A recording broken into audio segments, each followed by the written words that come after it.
We're going to go ahead and get started.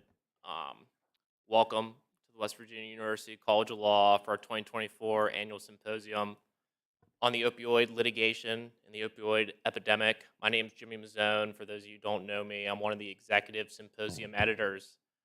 Myself, along with Emily Ogden, Rosalind Russell, who's our editor-in-chief, have been working hard all year in planning this event, and we're happy to have you guys all here. It should be a lot of fun. We have a lot of great speakers lined up. And we actually have in the back two visiting professors, Professor Aaron, who came all the way from Utah yesterday, and then Professor Birch, who left the good weather of Georgia to join us here. So thank you. And, as I was receiving these bios and thinking last night what I was going to say, I recognize a lot of us in here have connections to West Virginia in some way, whether we went to school here, we worked here, or we lived here. And, through my 7 years of school here, I've come to realize that no matter where you are in this state and what you're doing, if somebody from West Virginia calls you for help, everybody's always willing to help. And that's what we had here. We called a lot of people to come speak, and everybody was willing to help. The opioid epidemic has ruined lives, careers, families, but we're beginning to forge a new path forward. And we're starting to fight back with innovative strategies, whether that be criminally, civilly, academically, and that's what we're here to talk about today. So without further ado, I'm going to introduce our first panel, and we're going to get going. Right here is Richard Walker. Richard is the first Morning. first assistant at the Office of the Federal Public Defender for the Northern District of West Virginia. He joined the office in 2003 as an assistant federal public defender and then assumed the role of the senior litigator. Previously, Richard has worked in Miami, Florida as an associate in the firm Black Strebnick, which specializes in the defense of complex criminal and civil cases. From 1998 to 2001, he served as assistant public defender for the Dade County Public Defender Office in Miami, Florida. He graduated from Temple University in 1998, their School of Law, where he was the editor-in-chief of the Political and Civil Rights Law Review. In 1995, he earned a bachelor's degree, magna cum laude, from the University of Penn. He worked as adjunct instructor here at the College of Law for almost a decade. And he helps our trial teams in various matters here. He also speaks Spanish. Sí. Next to Richard, we have Sean Atkins. He's an associate Ciparini and Warner at the firm's Philadelphia office as a member of the cybersecurity, information, privacy, and data security team. He helps clients navigate the complexities of a breach response, leading the investigation, developing a strategy, determining what to do next. Prior to joining the firm, he was an assistant U.S. attorney in the U.S. Attorney's Office for the Northern District of West Virginia for 8 years, where he gained extensive experience as the primary point of contact for investigating and prosecuting cyber-related incidents for the district. He's licensed to practice in West Virginia, barrister members of the William Blackstone Inn of Courts, and a volunteer attorney for the Legal Aid of West Virginia. He received his bachelor's from Marshall University in 2008 and his JD from Western Michigan University in 2011. And while in law school, he was also a senior associate editor of the Law Review. Next, we have Aaron Moss, who joined the Federal Public Defender's Office as an attorney in 2016. And prior to working as a federal public defender, he practiced law as a postgraduate fellow of Mountain State Justice, representing incarcerated individuals in federal and state 1983 action and civil rights issues. He graduated from the West Virginia University College of Law in 2015 with pro bono distinctions, where he served as the president of Public Interest Advocates. He also received his bachelor's degree from James Mason University. Lastly, we have Belinda Haney, who is a solo practitioner with an emphasis on state and federal criminal defense. Over her career, Belinda has tried 35 criminal jury trials. She was also assistant prosecuting attorney from Monongalia County from 1995 to 2001. She graduated from Marshall University in 1990, and then from here, WVU College of Law in 1993. So I ask you for a warm welcome to our first panel of the day. So thank you, everybody.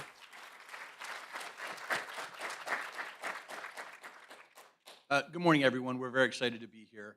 But I'm going to get right into it.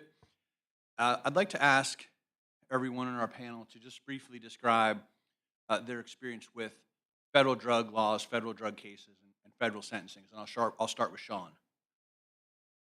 Thank you, Richard. Can everybody hear me? Okay. Go.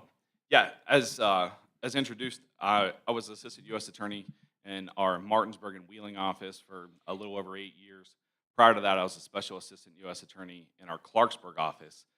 Before joining the U.S. attorney's office, I actually was a state prosecutor in Clarksburg and Harrison County, West Virginia, where I grew up. I went to Bridgeport High School down there in Harrison County. So I've kind of been all over the state, quite honestly. I've worked with drug task forces in Harrison County and in the Martinsburg area and in the Northern Panhandle in Wheeling. So I think in all, I've probably worked with about half a dozen of the drug task forces, including assisting on some cases in our Elkins office.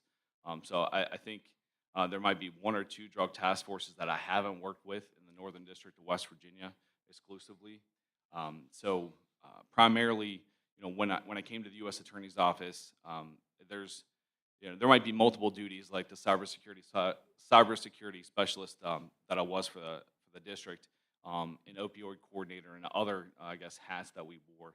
But everyone, I guess the main focus of our office was handling drug cases and still is for the office. So in that, as mentioned, I was the point of contact before I left for three drug task forces in the Northern District of West Virginia in the Northern Panhandle. There's a drug task force in Hancock, Brook, and Weirton County. There's a drug task force in the Wheeling area, the Ohio Valley Drug Task Force. There's also a drug task force in the Marshall County area in Moundsville. So I basically served as a point of contact for those three drug task forces and assisted them in their investigations into drug trafficking organizations, which led to prosecutions, and ultimate sentencings in a lot of what I believe very successful cases. Um, just to give you kind of an idea, we work drug cases, from the ground up. We would work cases from street buys and flip street dealers to try to get to the main source of supply. Not always possible in every case, but that's always our goal in most cases. Um, Through that, we use various techniques, search warrants, we track phones, we track cars, all process that we would go through federal magistrates to obtain to do that. And in larger cases where we're trying to make more of an impact, we would seek wiretap authorization and tap phones. So we would do that, and our office I think has done that in several cases throughout the district. And I was part of a few of those investigations that led to some successful prosecutions and sentencings. With respect to the work related to those prosecutions, we would handle trials on those prosecutions if someone would go to trial. A lot of times, drug cases, as Richard probably knows and others on this panel, didn't go to trial just because drug cases are a little harder to defend depending on the way that they're investigated. A lot of times, the sentencing guidelines, as Richard mentioned, really drive what I think the defendant is thinking with respect to going to trial. Interestingly enough, in the federal system, trials, if you plead guilty, you get a 3-level reduction of your sentence, your sentencing guideline, right off the bat. We're going to get into that specifically. Yeah. Yep. And so yeah, it's we spent a lot of time doing drug cases, basically my whole entire career, and worked with everyone on this panel in those cases as they have been defense counsel in my cases. That's an excellent overview. And I asked Sean to get involved in this panel because he was a specialist in this area for many years, and he was an excellent attorney who worked hard for the government, but also exercised appropriate discretion, was extremely professional and easy to work with. And of course, we're still friends today. Thank you for that overview. Aaron and I work together very closely in the same office. Aaron's in the Martinsburg office. So, Aaron, do we have any drug cases in Martinsburg, West Virginia?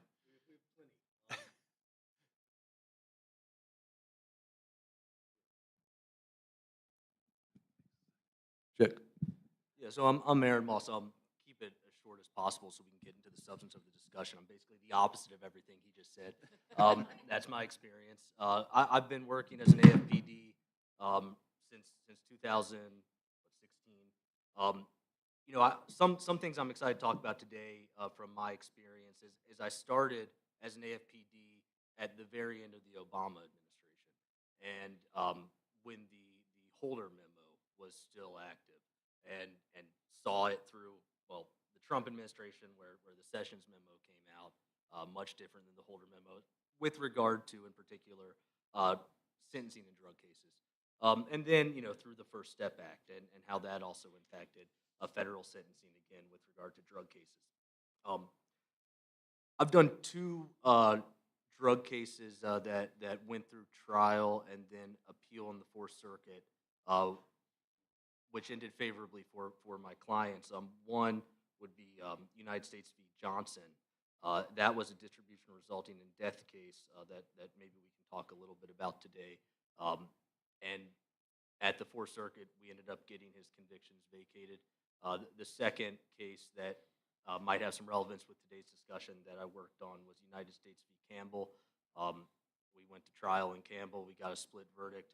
But the big issue in Campbell was appealing his career offender classification, specifically based on his nonviolent West Virginia drug distributions that made him a career offender. And at the Fourth Circuit, we successfully argued that the West Virginia distribution statute swept broader than the generic definition of a controlled substance offense, and ended up making it so distribution in West Virginia no longer counted as a predicate for career offender purposes. Of course, all that changed in November of last year when they just added a sentence to the guideline manual and undermined that argument. But some good stuff to talk about today, and I look forward to the discussion. Thank you. Uh, Belinda's done, she's worked as a prosecutor, she's worked in state court, she works in federal court with us, she has her own private practice. What is your experience with drug cases specifically? Okay, well, specifically, so I'm the sole practitioner in this group. I do the same work that Richard and Aaron do, but I don't have the resources that they have. So sometimes my work is a little more difficult in that regard. But I'm able to work with the Federal Public Defender's Office very closely. They help provide resources for the sole practitioner to use, which is always very helpful. From my perspective, I feel like Richard and Aaron and I, we're the people that are sort of on the streets, in the gutters sometimes, dealing with the realities of life in the drug world and the drug cases that we see. I've represented people who were just end users. I've represented some people who were at the top of the indictment. So I have a wide array of experiences. I've tried some cases in the federal system. But yeah, so I come with the perspective of being, sort of like the Lone Ranger out there. So. Well, you do an excellent job. Thank you. I want to ask, we have the luxury, I think, of being the first panel here, and to kick off the entire event, I want to ask a question that is not something that we talk a lot about as practitioners, and I'm going to ask for what I would used to call the Twitter version, but I'm going to ask for the X version, just sort of in 30 seconds or less. What is the war on drugs? Sean, can you respond to that? I mean, from the prosecutor perspective, I think it's one of those things where you have to. It's not something you're ever going to win. I think we have to realize that, but it's something that is that you have to be a part of. That's something that you have to, work investigations and try to slow it down. I think we always used to say in the office, you take one out, two more replace it. But if you didn't take that one person out, then there'd be more people out there doing it. So for us, the war on drugs is just trying to slow it down, knowing that unfortunately it's probably never going to be a war that we'll ever win, which is makes things difficult sometimes whenever you're handling cases, and I think it always kind of leaves a taste in your mouth, thinking, okay, I did this, we did this great case, but the work's still not done, and it's really never going to be done. That's a great answer. Thank you. Now, Aaron Moss wants to write a 10-volume book on this question. Maybe and teach a class, but I'm going to ask him to limit this one since we have so much we want to cover. Just your most concise response. Yeah, and to be fair, I think that the state, by whoever it's made up of, should bear the burden of explaining the war on drugs. I think there's some explaining to do. I'd offer just a historical perspective. This is just a quote from John Ehrlichman, the assistant to the president of Nixon for domestic affairs around early 70s. A lot of you probably know this quote, but he responded to what he thinks the war on drugs is, and he was there at the start. To quote, "You want to know what this war on drugs was really about? The Nixon campaign in 1968 and the Nixon White House after that had two enemies, the anti-war left and black people. And you understand what I'm saying? We knew we couldn't make it illegal to be either against the war or black, but by getting the public to associate the hippies with marijuana and the blacks with heroin, and then criminalizing both heavily, we could disrupt those communities, we could arrest their leaders, raid their homes, break up their meetings, vilify them night after night and on the evening news. Did we know we were lying about the drugs? Of course we did. And look, I think that's just one historical perspective. I very much appreciated Mr. Atkins' perspective. I think that, as we go on in this panel, I think we might see that whether it's the intent of anyone or not, that system is working rather effectively today. I think we see it manifest in sentencing practices, specifically career offender enhancements for nonviolent drug-only career offenders, and the disparity that those enhancements are applied against black people and other kind of marginalized groups. We're gonna get into race specifically. Anything more? No, Okay, thank you for that. Belinda, war on drugs. What's your reaction to that? I think that the drug industry is probably one of the prime examples of almost perfect capitalism. You have endless supply.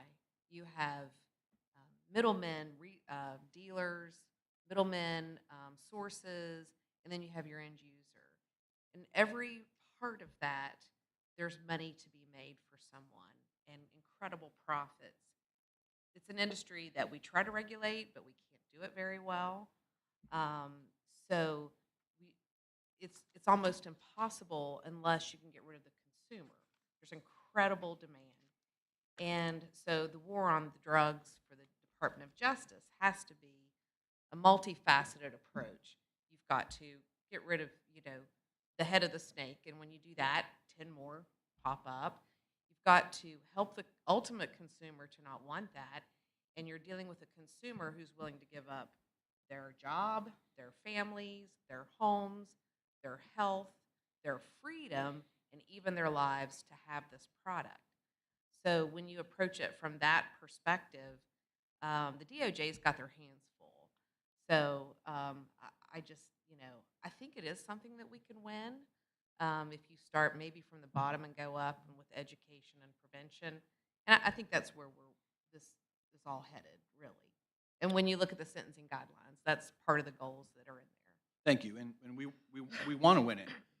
We all want to see communities that are safe. We all want to see communities that are drug-free. We want to see families that are healthy and successful. So we're all on the same page in terms of what our long-range goals are. And we all work very hard to be a part of it and to try to affect change and positively influence the war on drugs, if you want to call it that. But now I want to get into, since we are practitioners, I want to get into some of the things that we deal with on a day-to-day basis.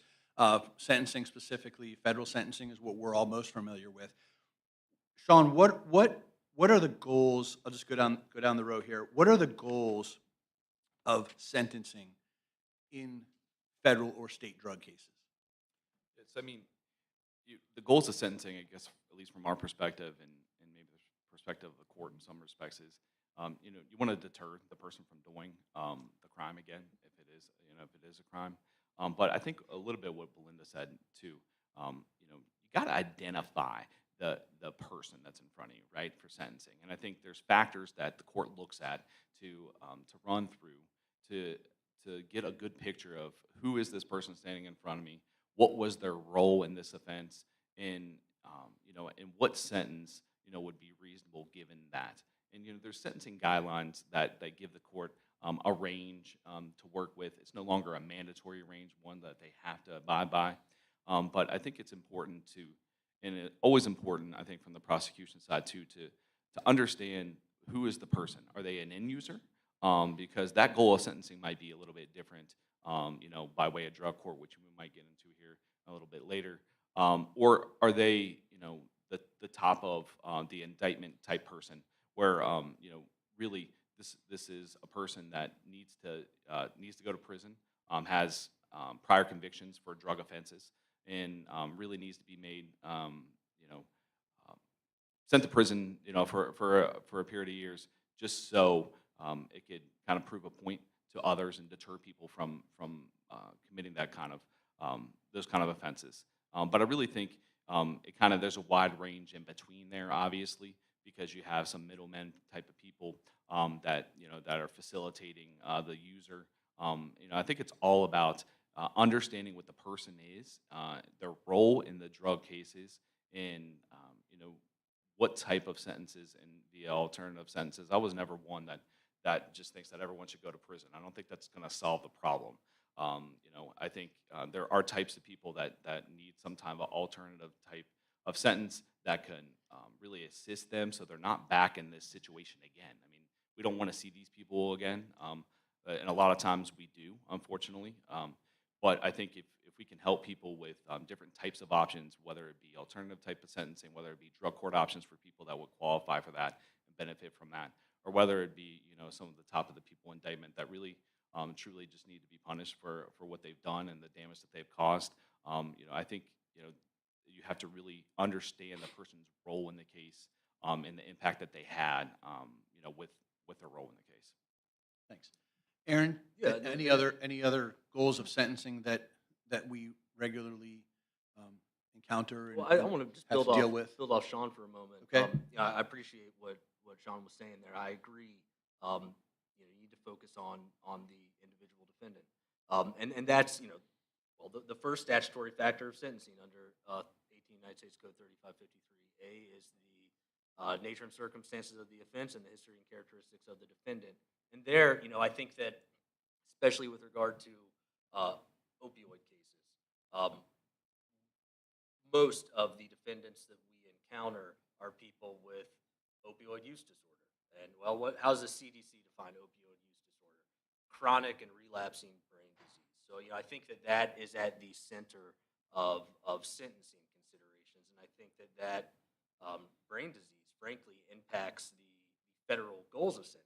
And again, 18 United States Code 3553A states the sentence must be sufficient but not greater than necessary to achieve four basic goals of sentencing: punishment, deterrence, as Sean was talking about, specific and general deterrence, and then rehabilitation. And what's interesting there is that if we look to 3553's companion statute, 3582, that statute explicitly recognizes that imprisonment, to quote, is not an appropriate means of promoting correction and rehabilitation. So I think when we're getting into the actual statutory factors of sentencing with regard to the vast majority of defendants in these cases, we cannot incarcerate our way out of the addiction epidemic in our country. And I think that sentencing and frankly the statutory factors of sentencing make that explicitly clear. Whether it translates in practice, well, you win some, you lose some. Belinda, these two are they're tough acts to follow. Yes, they are. They pretty much have hit all of the. I think they've answered the question, and I'm going to correct our ordering here so that you can take the lead on some of these questions as we go forward. But is there anything, just in terms of the goals of sentencing, is there anything that you would like to add to that? No, I think that, from the academic and legal perspective, they've covered it. But the goal of sentencing is to get the least sentence possible. Never forget that. And we're going to talk about the role of defense counsel as we move forward, because our roles are, when Sean was a prosecutor, I mean, our roles are just by definition, very different. But Belinda, I'll start with you, and I think you can help us with this question, because you've done, like Sean, a bit of work in state court as well. Can you explain whether there are significant differences in sentencing in drug cases in state court versus federal court? Absolutely. Can everyone hear us okay? Okay. Yeah, there are significant differences, and In West Virginia. in West Virginia, right? I don't practice criminal defense in the other state, but when you so what I run into a lot is I get a federal client who maybe has been in trouble in the state, and then they come to me and I tell them, when you represent a federal defendant, one of the very first conversations you have with them is not whether you're guilty or innocent necessarily, but how do the sentencing guidelines work, because it is so important in their thought process as they work through their case. They're always genuinely shocked what they're looking at in terms of guidelines, because in the state system, they're thinking they're going to get a probation. We have, for a drug offense or a felony offense, generally like a 1 to 10, where they might do 1, then they're at parole eligible and they max it out at 5. And the federal sentencing guidelines work completely differently. So they just can't even believe that they're sitting there because they had 5 grams of methamphetamine, and they're looking at mandatory minimums or what have you as compared to the state system. So, and then of course the state system, they give a lot of people probation. They attempt with drug courts, but the federal system really just puts people, they're just shocked. They just can't believe that they're in this situation where maybe they've come out of Detroit and they've had 15 tickets for possession and have never seen a day in jail. They just can't believe it. So, Thank you. Yeah, they're different worlds. Aaron's not practiced in state court as a criminal defense attorney, but do you have any comments or observations about the differences that exist in our state between those two systems? One thing my clients often bring up to me, and I think Belinda did a great job explaining those differences. The only thing they bring up to me is the lack of binding pleas at the federal level. At the state level, by the time you plead guilty, right, you basically know what sentence you're going to get. At the federal level, you wait 6 months to find out what sentence you get after you enter a guilty plea. And there's a whole process there with the PSR interview and the guidelines. And yeah, there is always that sticker shock with the guidelines. But then on top of that, I think a lot of them don't understand why they can't know what they're going to be sentenced to before they plead guilty. I think that's a big difference. So much more certainty in the state system as compared to the federal system. Sean, you've done it all. So tell us your thoughts about the differences.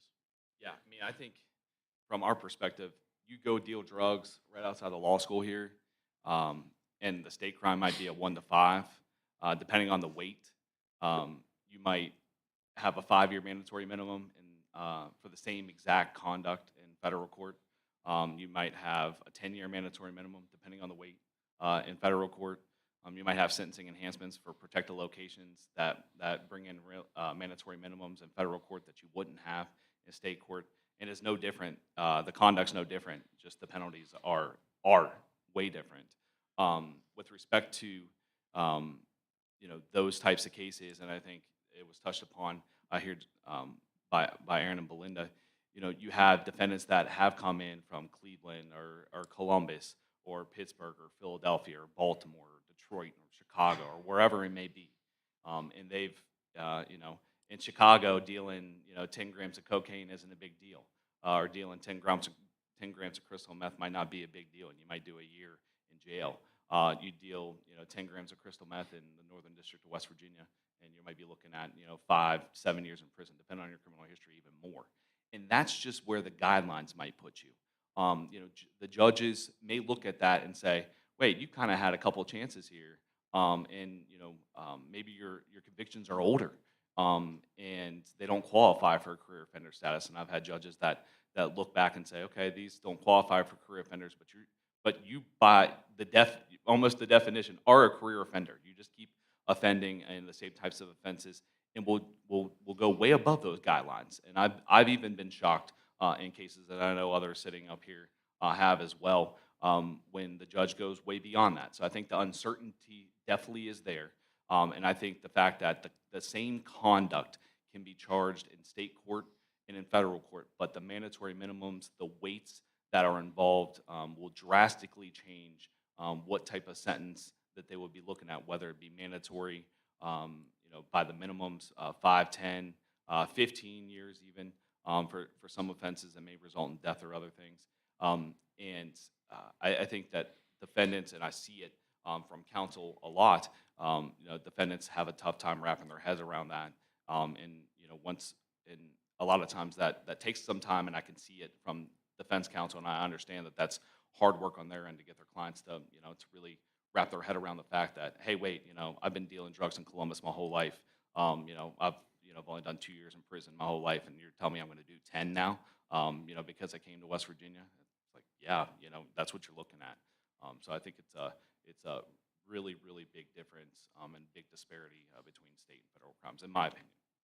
Yeah, it presents a lot of challenges. And I think, here we go again with what we could do another panel on, whether that makes sense and whether that's fair, whether that's like a rational way to prosecute drug offenses. That's for another panel or another law review article that we'll never get to, or another class that we won't have time to teach.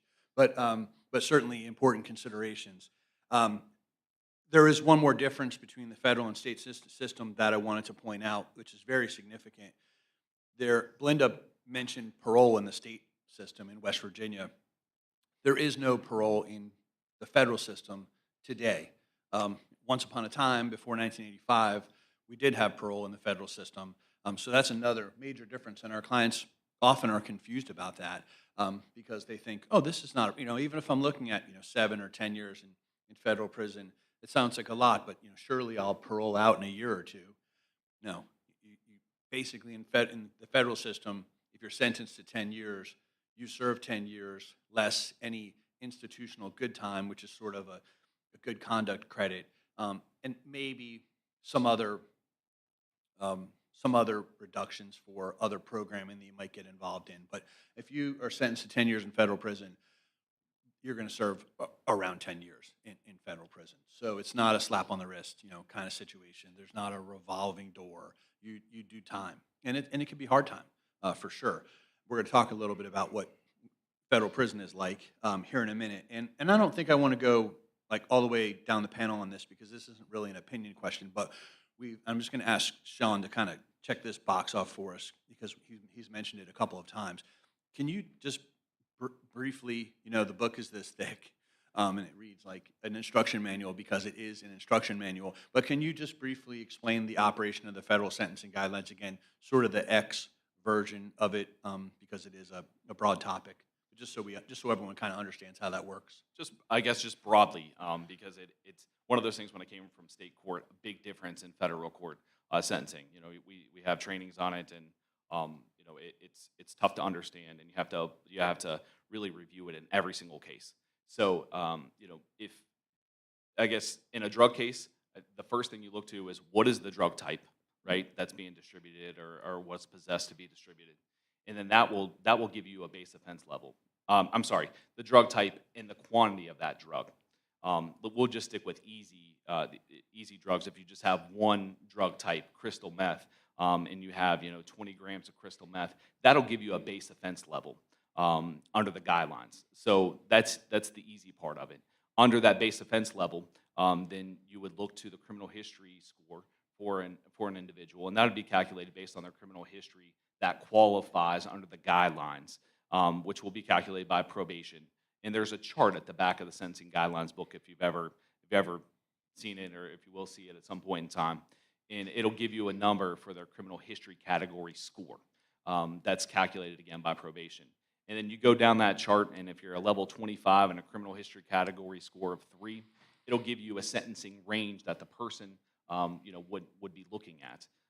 From there, there could be enhancements for possessing a firearm, for other types, for distributing near a protected location, and other types of sentencing enhancements that we normally see. And then from there, if a person were to plead guilty, they would receive levels off of that sentence. 3 levels straight up. If it's say if that's level 25, if they don't have a criminal history and they qualify for what's called a safety valve, they may get a couple more levels, and that'll land you at a specific offense level with that criminal history category, and that's where you'll be on the guideline range that again is advisory to the court, not mandatory. Some courts will stick with it. A lot of times we would enter plea agreements where we would agree to recommend the low end of that guideline range. That's a standard plea that would come from the U.S. Attorney's Office. But just because we agree in writing to a low end recommendation doesn't mean that the court always follows that. And I think that goes back to one of the other things that we talked about, the risk in sentencing. But that's I think, again, the quick version of kind of how it works.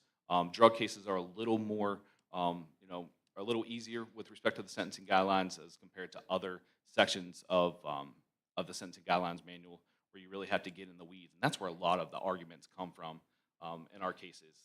Maybe that don't go to trial. It's really sentencing enhancement type arguments that will really drive that number up or down. Thank you.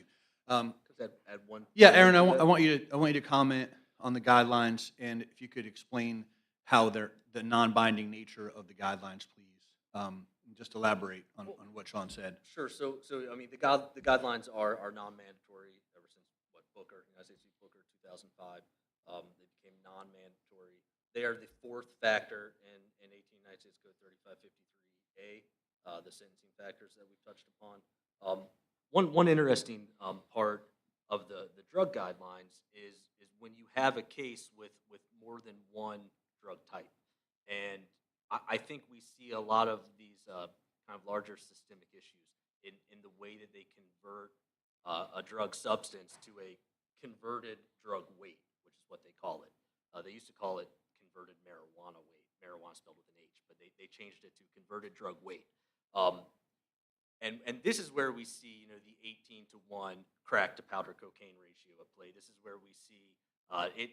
I don't know the ratio, but pure meth, which is basically it's all pure meth these days, is converted at a much higher rate than non-pure meth. And pure meth or actual meth or ice, we've had some discussions about how these things are labeled. It's all, I think, 80% pure or more makes it triggers that.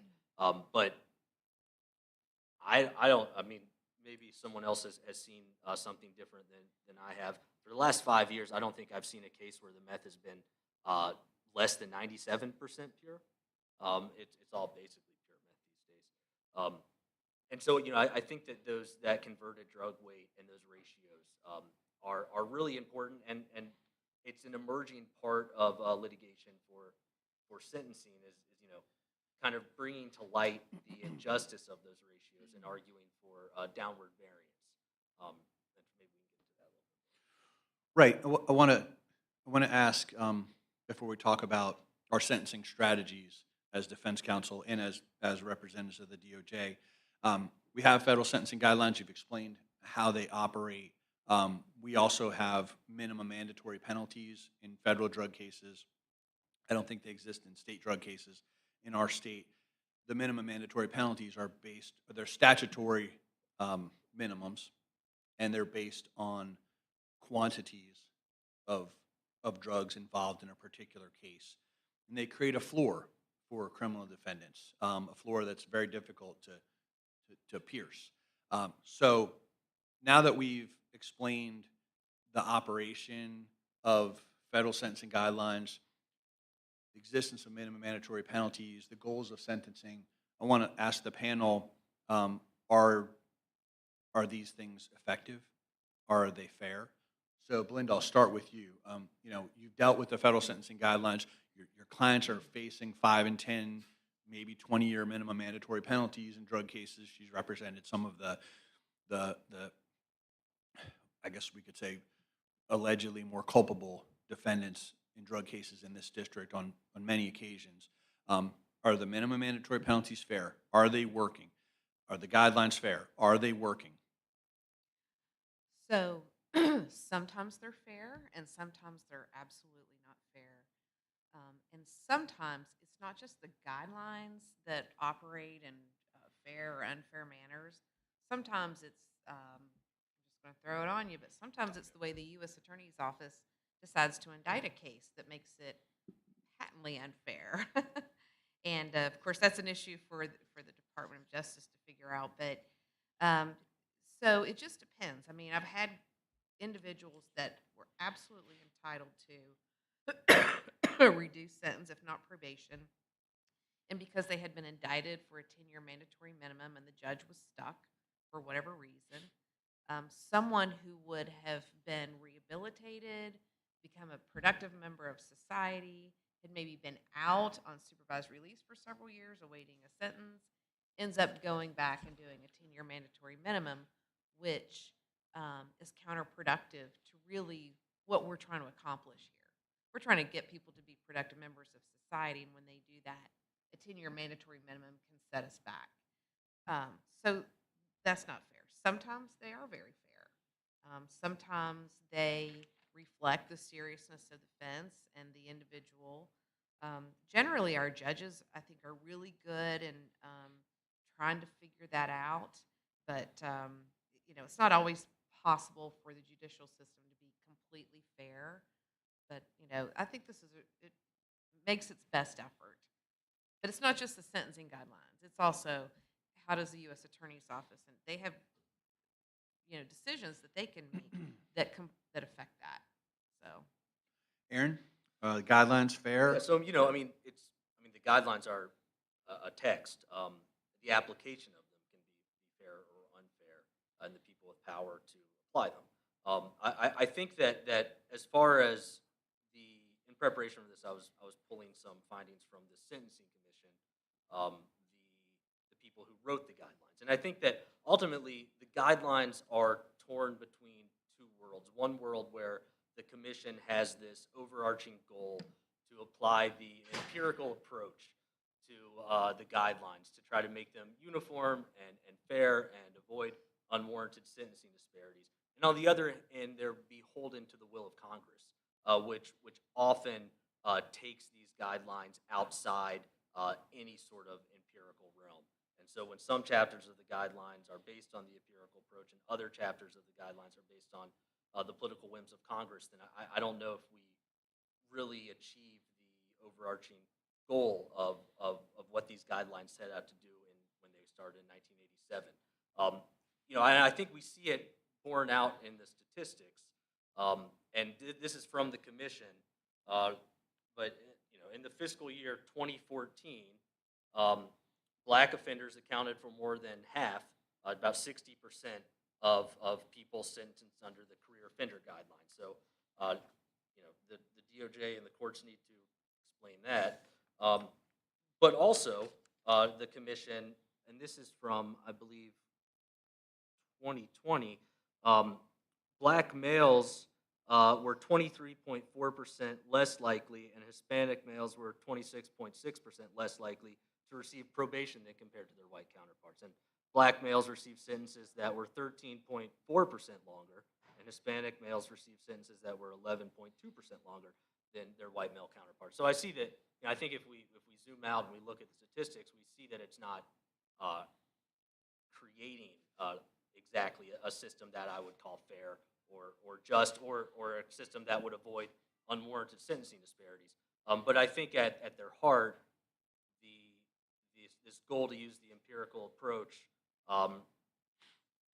is well founded. It should just apply throughout the entire book. Sean, what's your experience with the guidelines? Do you think they're working? And throw in minimum mandatory penalties as you think it makes sense. Yeah, so Richard and I talked about this a little bit before, and I think it's been brought up.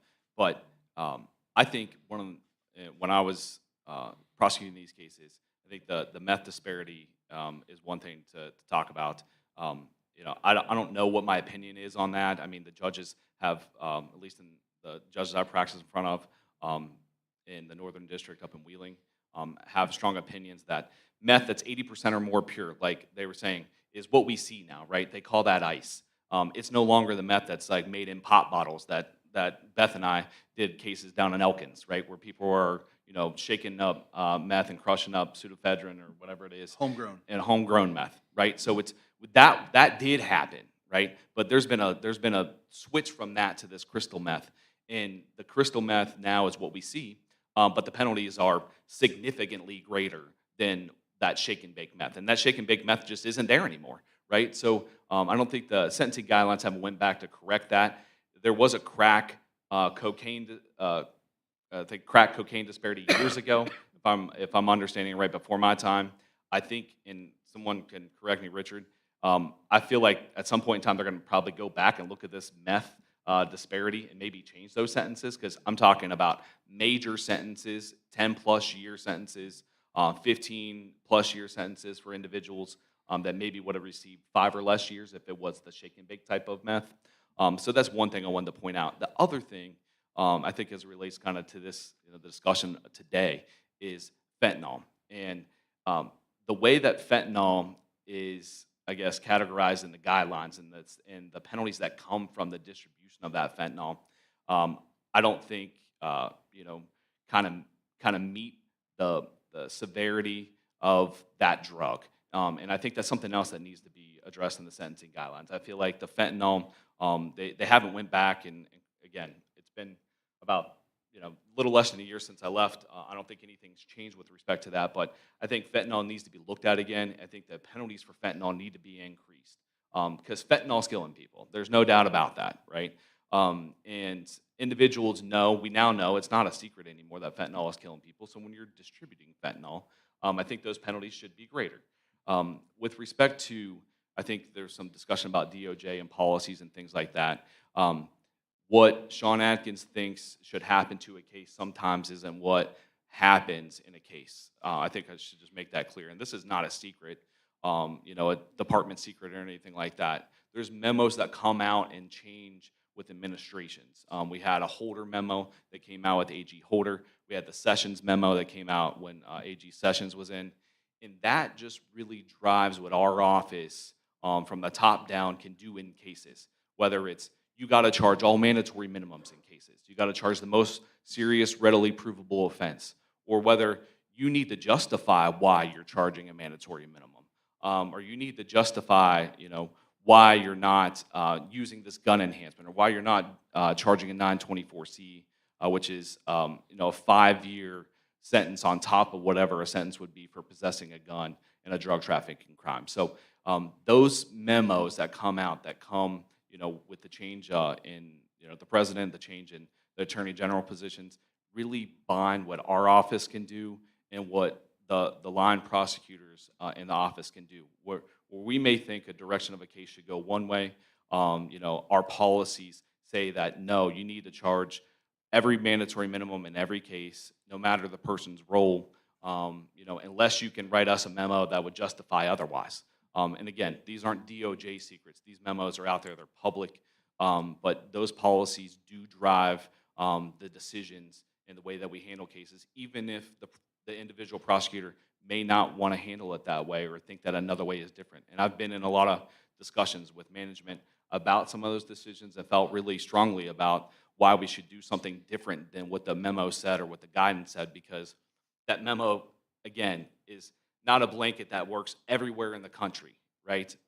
They try to do it to try to get some uniformity, but again, as we discussed, every case is different, every defendant is different, every district and every area of every district is different, and you can't just kind of have a blanket approach in it. But sometimes it's hard to adjust that, to get our office's buy-in, because they want to abide by the policies that come down from Washington. So as Belinda indicated, sometimes the guidelines can be fair, or there might not be a minimum mandatory in a case, but the decisions of the prosecutor have a major impact on how a case can go. And I appreciate you pointing out that federal prosecutors specifically, they're not acting on their own. They're following DOJ policy. That DOJ policy can change with every administration, and that can have a major impact on how cases are handled across, not only across the district, but across the United States. Is that a fair assessment, Sean? Yeah, absolutely. That's Okay. 100% fair. Well, I want to make sure we have a couple minutes for questions. So I'm going to sort of skip down to, I think, probably the most important. We started out with what is the war on drugs. I think the most important question is, how can we do better? I mean, what more do we need, and what more can we do? Belinda, I'll start with you. I think that one of the best things that we have going in terms of the federal system, in terms of drug cases, is our United States Probation Office. For some reason, they do so much better with our clients who are on pretrial release or supervised release. In my opinion, I haven't looked up any statistics, but they seem to do better than people who are going through the state system. And they have resources that they can provide clients with. I mean, really, what we want is we want to cure, right? We want to get people well. We want to get them on the right track. And so I think if we could focus more towards the rehabilitation part of it, which I think our probation offices really try to do a great job, I think we might see a better outcome in the next decades. You know, we have an endless supply of consumers, and it's one of the few industries you kill your consumer and you still have more. You still have more business. We've got to start there, really. So Great point. Aaron, how can we do better? So, just thinking about the power structure and who we're making these arguments, and as Belinda said, the goal is to get the lowest sentence for your client, and so you're ultimately you have a fairly limited audience of a judge or maybe a panel of judges if you're on appeal. But if we're talking about the war on drugs, I mean, what does that mean? I take serious issue with the rhetoric of the war on drugs, because I mean, what is this, the government declaring war against its own people? That's dystopian. And so I think, and what I found in strategy for sentencing is that if I go in front of a federal judge who's appointed for life, and I argue the law at them, I'm playing into a hand I can't possibly win.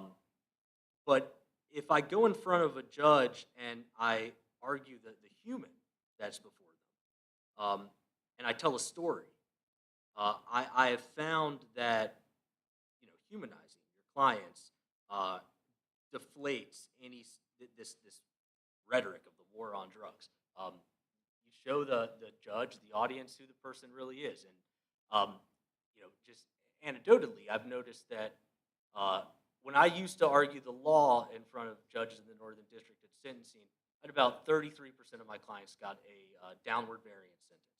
When I stopped arguing the law, I don't bring the law up at all at sentencing. I just tell a story. About 66% of my clients result in downward variance sentences. So I think showing the judges that these are people who are not at war with you, so why would you be at war with them? Is if I can instill one lesson today would be the most important way to have any sort of semblance of a victory. The power of story. That's another law review article for us. Sean, you get the last word. I know we're actually running behind. I want to at least have a minute for a question or two. But Sean, you get the last word. How can we do better?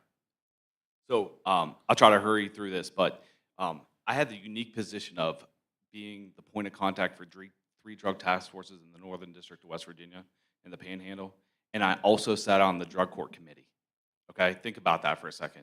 I'm indicting people, and then I'm sitting on the drug court committee and having to evaluate whether or not they should get in the drug court after I indicted them.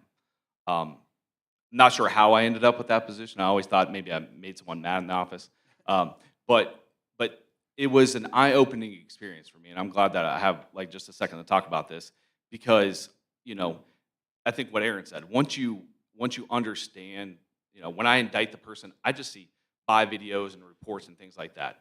Once you kind of take that person and move them over to another area and you're able to evaluate them a little bit more, you get a better understanding of where they came from, who they are, why they're in that position. And you start to realize that, okay, and I think Belinda hit this like perfectly earlier.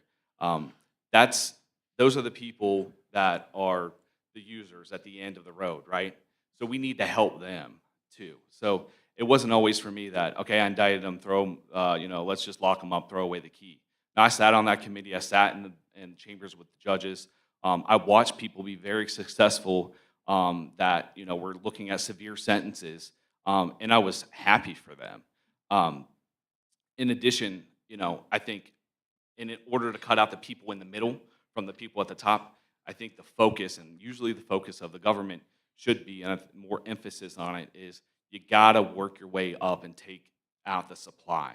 You have to work big cases. You can't always do that. I was fortunate enough when I was at the U.S. Attorney's Office out in Martinsburg and Wheeling to be part of some really significant cases that I really think made an impact. But that was only a couple, and my career was about 8.5 years or so.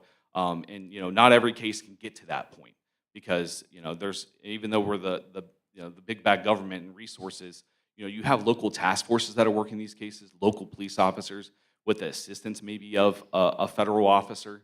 And their reach can only go so far sometimes, and things unfortunately can fall apart. But you really, if you can take out that, really focus on going up the chain and take out that source of supply, you can make an impact. But you can't forget about that person that's in drug court either, because there's what driving that supply. And I think if you take that approach on both of those ends, then I think the middle of it starts to fall out a little bit, and then you can maybe make some good progress. But I think the perspective of being on that committee and also being, and it was tough because I have to go back to the drug task forces and say, hey, that person that we indicted got drug court. And they're like, are you kidding me? And it's like, well, I actually voted for them to get into drug court because I think it was a good, understanding a little bit more about them and their role in different things. I think, it's a good way to handle their case. And it's all on them at that point. If they screw up the drug court and their case gets dismissed at the end of the drug court, we haven't talked about that. Generally speaking, some cases may not. Maybe they get probation or something. So there's a lot of incentive for them to finish that. So, I always told the guys, don't worry about how the case ends up. Let's just give them the chance. And, if someone succeeds, then they succeed. If they're not going to succeed, we'll see them again. But just an interesting perspective. Like I said, you got to tackle it from both ends, and I think the middle falls out. Thank you for bringing up drug court. There will be more to come about drug court at 12:15. It's a very important topic, and it's a step in the right direction, believe me. That's all we have. I know we're already running behind, but I would just limit it to just 2 questions if anyone has anything for the panel. Okay, one right here. Yes. Your question?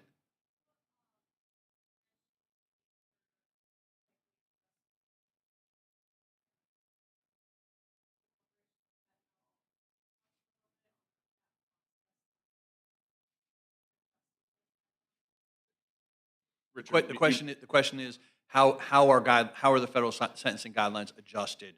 What is that process? there's a committee that meets, I believe, that will sit down and take a look at the guidelines, and they vote on changes with respect to those guidelines. And again, correct me if I'm wrong here, Richard, or others, but I believe that that committee hasn't met in a few years, or did they meet this fall? I mean, They're back in action. there was no quorum when during the Trump administration. Trump didn't appoint anybody to the commission, and there was not a quorum. So for about 5 years, the guidelines remained static, and it was actually fairly good for the criminal defendant. That's when we started chipping away at career offender enhancements based on the text of the guidelines. November 2023, we got new guidelines, and Sean's accurately described the process. It goes to committee. It eventually has to be approved by Congress. Stakeholders get to put input in, and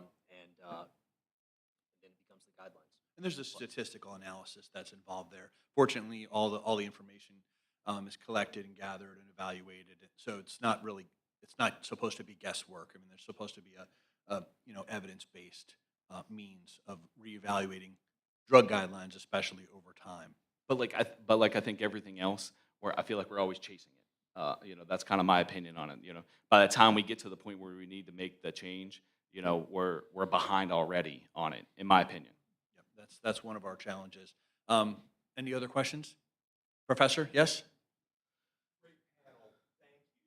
A lot of variation in the audience in terms of how familiar people are with one of the things that I think is probably super eye-opening you all have done a great job of emphasizing is just how great different the consequences can be and whether you're prosecuted in the federal system or the state system. And I thought it might be interesting to y'all, and a great deal of drug-related offenses, I mean, most of them would be prosecutable in either system. Y'all talk a little bit about, in your experience, why things end up where they end up. I think that might be. Well, I think I'll respond.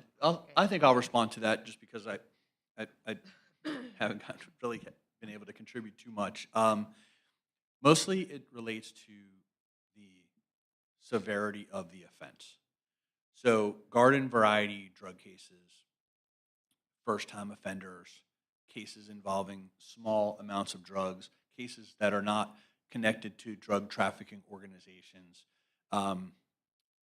cases that do not involve violence, and that typically do not involve firearms, stay in the state system.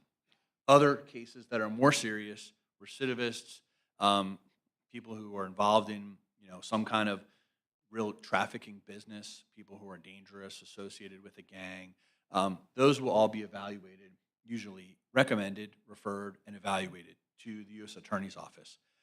Some of those will be selected, some of those will not be selected.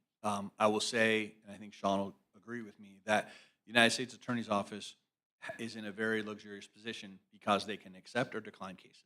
And typically they're going to accept cases where there's a thorough investigation, where there's a lot of evidence, what I call overwhelming evidence, and where the government believes that it can prove the actual offense. So that's sort of how it works. Most of the cases stay in the state system. Some counties, some prosecutors have no real relationship with the U.S. Attorney's Office. So it's difficult for a case even to get from, used to be Preston County, was sort of like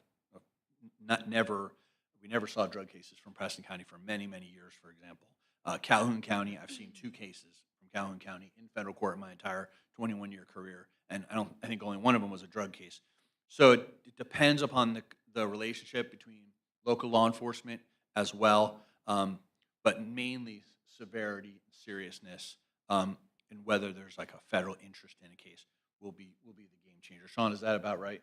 It is. I'll say this, though. Some defendants get wrapped up, some lower-level defendants that maybe if they were by themselves and not, we couldn't, I guess, show the source of supply up the chain a little bit, they may have stayed in state court if they were just by themselves and we weren't able to loop them in to other people above them and above them and above them.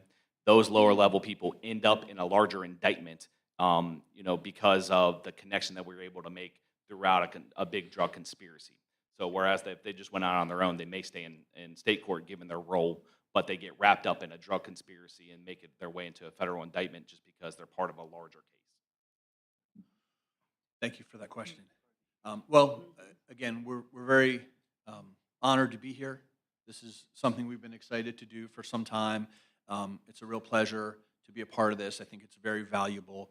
Thank you so much to the Law Review for the opportunity. We're going to hang around and for the rest of the morning, and hopefully some of us will be able to stay in the afternoon. If anyone has any questions for us separately or would just like to chat about this or like to later connect with us, we'll be available, and that would be our pleasure. We're here because we want to help. We want to be a part of solutions, and we want to share what we've learned and help educate people. Thanks very much.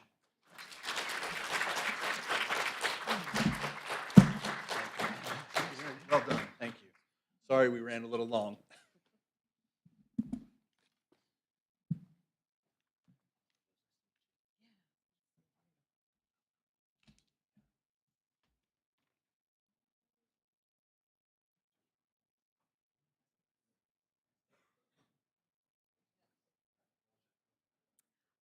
I'm going to introduce you first. Just stay right there.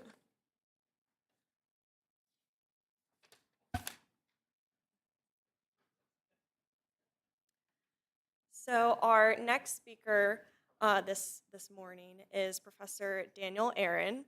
Um, Dr. Daniel Aaron is an associate professor of law at the S.J. Quinney College of Law at the University of Utah. He received his JD from Harvard Law School and his MD from the Boston University School of Medicine. Prior to joining the faculty of the S.J. Quinney School of Law, Professor Aaron clerked for the U.S. Court of Appeals for the Sixth Circuit with Judge John K. Bush. Before that, he served as Assistant Chief Counsel at the U.S. Food and Drug Administration.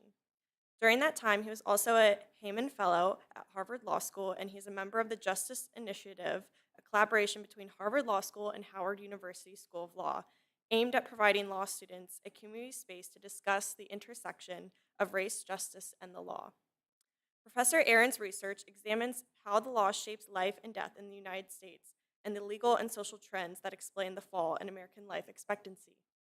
This involves studying breakdowns in regulatory and legal systems that contribute to American mortality and wrestling with how to repair them. To this end, he has published articles on the intersection of food and drug law, administrative law, tort and multi-district litigation, tobacco, racial inequity, corporate power, regulatory capture, and recently, opioid litigation. Professor Aaron's article, co-authored by Professor Michael Sinha, is titled Immunity Through Bankruptcy for the Sackler Family and will be published in the upcoming issue of the West Virginia Law Review. Please join me in welcoming Professor Daniel Aaron.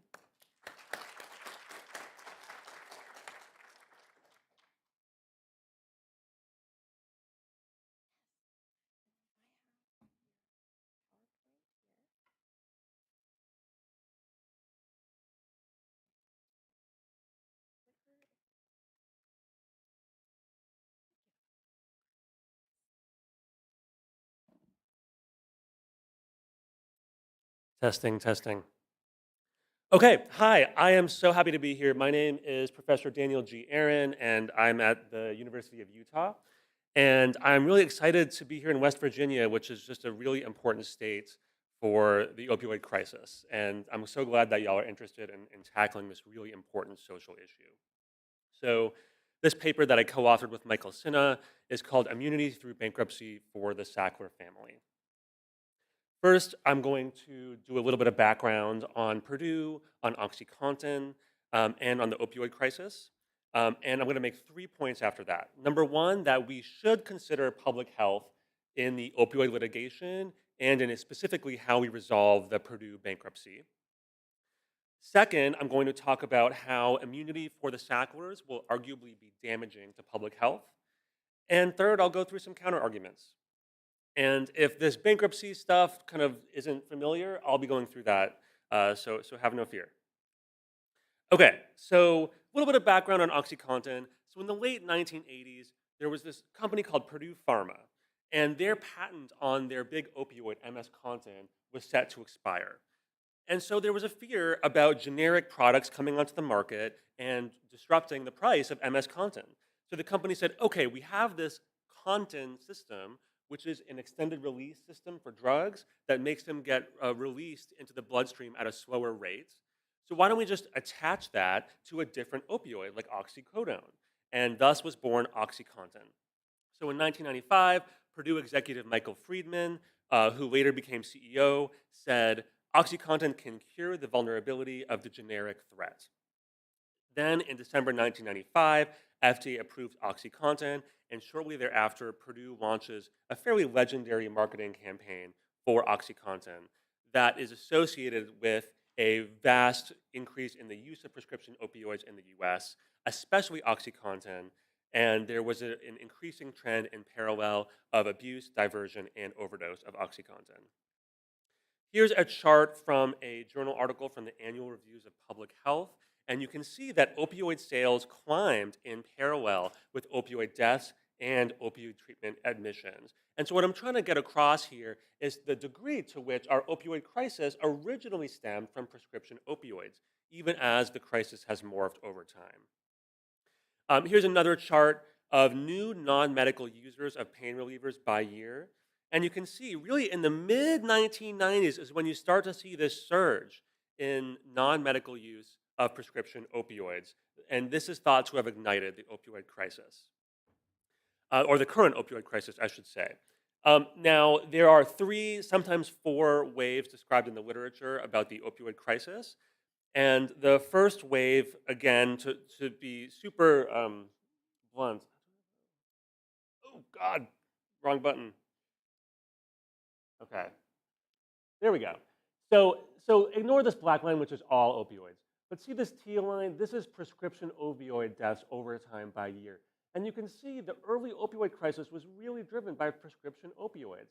Now, later on, we saw a rise in heroin, this dark blue line, and then eventually synthetic opioids, of course, as mentioned by the last panel.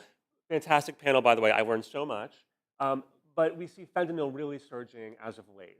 But I think it's important as we look at the tort response to the opioid crisis to remember what the origins of the crisis were in terms of causation and thinking through what should be done. Here's a quote from Rebecca Haffagee and Michelle Mello, health law scholars. They say the majority of persons with opioid addiction started with prescribed painkillers. So even as we saw a move toward illicit opioids, again, this population really stemmed from addiction to prescription opioids. Okay, now let's zoom in on Purdue a little bit. So again, Purdue launched this campaign in 1996, and Dr. Art Van Zee was a small town doctor in Virginia, not far from here, and he observed the opioid crisis blooming there. He says in this 2009 article, when Purdue introduced OxyContin in 1996, it was aggressively marketed and highly promoted. Sales grew from $48 million in 1996 to almost $1.1 billion in 2000. That's about a 2,300% increase. The high availability of OxyContin correlated with increased abuse, diversion, and addiction, leading to OxyContin becoming a leading drug of abuse in the US. Here are 3 other people who've done a lot of research on the opioid crisis, and this is more specifically about the marketing campaign that Purdue used. Between 1996 and 2000, Purdue more than doubled its US marketing team and created lucrative incentives and powerful tools to bolster sales. In 2001, Purdue paid $40 million in bonuses tied to extended release oxycodone. Average bonuses among sales representatives exceeded average salaries by 30%, exceeded. Purdue also invested heavily in analytics, developed a database to identify high volume prescribers and pharmacies to help focus their marketing resources. Patients were offered starter coupons for a free initial supply of extended release oxycodone, 34,000 of which were redeemed by 2001. Finally, Purdue hosted 40 all expenses paid pain management and speaker training conferences at lavish resorts. Over 5,000 clinicians attended. So you can see this really sprawling campaign that arguably has actually influenced the way marketing of pharmaceuticals is done today. Here are 2 scholars who study opioids and innovation, and they write that patents generate particularly strong incentives to invest in demand creation. Purdue Pharma invested enormous resources in creating demand. Again, there was this goal of keeping pharmaceutical prices high by inventing a new opioid. And so actually we see kind of a connection here between a new opioid causing the opioid, or triggering or contributing to the cause of the opioid crisis, as well as high drug prices. Okay, so then of course the Sacklers are important here. They owned Purdue Pharma and arguably had a significant role in controlling Purdue's conduct during this run-up to the opioid crisis. So here's an email from Richard Sackler on October 23rd, 1996, that indicates that he was well aware of this big marketing campaign. He notes physicians who attended the dinner programs or the weekend meetings wrote more than double the number of new prescriptions for OxyContin compared to the control group. Weekend meetings had the greatest impact, increasing new prescriptions for OxyContin by a factor between 2.16 and 2.62. And so, this and other emails that have been released suggest that the Sacklers were aware of this campaign and may have even participated in it. This is kind of a web of the Sackler family from a Wall Street Journal expose. The Wall Street Journal has done some good work on reporting on the Sackler family's response to the opioid crisis and kind of the way that they've been situated in public discourse and kind of their reputational cost of this crisis, as well as the money that they've taken in. They appear to have withdrawn about $13 billion from Purdue Pharma as a result of the sales. and this was largely moved into trusts and offshore accounts that were difficult to access. Okay, so then why is this even relevant right now? Well, there's this case before the Supreme Court called Harrington versus Purdue Pharma. And so this all stems from how in 2019, Purdue declared bankruptcy. Now, they were facing just a torrent of litigation, and, um, and we'll get into exactly why they declared bankruptcy and how they did it. But suffice it to say, the bankruptcy court stays litigation against Purdue and the Sacklers. So even though the Sacklers didn't declare bankruptcy, there's a stay of litigation. In 2021, the bankruptcy court approves a plan in which the Sacklers get immunity for all claims related to the opioid crisis, which is very interesting. We'll get into exactly why that happened. And now there's this really sprawling legal battle that's lasted years to try to resolve whether this is permissible. And I'm going to argue immunity for the Sacklers would be bad for public health, and it's probably a bad idea for our society. So, point one, should we even consider public health in the opioid litigation, and specifically in this Purdue bankruptcy? So I wrote this article, I believe in 2021, Public Health in the Opioid Litigation, and I argue that, yes, of course we should consider public health in the opioid litigation. So I have these two models. One is on top, where the litigation, so largely the opioid litigation has taken place in multi-district litigation, which I'm not going to talk about too much today. I don't know if Beth will be discussing it in her talk. But suffice it to say, one model is that you have all these parties coming together in this one district court in the U.S., and they're pretty plaintiff-centered. We're figuring out what are the victims deserve, are their claims meritorious. We center on the plaintiffs and the victims. On another model, this whole system in some way should or does serve public health. Now, these models aren't mutually exclusive, but I think making this explicit is valuable. Now, why should you be persuaded that we should consider public health, in case you aren't already persuaded by the scope of the opioid crisis? So number one, the entire public of the US is now represented in these cases. Now, part of that is because every state has become involved in the opioid litigation, and also every city has become involved in the opioid litigation. That's a pretty good argument that the public kind of has an interest in what's going on. Now, also, the plaintiffs are using public causes of action like public nuisance and the Controlled Substances Act and others. They often invoke public health in their complaints, and that is something that judges listen to, right? They see public health, and that does affect them, even if it doesn't get mentioned in court orders.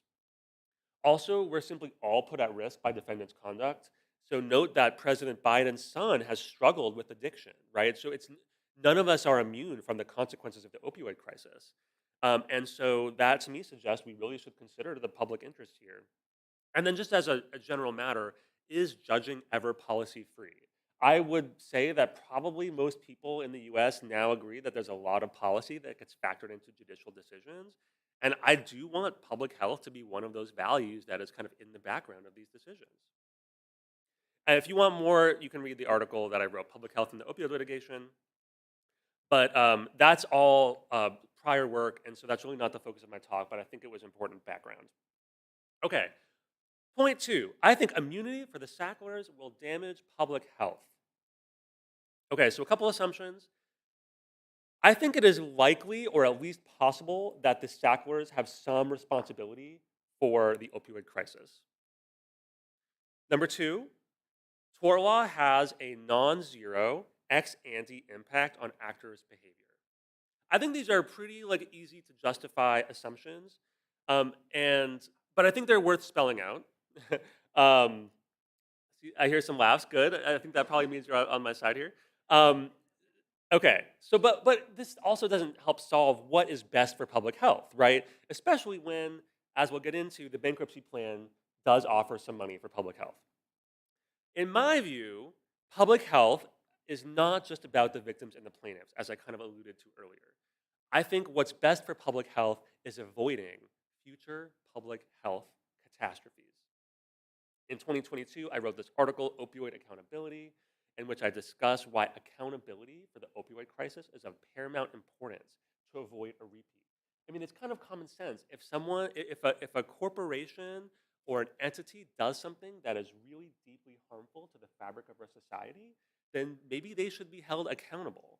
And maybe there should be a penalty that kind of stings, especially when corporations are able to internalize a lot of these incentives in a way that criminal defendants sometimes aren't, as we just discussed, especially with people with addiction who don't really have a lot of control over their behavior necessarily. Corporations have like the most control and they have teams of lawyers. So I think that there are good arguments for why accountability and restructuring incentives can be a valuable tool.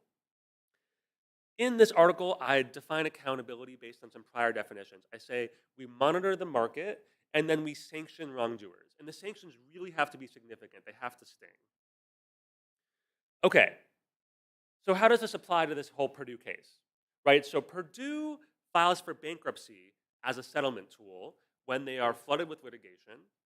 Purdue's lawyers admit that. They go to conferences to try to defend what they did, and they said bankruptcy is a settlement tool that we're using. Kind of interesting. The Sacklers do not declare bankruptcy. And in 2007, Purdue pled guilty to some federal criminal charges with the Department of Justice.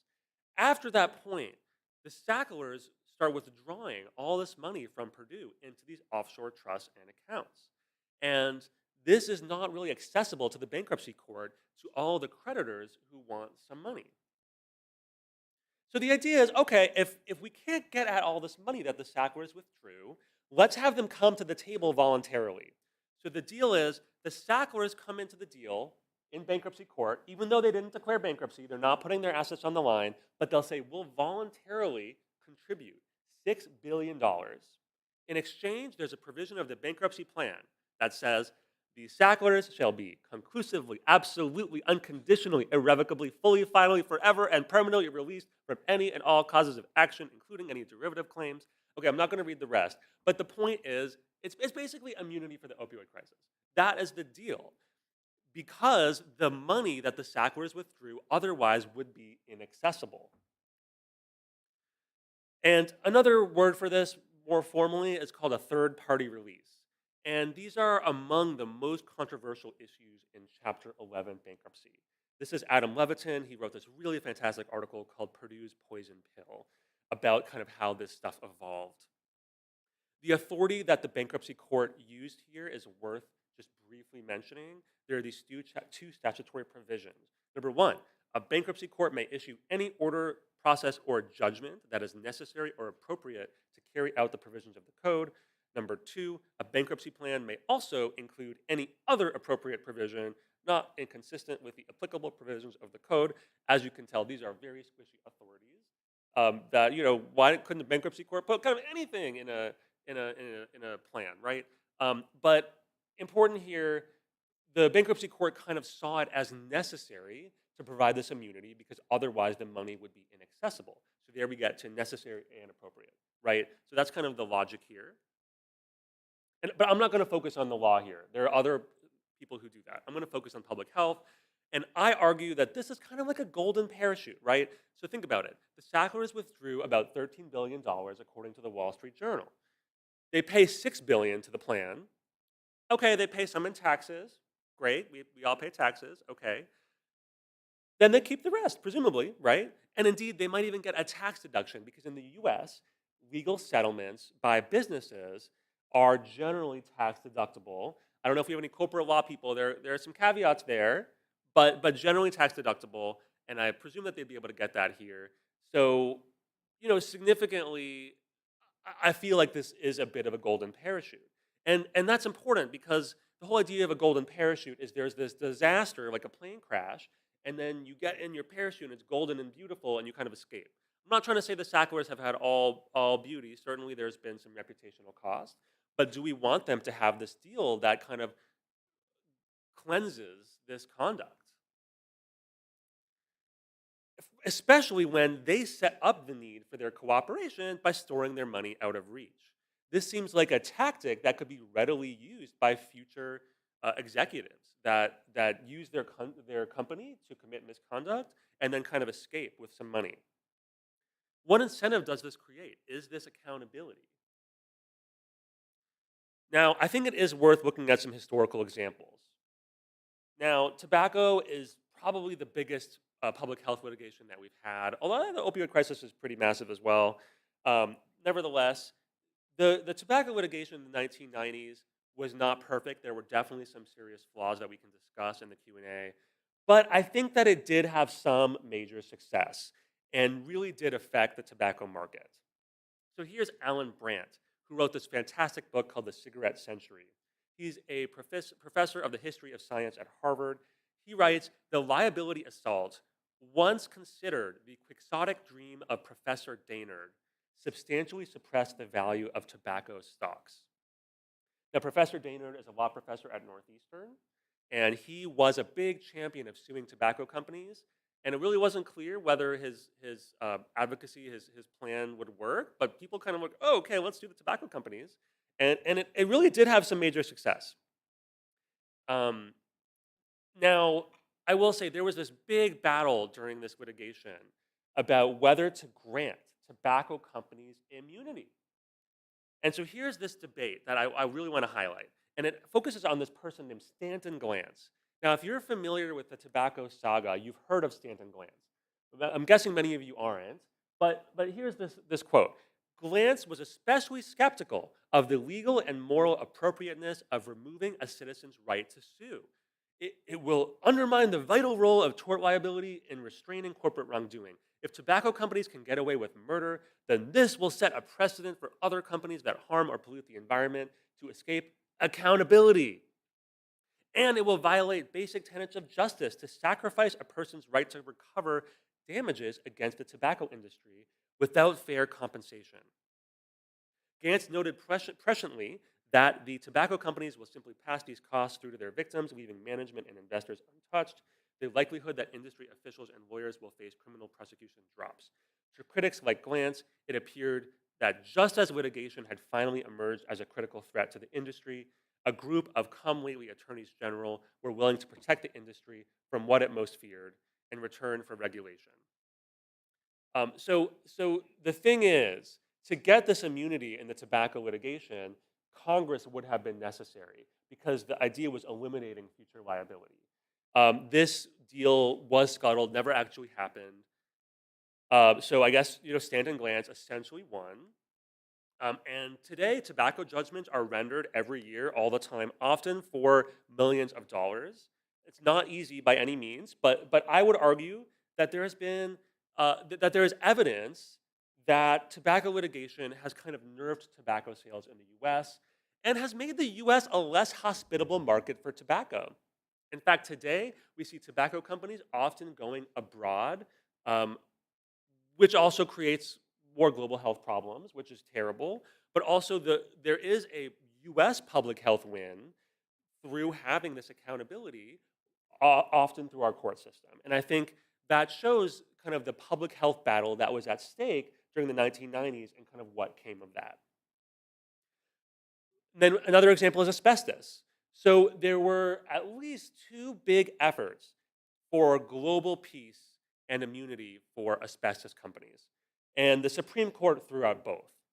In Amchem Products, the Supreme Court threw out a global peace settlement for 20 asbestos companies. And then in Ortiz, they invalidated a global peace settlement with one company. And although it's one company, that would have set some precedent for other companies. Now, the main thing here was these class action settlements would have ended future liability for asbestos for these companies. So it's kind of like immunity, right?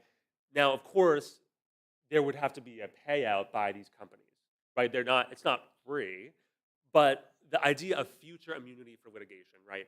That is what was proposed for asbestos. Didn't happen. But it almost happened. Now, here's Richard Nagareta, a late professor from Vanderbilt. He writes, "The class action settlements in Amchem and Ortiz promised global peace to the asbestos defendants, but only by displacing either completely or virtually the autonomy that the plaintiffs otherwise could have wielded in the tort system." Now, in this talk, I'm not concerned about autonomy. I think Beth might talk about that later in her talk. That's not my concern. But this autonomy is associated with bringing more claims, which then creates accountability. So I think that there is a similar thing happening with the Purdue case. So what ended up happening with asbestos? Did we get public health? So the lawsuits were generally tried and settled piecemeal, which is either individual cases or small class actions. And the total payout was estimated to be about $70 billion. More than 100 companies declared bankruptcy. And in the end, many asbestos users in the US were eliminated because the profitability of asbestos really declined as a result of this litigation. And this is viewed as a big public health win. Now, many of you might have seen, I believe last week, President Biden proposed to ban the main last use of asbestos in the US, which is chrysolite asbestos, if I'm pronouncing that correctly. So it's not, it is used a little bit in particular contexts in the US still, but this litigation really delivered a bunch of accountability and really stung for a lot of these companies, and it had a big public health impact. Here's Pamela Fooey and Chris O'Donnell in their big article, Silencing Litigation Through Bankruptcy. They write, Purdue Pharma and the Sacklers plan to put the opioid litigation to rest quickly with as little public scrutiny as possible using bankruptcy. So to add even more, this was an intentional plan, these two writers argue, to kind of evade accountability and scrutiny using the bankruptcy system. Okay, so in total, I think that those parallels with asbestos and tobacco are pretty significant, and we should hold people who contributed to a historic public health crisis accountable. Granted, there are some counter arguments, and I can't address them all, but I'll address three, okay? Number one, victims want the deal. Number two, $6 billion is helpful for public health, no doubt. And C, this is a bad deal for the Sacklers, some say. Okay, so point one, victims want the deal. First, I just want to point out, not all victims want the deal. Granted, it seems like at this point, more than 90% would sign on to the deal, but not all victims want the deal, and that's worth pointing out. Number two, victims don't represent public health. And in fact, it's not really clear who does represent public health, but it's worth noting that the victims do have a particular interest in this litigation, which is very valuable and worth promoting and protecting, but it's not public health. Number three, I worry that the argument that victims want the deal is a little bit dispositionalizing and is not really, if you really look at the way the litigation proceeded, I don't think it's really fair to just simplify and say the victims wanted the deal. So could the victims actually have sued the Sacklers? Well, number one, Purdue forum shopped for a very specific judge, Judge Drain, who is viewed as fairly pro-corporate. And that matters a lot in a bankruptcy proceeding. So that made things difficult for people who would have wanted to sue the Sacklers, because in 2019, this very bankruptcy court judge stayed all litigation against Purdue and the Sacklers. So if you want to sue the Sacklers, well, you're out of luck because it stayed. Then the court extended the stay at least 18 times. So actually, the Sacklers kind of already have immunity, and so the bankruptcy plan would just extend that immunity more. There was also a lot of public pressure to appoint a bankruptcy court examiner. This is something that's sometimes done in bankruptcy proceedings to examine where the money was going and to look at what the conduct was in that company and potentially see if any people involved in that company had a role in committing a tort. The bankruptcy court judge pretty clearly didn't want to appoint an examiner. There was a lot of public pressure, including this big letter by law professors, and the bankruptcy court eventually relented and appointed an examiner with a budget of $200,000. I don't know if that seems like a lot, but just to put that in context, like that is really not a lot for an examiner to examine a corporation's funds and all these people's conduct and to suss out tort liability. And this really made it hard to examine what the Sacklers' role was in Purdue. So if you look at this, the bankruptcy court, I have not been using the mic the whole time. Okay, I hope you guys can hear. Can people hear? Okay, so maybe I don't need the mic. Anyway, so the way the litigation was structured has made it really difficult to secure accountability. And if you're a victim and you've been waiting for 5 years as this litigation has moved forward, do you really even see a path to litigate against the Sacklers? Was that even an option? And it certainly won't be an option if we give the Sacklers immunity. So I would say, like, no immunity, but also let's fix the way this bankruptcy court proceeding happened. And again, it started with forum shopping of picking a judge who was likely to give these very kinds of rulings. And that's just not how our judicial system should work. If you want more on this, Adam Levitin's article, Purdue's Poison Pill, is so, so fantastic and has the deepest dive you could imagine on these issues. Okay, counter argument 2. $6 billion is helpful for public health. As a preliminary point, we don't really know how much of that money would be spent on public health. Some states have enacted statutes limiting the uses of opioid funds, others haven't.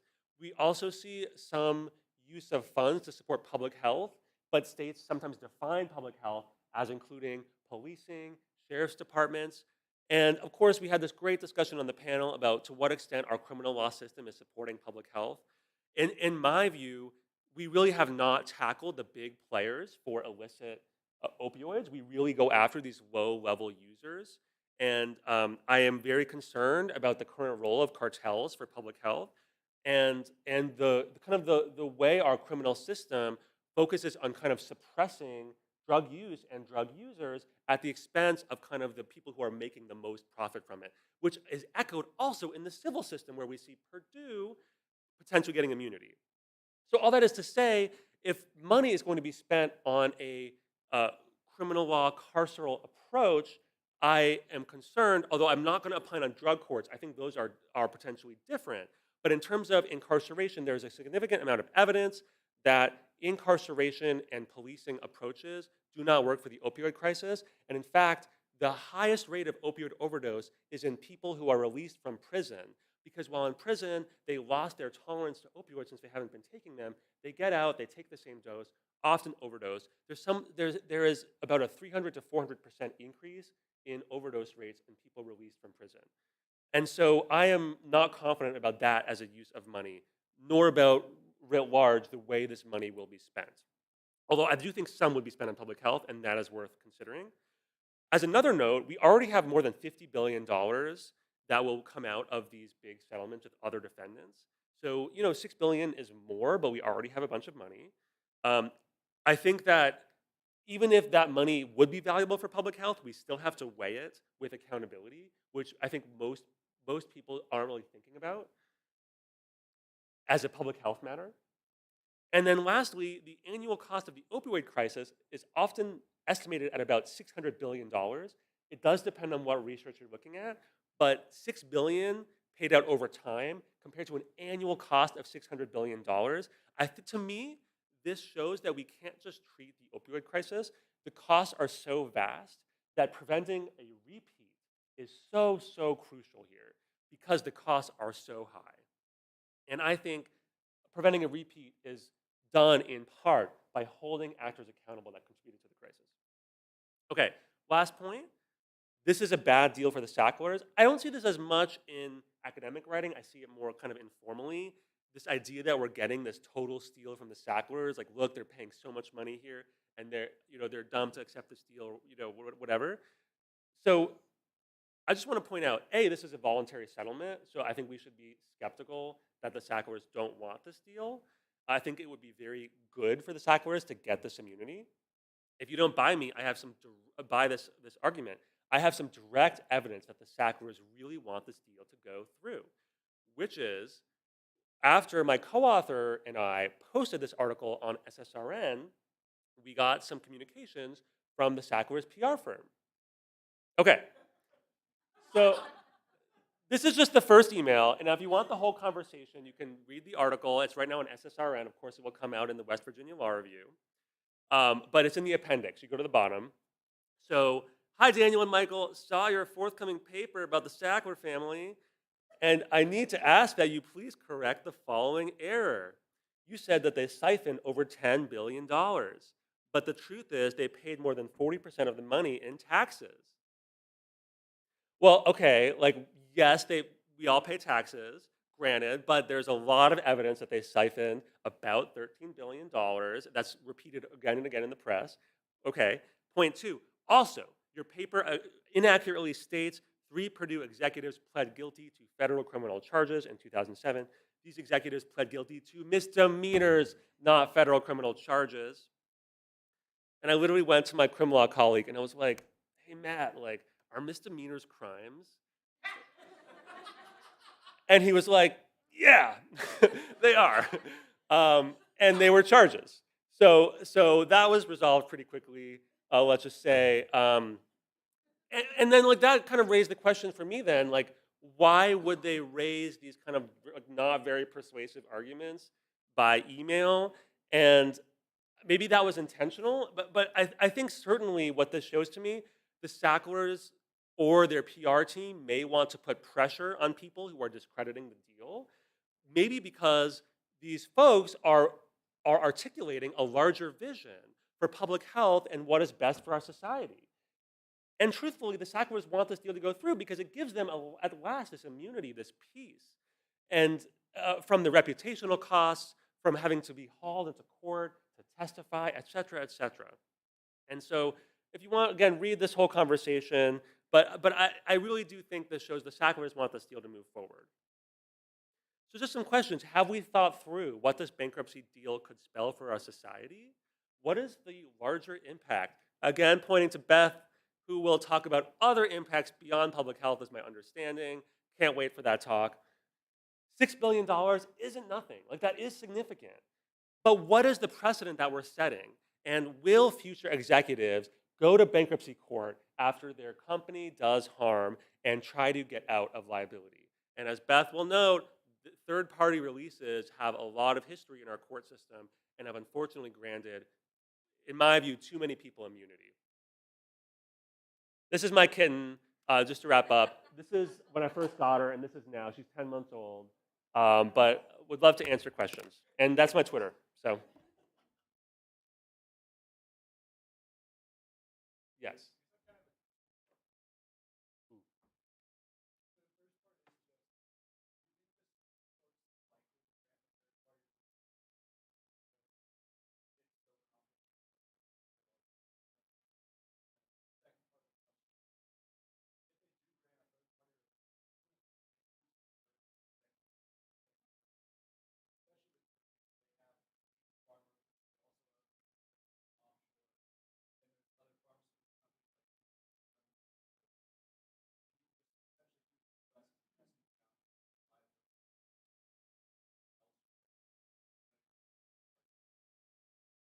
Okay, great questions.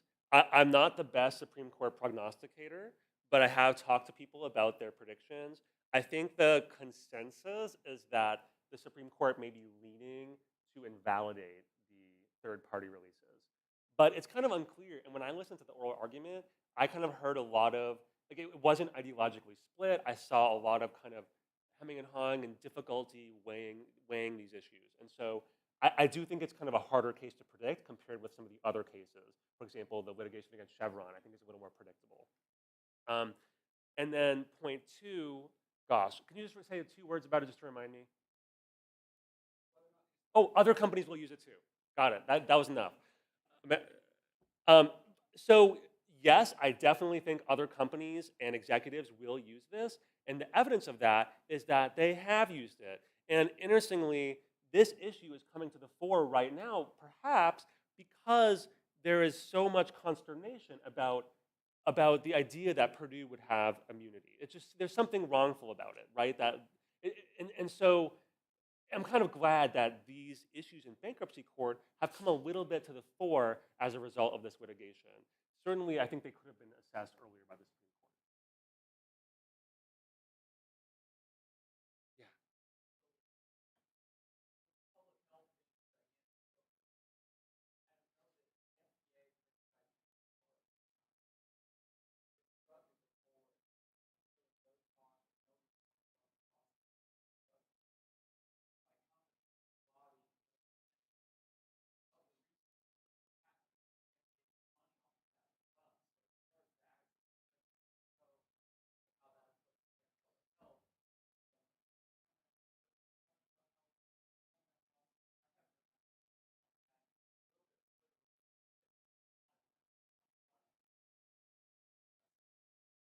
I really enjoy this point, and I also am very frustrated with the way that FDA approved OxyContin. OxyContin was approved on a single study that lasted 2 weeks, which is a read of evidence compared to what FDA usually expects of drugs. Similarly, there has been a larger critique of the kinds of drugs that FDA is approving. And I really think we have to think systemically about the opioid crisis and about public health crises in general. Just last year, I published an article called The Fall of FDA Review, discussing FDA's review across all of its review areas, drugs, devices, tobacco products, etc., and how these systems have been eroded largely by corporations pressing on the agency. But interestingly, we also see corporations pressing on litigation systems, trying to get them to benefit themselves as well. So ultimately, I think we have to protect multiple systems from corporate power. So I agree with you in that sentiment. Yes.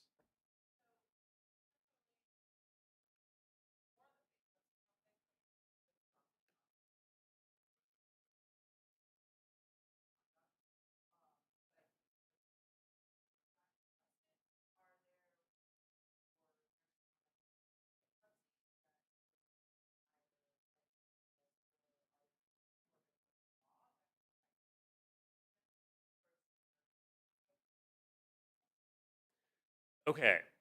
The first point, I am not a bankruptcy expert, but I can answer that question in part. Is there a remedy in bankruptcy court for this situation? What I would say is the problem is this judge is really trying to get this bankruptcy plan through. So I think the main remedy would be invalidating the plan. So that would be the main remedy.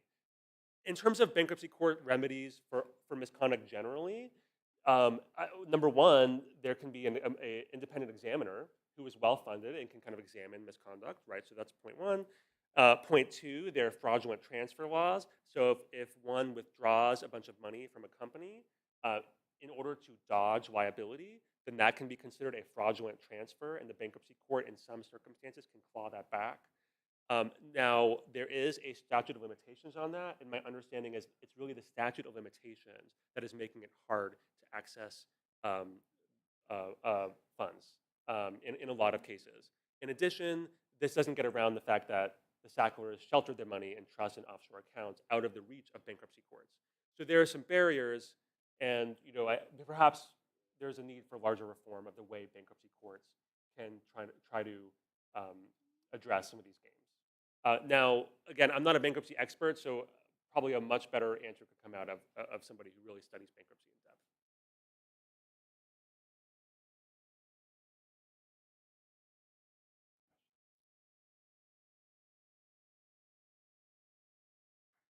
Oh.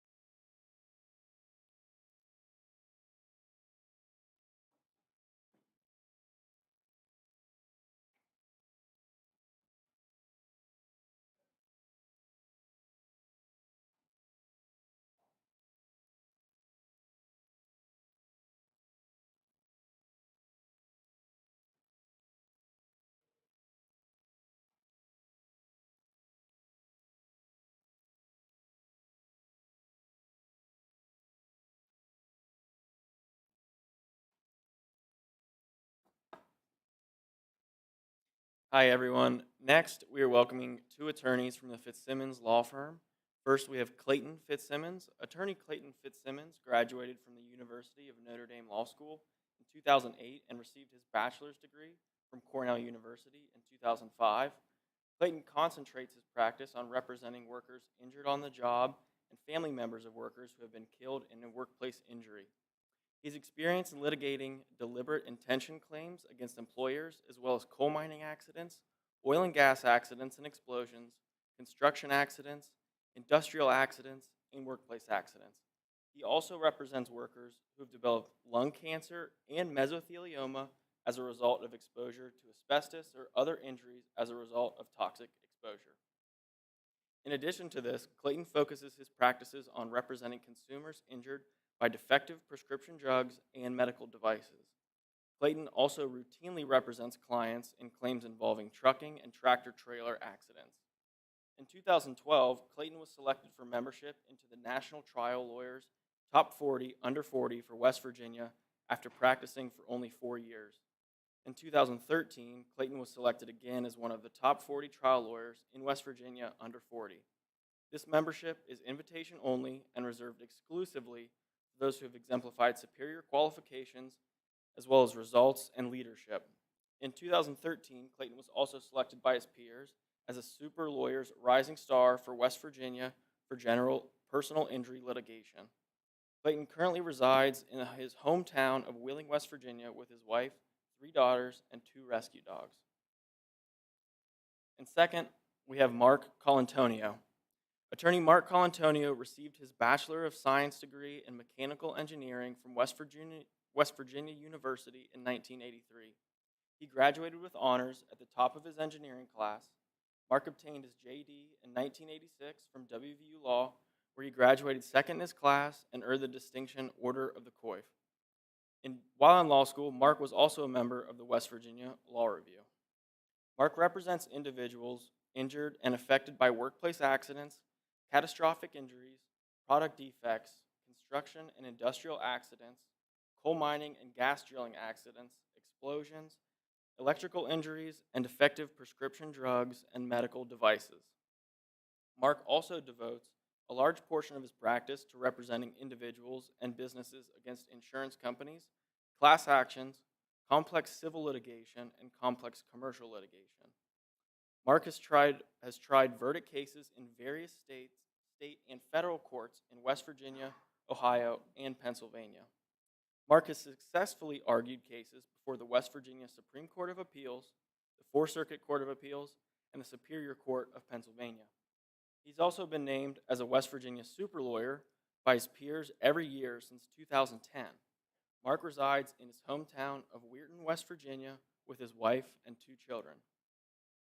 The Fitzsimmons law firm was appointed as lead counsel in the West Virginia opioid cases against manufacturers, distributors, and pharmacies in state and federal court. So join me in giving a warm welcome to Mark and Clayton. I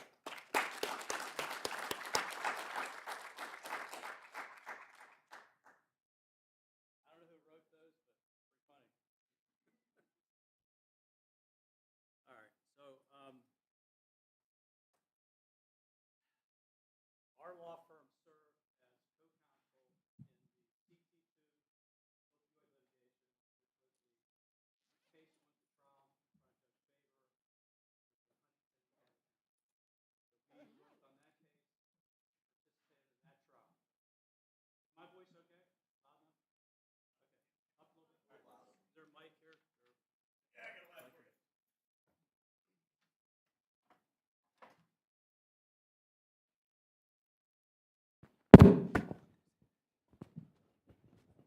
Not right now. Wow, that's real loud. Secondly, we served as the co-lead counsel in the West Virginia State Mass Litigation Panel case that was set to be tried and then it settled. That was the opioid case against. We represented the counties and cities in the distributor case. So we have that experience. And then I also was a lawyer who represented a class of individual plaintiffs in about 2006 against Purdue. And so I have that experience. So a lot of experience with opioids and opioid litigation. I could talk about this for weeks or days. What I'm going to try to do is focus on just some points that I think will be interesting. And I can say that being from West Virginia, it's a big issue here. It really is from just a humanistic standpoint. This problem was man-made and it's enormous. And 2 points. So, Professor Aaron, you tell your buddy that, in my view, these are hanging crimes, not just misdemeanors. They're hanging crimes. And the FDA issue that you raised is very important because not only was it important that the FDA approved OxyContin time release, what was important is the FDA approved it for pain lasting more than a few days. That was a game changer. That's the World Health Organization step 2. That hadn't happened before. Before that time, everything was immediate release, and it was for cancer pain, terminal cancer pain, because you don't have to worry about the addiction and abuse potential. That was a big issue. And nobody talks about that, but that's one of the dirty little stories about this story, okay? So what I want to try to do is talk about first the opioid epidemic and my view of that based on all the experience, and then the litigation itself. But before I do that, as everybody knows me, got to have a few life lessons. So there's a lot of law students here, right? All right. Number one, just real quick, West Virginia is a phenomenal place to practice law. I want you to think about that. It's also a great place to live.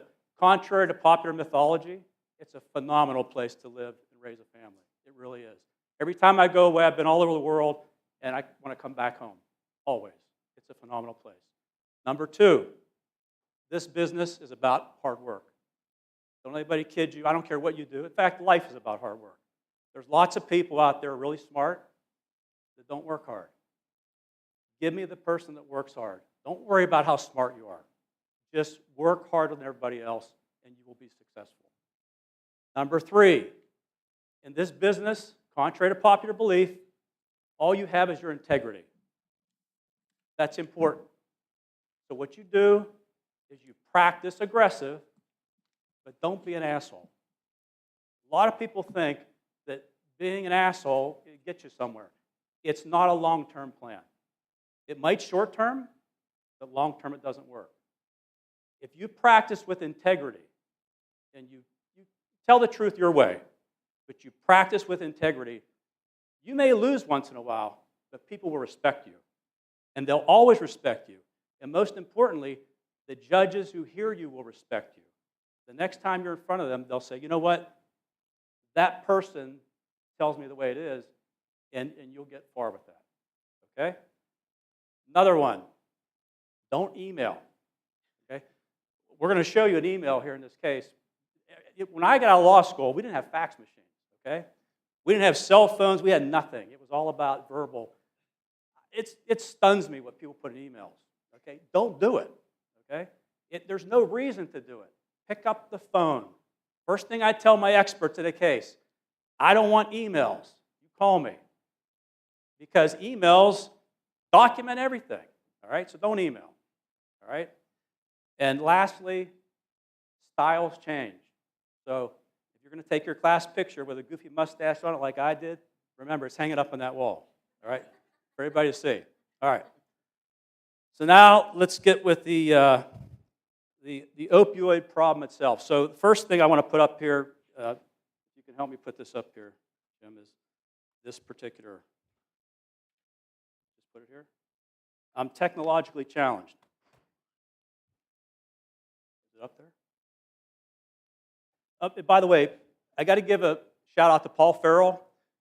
Paul Farrell is the singularly most important person in this opioid litigation for West Virginia and even nationally. He was a big driving force in this, so I got to give a shout out to him. Well, you're worse than I am. All right, so this individual here is Raul Gupta. He is a West Virginia hero. Right now, he's the drug czar, so my responsibility in the opioid litigation, one of them was this individual here, Dr. Gupta, and he knows more about opioids than anybody in the world, bar none. And right now, he's trying to solve the problem for the country. Now, I will tell you, if you hear in the news that China just cut a deal about precursors, so what happens is the Chinese make all the precursors, the chemicals that the Mexican drug lords use to make fentanyl. So you'll hear in the news that the Chinese cut a deal with the United States to try to fix that problem. That's him. Okay? This guy is really active in trying to solve the problem. Phenomenal guy.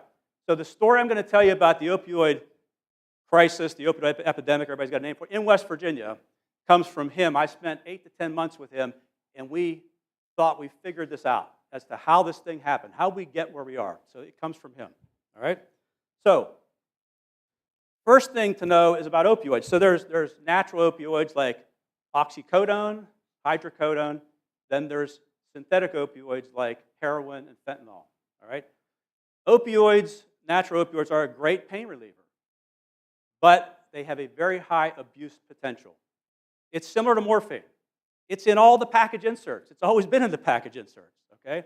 So if you give a lot of this stuff to people, you're going to get a lot of abuse and a lot of addiction. It's just they knew this the whole time. This was a known concept, all right? But that's just a fact of natural opioids.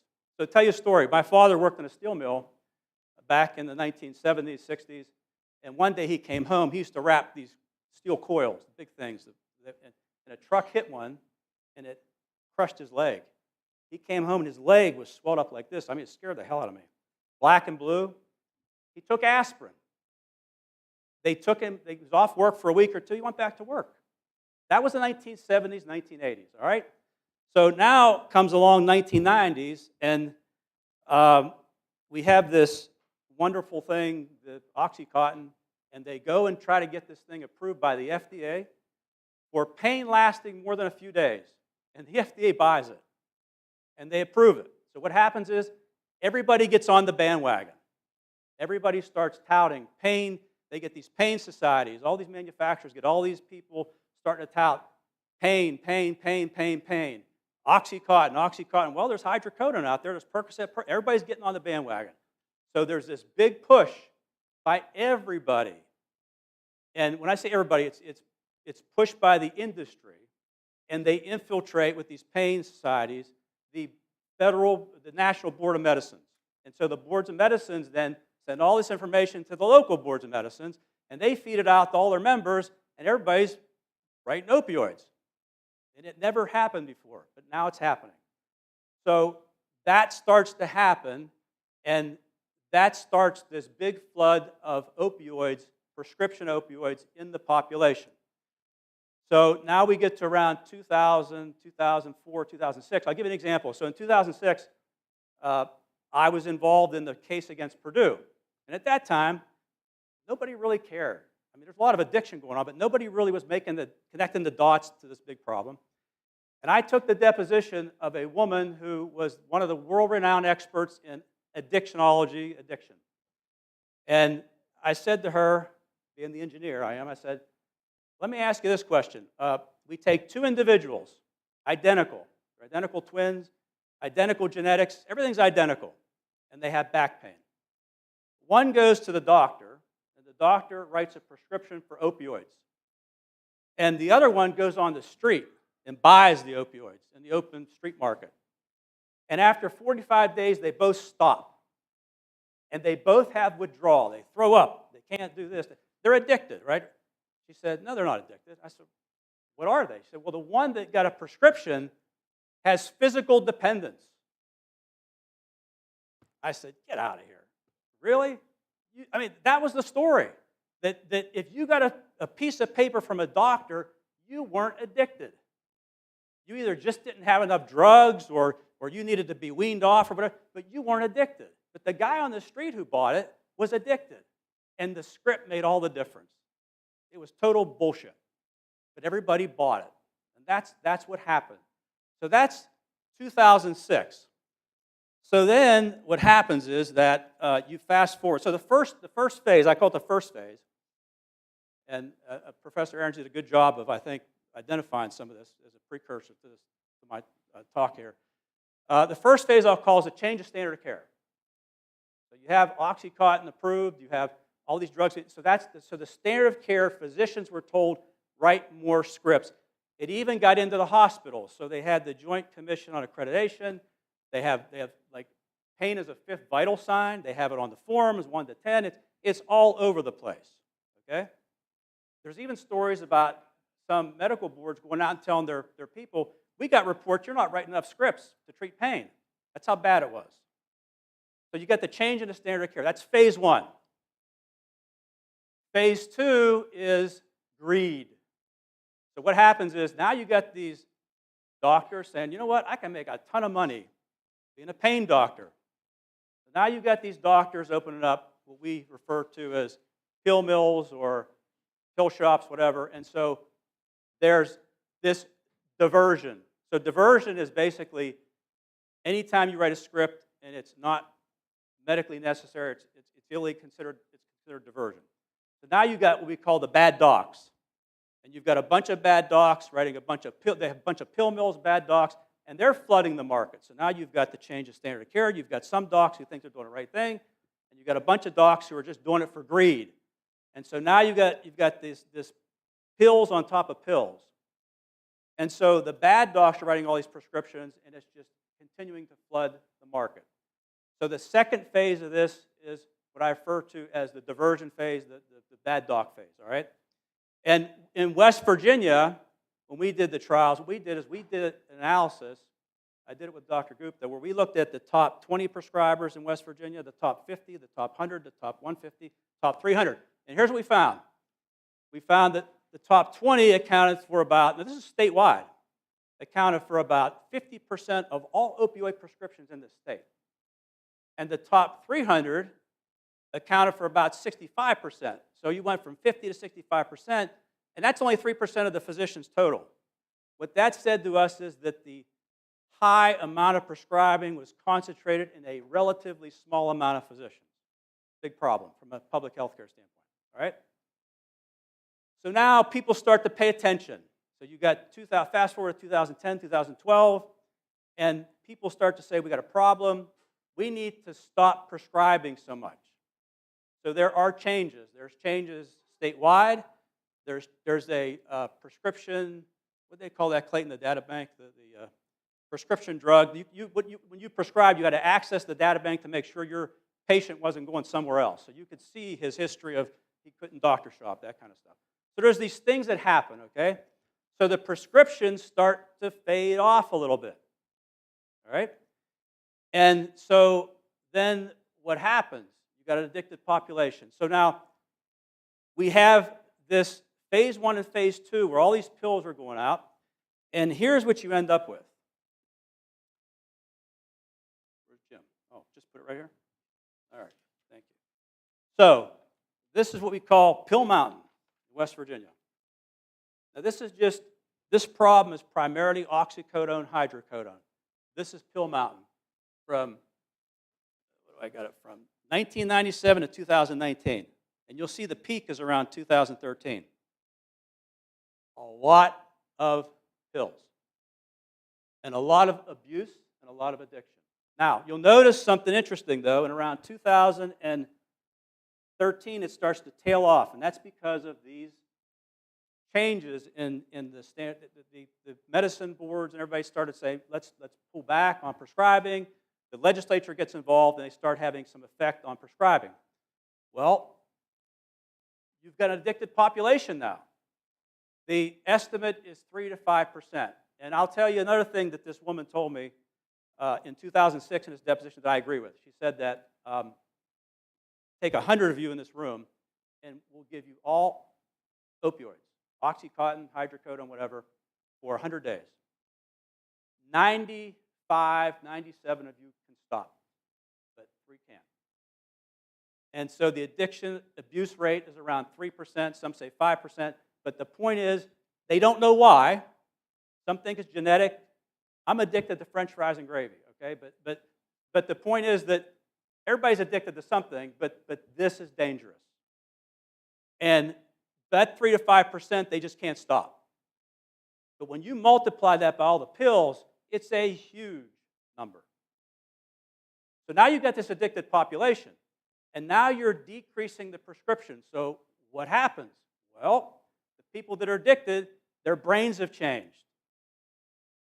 Opioids block the receptors to pain, but the brain tries to find another pathway, so they create other receptors, and it's just a huge problem. That's what addiction is. So you have an addicted population. What do? Well, they go somewhere else. So what we found out is that the prescription dropping has a strong correlation to heroin going up.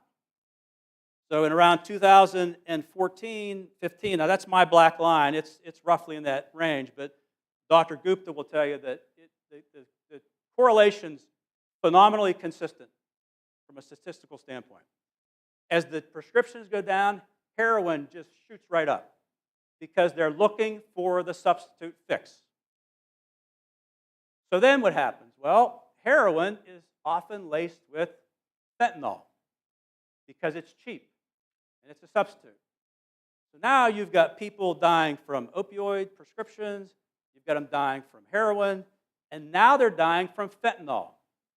And then they turn to fentanyl because fentanyl is also a powerful substitute.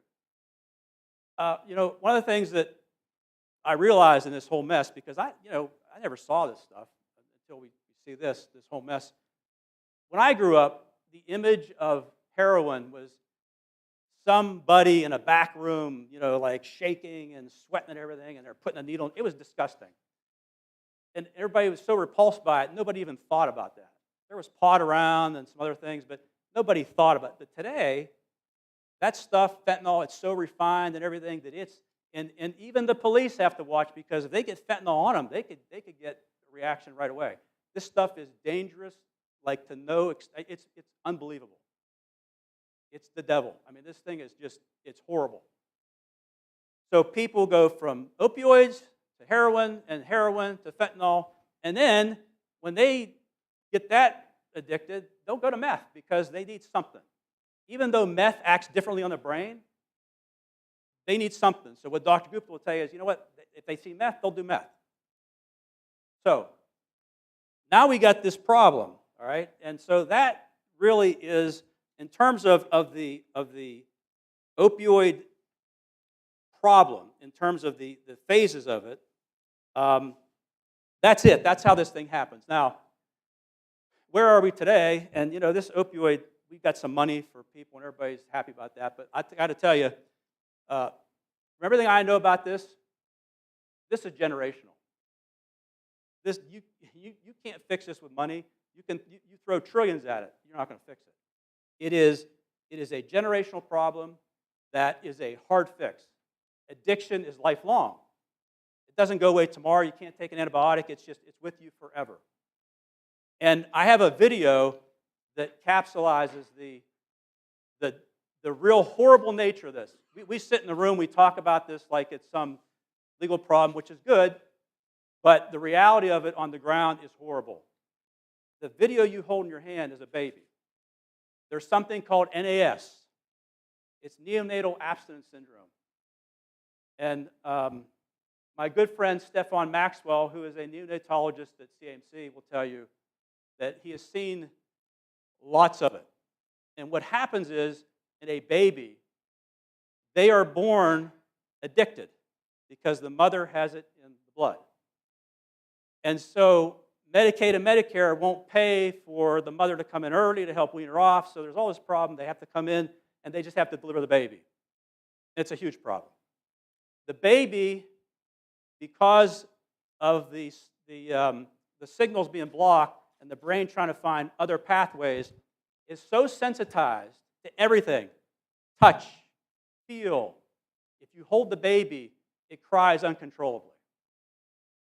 It shakes uncontrollably. I saw the video, and you can't watch it after 3 minutes. It's not 3 minutes. It's maybe 30 seconds. After 20 seconds, you just turn it off. You can't watch it. And this happens on a daily basis in West Virginia, every day. They're trying to figure out how to keep the mother with the child, and maybe, because after, if they keep the child longer, they can. It's a huge problem. There's cardiac infections that they keep coming back for. It's a mess. It's a total mess. But it's generational. This money we got, and they're going to spend it on certain things. I pray for it, but I don't have any hope because it is generational. And it takes the person who's addicted to make the decision. You can talk to them all you want, but until they make the decision that they want to get out of it, and it's powerful. So it is a real problem. I don't know the answer to it, but it is a huge generational problem. I'm from West Virginia, so it really hits me hard. It was good that we were able to help in this case, but you sort of feel hopeless because it's such a huge problem, and you see it, and you like to feel like you made a change, but you know what? I'm not so sure. But anyhow, so that is the opioid problem. And so now we turn to the litigation itself. And so the litigation itself. Here one more thing I want to show you. This is interesting. Or two more actually. I've got these. So So this is, we did this. This is injuries in West Virginia and cancer. And so we had this huge increase in opioids, and guess what? The need for it is going down. The work injuries are going down, and the cancer rates are going down. So what we did in the case, I had this with Dr. Gupta, basically, there's no need for this. The significant diabetes was probably going up a little bit, but it was straight line. Cancer was going down, work injuries going, everything was going down, but opioids were going up. There was no public health need for this crap, and it happened. Biggest man-made crisis, in my view, in the history of man. The litigation. Oh, one more. So this, we took a straight line from 1999 all the way to 97 to look at the straight line. You know, it's now it's a little bit, but the bubble's in the middle. There's your problem. There's the bubble. That's what I call classic Exhibit 1 for oversupply. That's it right there. All right. So what we did in the litigation, so the cause of action was public nuisance, and in West Virginia, this one I'll have to actually pull up with me. I'll say that for a minute. So West Virginia loosely follows the Restatement of Torts on public nuisance. And I know everybody's read that. You memorized it. But I'll remind it a little couple things anyhow. So in West Virginia, a public nuisance is an unlawful act or condition that operates to hurt or inconvenience the public. The key here is it's an act or condition. In this case, we argued it's a condition. The condition is the opioid epidemic. The condition is the overdose deaths, the OUD, opioid use disorder. It's the hepatitis. It's all the emanations of the opioid crisis. That is the public health condition. That was the opioid epidemic. Was the condition for the public nuisance. It requires in West Virginia that it be unlawful or unreasonable. Now, some states will tell you, and even West Virginia law, they'll say, well, you can be legal, but it still has to be unreasonable. Those people that say it can be any kind of act, I said, well, then you can sue the delivery trucks. Can't do that, all right? It has to be some type of unreasonable conduct. For example, we're in Alabama right now, and we're representing hospitals in Alabama against the big three, and they always try to tell me, well, you don't have to prove any kind of bad conduct. I said, well, Alabama still has this concept of foreseeability tied to duty, so you got to show they did something wrong. And it's easy to do that, but you have to show some kind of unreasonable conduct. So the idea is you got to show unreasonable conduct that causes the condition, and that's what we alleged, all right? And then as far as who can bring it, you got standing, and so Clayton has the statute memorized. There's a statute in West Virginia that gives the counties and the municipalities the statutory right to bring they give them the right to abate a nuisance, is what they do. We said it gave them a private cause of action, all right? So they have that, and then the AG brought claims under parent patriarch. Well, they just brought claims on behalf of the state, all right? So the standing is we had the public entities, and the AG had the states, so that's who brought the claims. The targets were three groups.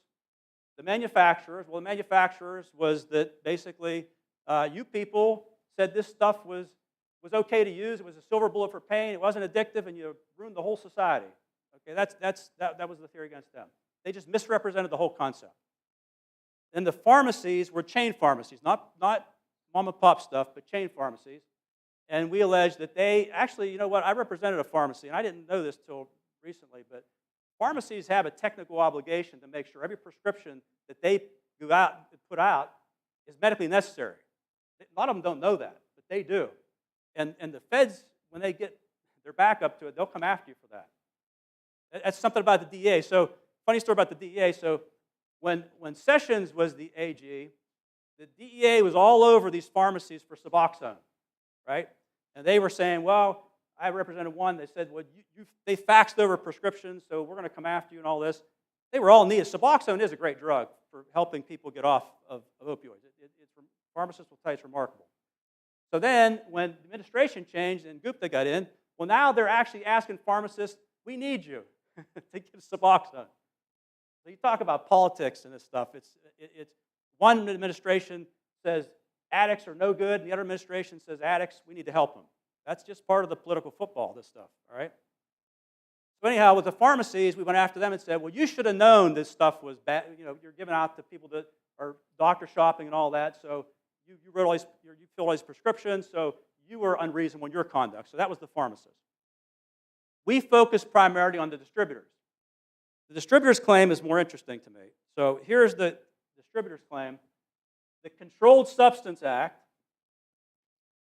has this phrase in it, and it says, this is 21 U.S.C. 824, and evaluating distributors' operations. Now, distributors are like Cardinal, ABDC, and McKesson. Those are what we call the big three. But there's other ones, but that's it. So what they do is they get the drugs from the manufacturers, and then the pharmacies order the drugs from the distributors, and they have an order. And then they fill the orders. That's how this thing works. It's called a closed system, right?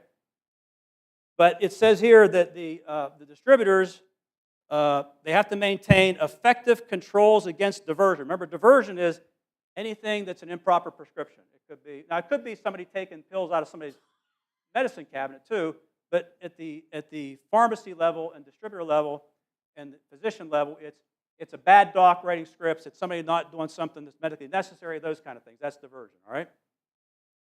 And they have to maintain effective controls for diversion, which means to design and operate a system to identify suspicious orders. And that's key phrase, suspicious orders, all right?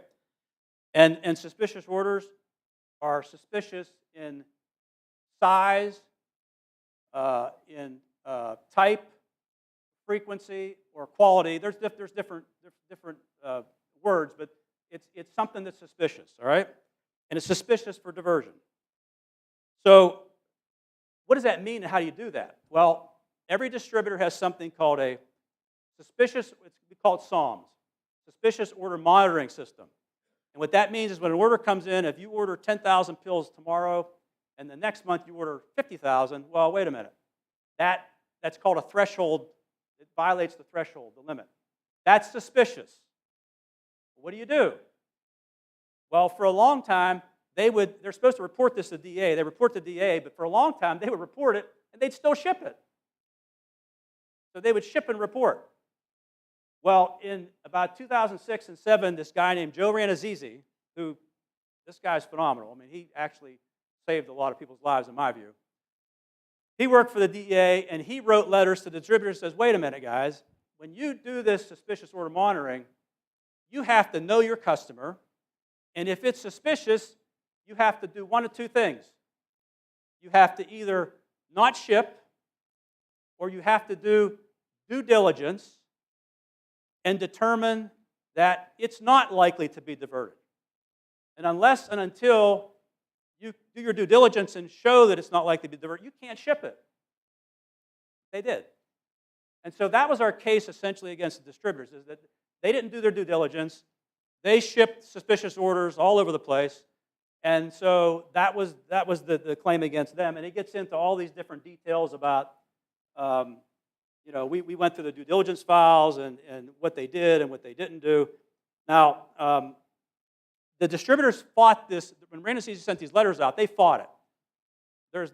They have this association called the HDA, HDMA, and at one point they said, we're going to develop these standard protocols for suspicious orders, and we're going to sort of follow Ranazizi. Then they thought, we're not going to do that, and then they pulled back on that. So this was a big fight until this decision called Masters came out. There was one called Southwood, then Masters. And Masters finally, in 2017, the D.C. Circuit said, you know what? Joe Ranazizi's right. Under the CSA, the CSA doesn't say stop ship, but that's how they interpret it. So in 2017, when that ruling came out, that solidified the claim against the distributors that they had to stop ship and do their due diligence, otherwise they were acting unreasonably or unlawfully, and there's our claim.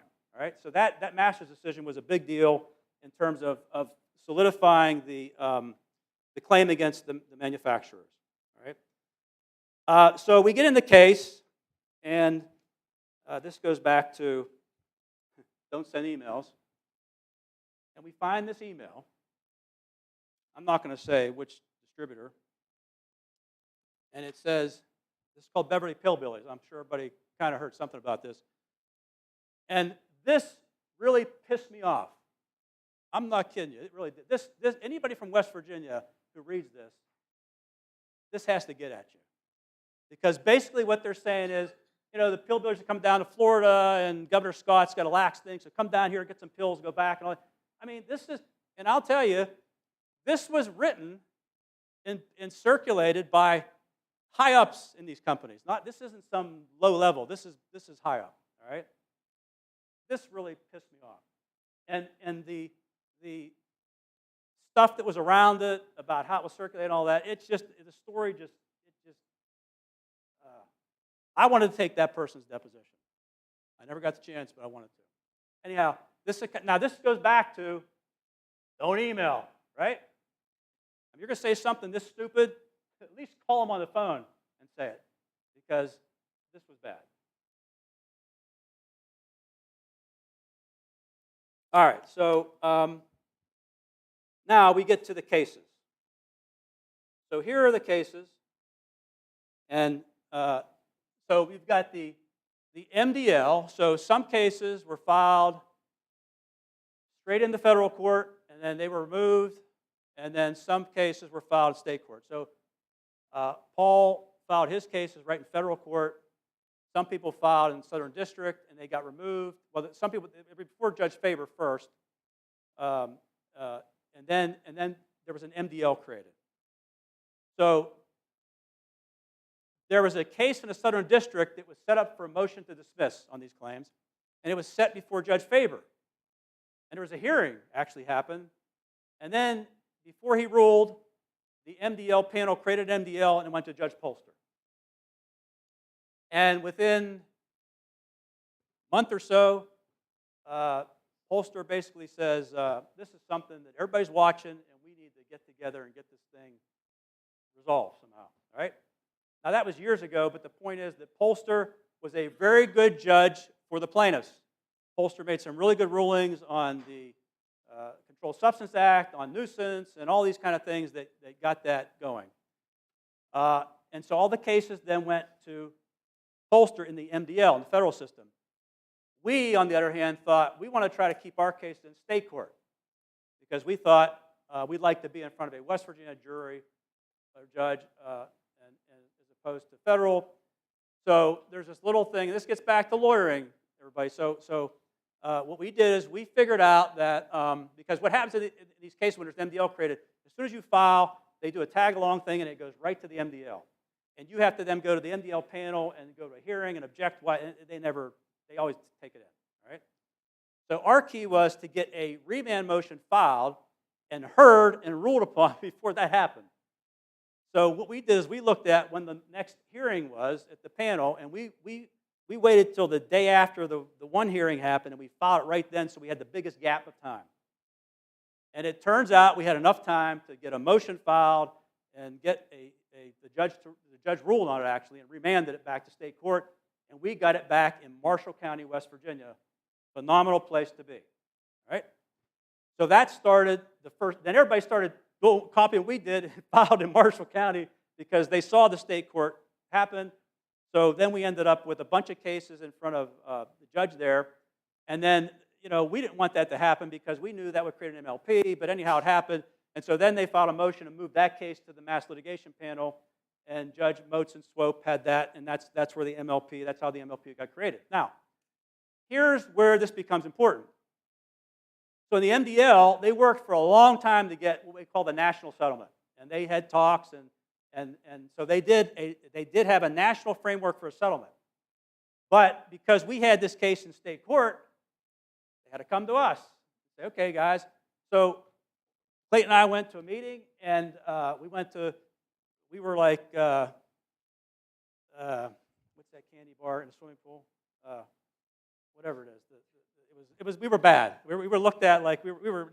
So they were trying to push this settlement. We said, we're not doing it, guys. So what happened at that time? So the national settlement would have yielded West Virginia around, I think, $180 million or something like that. And we said, no, we're not doing it. So then that forced them eventually to do a national settlement but carve West Virginia out. And that's how it ended up. So they did a national settlement because they wanted to be done so bad to get that done, to get that liability off them, so it keep Cardinal and everybody from going to bankruptcy, whatever. But West Virginia was carved out. And because we said no, it was carved out. That is the truth, regardless of what politicians may say. All right? So then the cases proceed, and now there's two tracks. There's a state court case and there's a federal court case. And the federal court case, CT2, gets set for trial in July 21, right? 21. Yeah. So in July 21, Clayton's father, Bob, and I and Clayton go down to Charleston, and we're getting prepared for that trial in front of Judge Faber. And we participated in the trial. The case gets tried. It took weeks and weeks and weeks. So Faber it's a bench trial because they waived the right for damages, and so it became equitable remedy and all that. So it's a bench trial.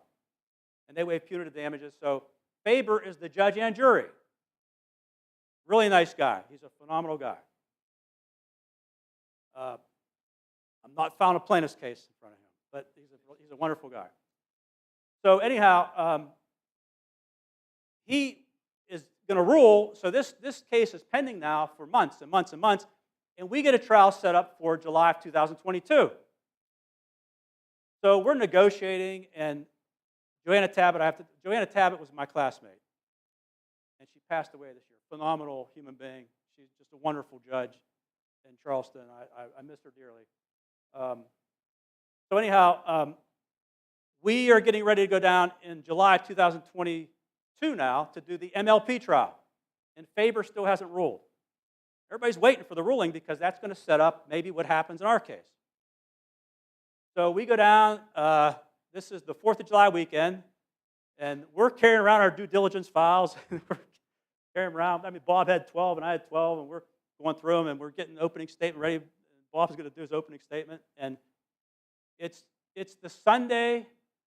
I remember this being a Sunday. They had a little something going on outside, and we're negotiating, and our trial starts like the next day. And Faber rules. And it's a horrible ruling for us. There's no case. There's no nuisance case. West Virginia doesn't recognize nuisance. And it's just bad. And we're like, oh, shit. Like, we're negotiating this. This is big money, and we're going to do a trial. So that was a long 24 hours. And so then I remember what happened is that we woke up at around 5 o'clock in the morning. We were getting ready to go to the courthouse, and we get a call from Judge Tabbitt, and the case is settled. And we settled for $400 for the distributors, which, if you do the math, we got a shorter period of time for payout, too. We got around 3 times what we would have received in the national settlement. So West Virginia did really good by sticking with it and doing that. So that's how it happened. And so now everybody, I don't know if everybody followed this, but the Fourth Circuit has now said that Judge Faber's case, they ruled because they appealed it, and they said they're going to certify the question to our Supreme Court and have our court determine whether you can have a product-type case for public nuisance in West Virginia, and we're going to be on that brief probably. And there's also maybe we're going to do a amicus thing, but anyhow, that's going to be for our Supreme Court, big issue. And I'm very hopeful with the way that'll come out because I think clearly under the law, if you read the cases that under West Virginia law, you can clearly have a case like this. You can clearly do it, and I think the law is pretty clear you can do it. So that's going to be yet to determine, and so that'll be an interesting. That'll be something people will probably study as far as, then the next question is what happens after that. So that'll sort itself out in the next year, all right? So you got the numbers, 186 in the MDL and 400 in the MLP. So my last life lesson here is that what do lawyers and real estate agents have in common? What's the number one rule of real estate? Location, location, location. What's the number one rule of law? Venue, venue, venue. So you have to ask yourself, what would have happened if the MDL would have appointed Judge Faber as the MDL judge instead of Judge Polster? That's an interesting question. Or another judge that might have interpreted the law differently. Look, this opioid case was, you call it tip of the spear or whatever. I mean, look, a lot of law, I remember, is Professor Bastrop still here? Okay, so when I was in con law, I just came out of engineering school, and so I had this engineer taught me, and so he was saying, what's the framer's intent? And I'm like, so the engineer in me said, some of these guys, it's like 18, 20, they might be living. And I said, why don't they just go ask them? He said, that's not what we're looking for, Mark. I said, okay. So the point is that the law sometimes finds a way for a remedy. And in this case, the law found a way for remedy. I think it's a really good remedy. It's a valid remedy. But you could have had some people interpret it differently. And this is a really good example of that. So you have one judge saying there's no case. You got other judges saying there is a case, right? But the interesting question is, from a legal standpoint and a lawyer standpoint, what would have happened if the MDL points somebody who didn't think that way? And what would have happened to that $26 billion? It might have been zero or a lot less. You just don't know. Okay, so in law, a lot of times that's kind of what happens. We talk about it after, but that's the reality of it. That's the practical side of it. That could have really happened. So that's the last lesson I would have, is that you've got to think about, you've got to plan everything out before you do it. That's the part of being a lawyer. Usually when we do cases, we've got every corner looked around before we do it, before we even file a case. You have to do that as a plaintiff, because we don't eat unless we win. And that's the reality of it on the plaintiff side. So anyhow, so that's kind of a summary of what I was going to talk about. And but I wanted to do it so I could have questions, because it's a lot of material. And like I said, we could talk about different nuances for a long time, but that's opioids in about, how long was that? 35 minutes or something. But that's about it. So any questions? Anybody? Yeah, sure.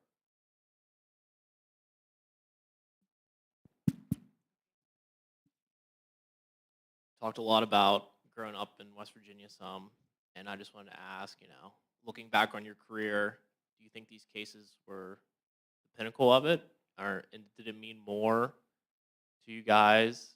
I know Clayton grew up in Wheeling, being from West Virginia and having the responsibility of, doing these cases and trying to win. I mean, that's a good question. For me, it did, and I know for Clayton it did. I mean, if you're going to litigate, you always want to win everything. But this case did mean a lot. It really did mean a lot to me, especially when you see stuff like that. And I think people have a tendency to look at us like, it doesn't matter, it's here or whatever. So it did mean a lot. It meant a lot to us altogether, but I'll let Clayton kind of follow up with that. Yeah, I mean, it was honestly, it was probably the most important case I had the privilege of working on. A lot of times, you're trying to, when people come to us when something bad's happened to them, and so you're trying to, make life easier for them. We can't go back in time and erase what happened. But on this, the remedy that we sought was abatement, and so we were really trying to put something together that would actually make a difference going forward. Everyone, we have heard it, it's cliche, but this is really a problem that's touched every facet of society. Everyone here, especially people from West Virginia, have probably been affected by this. So when we had the privilege of representing, the state and get appointed as co-lead counsel, yes, that is something that we actually had a right and an opportunity to make a difference. And to me, it really resonated because, this is, I went to law school, I love practicing law. Intellectually, it was challenging. I love that part of it. Strategically, there were so many aspects of it that were there. But it was something, too, there was a case that actually you had an opportunity to feel good about what you were doing. Lawyers, we have it's a privilege to practice law, and it's an honor to practice law, and you have the opportunity to effectuate change. And I think through this litigation, we saw that as a challenge and opportunity to do that. I remember when we first got involved in this case, we said, this is crazy. We're going to take on, 20 of the biggest corporations in the country, one of the wealthiest families, and here we're just a law firm from Wheeling. And we sat around and we said, you know what, this is a case here that we have an opportunity to make people's lives better and to actually kind of bring about change. And it has. I mean, what has happened through the litigation, we've highlighted and exposed a lot of the bad conduct that's happened. And a lot of times you hear the saying, sunlight's the best disinfectant. Through this, people haven't, like Mark said, Mark handled these cases back when they were individual users, and no one really cared. I mean, I don't think Mark had a sympathetic year when he had the first cases against Purdue. But now the problem got so bad, and everyone, the public, realized what happened. I mean, we had to go, there was lawyers that fought to get the Arcos data released publicly. And what the Arcos data is that all these distributors have to report all their sales. And so through that, we were able to see, how many pills this little community got, how many pills this whole state have. And people started seeing, wow, this is really bad stuff. The Pillbillies email, that was something that was, this is a corporate culture that now, these are the people that were supposed to, that have a license, that are supposed to do good, through it. And here they're sending emails, and it wasn't just, I think the top of the email said, hey, thanks for resending this. This is something that made my day again. So obviously this wasn't some one-off thing. This was something that got recirculated. When people saw that, it was like, wow, change needs to happen. And you know what? And the government didn't do anything. This was a societal problem. We heard about that talking earlier.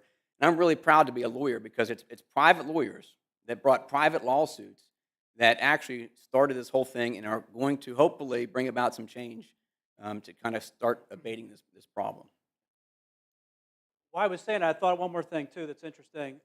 So we also represented hospitals. So I represent CMC, and Steve Farmer represents WU, and we've got West Virginia hospitals together. So on the public nuisance side, you can get, the publics have standing to bring the nuisance or the abatement claim, but on the private side, there's also what we refer to as special injuries. So the public nuisance restatement and the law pretty much says that if you have an injury that is different in kind from that suffered by the public, then, and there's a public nuisance, you can recover for that. So the question is, can privates like hospitals bring a cause of action against the defendants for the increased health care costs they have? So that, because these hospitals they got all kind of uncompensated care because of this. So like an endocarditis infection, instead of lasting 3 days, they have repeat visits, and it might last 30 days. And they don't get paid for any of that because Medicare and Medicaid does not recognize a booster for the opioid diagnosis code. So the point is they've got hundreds of millions of dollars in losses, and the question is, will the courts recognize? And some courts, in our court, well, we filed our claims in federal court, but it's whether that uncompensated care is a different in kind injury than the public in general. And our argument is it is, because we can't refuse the patient that comes in the door. We're like the police officer. We can't refuse that. We have to provide the care, and so we're uncompensated. So that's another legal battle that's going on. Most third parties did not fare well in this litigation. The pollster kind of cut it off, and he pretty much said, this is Publix, and I'm not real enthused about the third-party claims. He didn't dismiss the hospital claims. He said in his opinion that it's a little more limited, but that's still an open issue. That's something that lawyers can talk about for a long time. There's a restatement of torts third that just came out coincidentally during the litigation that said, well, products shouldn't be the type of thing that is a special injury, but I think that might be somebody, I don't know. It just seemed like coincidence that came out when this thing was going on. So that's an open issue on third parties. Any other questions? Yes.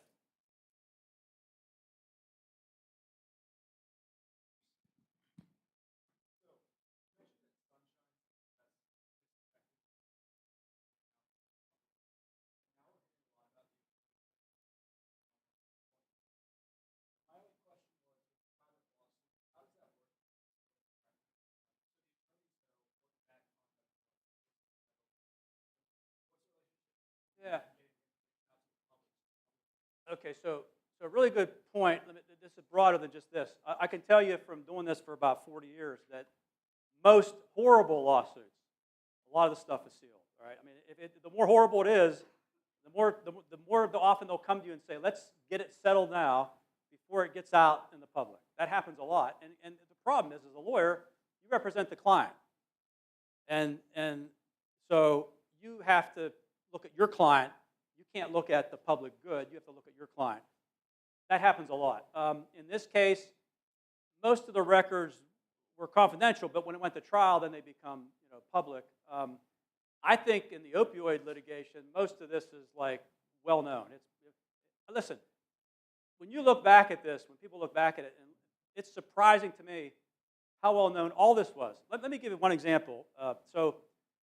When I did the Purdue case, so Purdue used to have Oxy-IR, which is immediate release, right? They would give it to people that had cancer pain.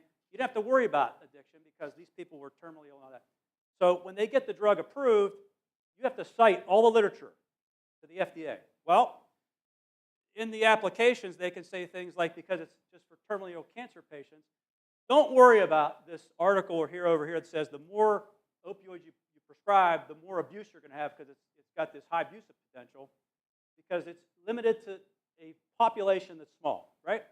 What do you think happened to that literature when they went to get FDA approval for OxyContin for pain lasting more than a few days? It wasn't in there, right? So I mean, there's a lot here in this thing to go around for lots of different agencies and all that. But to answer your specific question, I think it's pretty much out there. Now, whether people want to pay attention to it, let me tell you, most people don't even want to deal with this. Most people don't even know about it. They want to believe that everything's okay, right? So it's hard to even deal with this. It's tough. This state particularly has a huge problem, and it's socioeconomic. We were, as Dr. Gupta would say, vulnerable, very vulnerable to this problem. Alabama is very vulnerable. The poor states are the most vulnerable because they are looking for help in their lives, and when you say, oh, here's a magic pill that'll fix all your worries about pain and everything, well, you're vulnerable, Tough problem. But most times you have to represent your client, so a lot of things are sealed, We do confidential settlements all the time. Yep. Sure.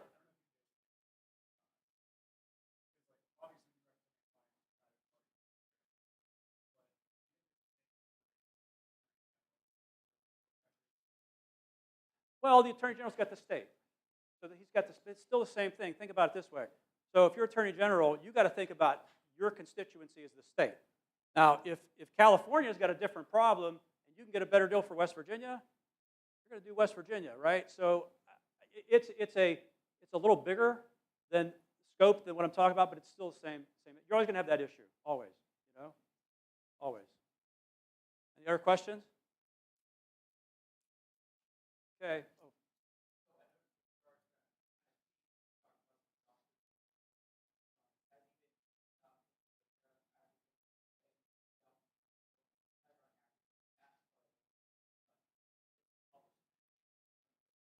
Yeah, I'm sorry, I missed the first part. Dr. Gupta. Yeah, you guys published the charts that showed the data. Does he have a place to see that stuff through? Oh, yeah. No, so Gupta. He's currently the drug czar. Yeah, he's currently provides drug. It's the director of drug policy, they call it, but they call it the drug czar. So he's worldwide right now. But Raul is one of the smartest people I've ever met. He's one of the most decent people I've ever met. He's sincere, and he's a hard worker. He knows statistics on overdose. He knows them by day. All that. I mean, he's either in Colombia or China or whatever. But I mention this because it's important. One of the biggest problems we have right now in this country is fentanyl. And the news you hear about China wanting to cut back on the precursors to fentanyl, that's him talking to Biden and saying, hey, I want this done. And Biden gets the Chinese to do it. That's pretty significant for a drug. Drug czars don't usually do that much. That's him doing it. Okay? He's trying to bail out a sinking ship with a pail, right? He's doing as much as he can, but that guy knows statistics. Yes, he keeps track of all the statistics. And they are getting a little bit better. It's getting better, but this is still generational. I think anybody who says it's not generational is kidding. I think that was the worry, was that now that these settlements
we're just going to take a quick 5-minute break. Feel free to get up, stretch your legs, use the restroom. There's snacks in the back, so we'll be back in a few minutes.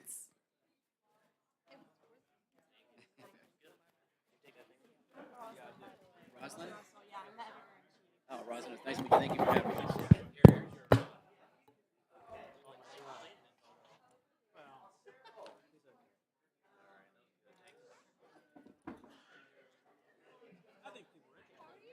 Hey, would you mind taking a picture for us three up here? Are you guys sticking around? Hey, Christy, would you help me get a picture? Let me, Yeah, I'm meeting actually with Professor right Hall. back. Okay. We just have these for you guys as gifts. Okay. I just wanted Okay, that'd be great. Yes, Marcus. Okay. Sorry, I knew I wasn't gonna be able to figure it out. You know.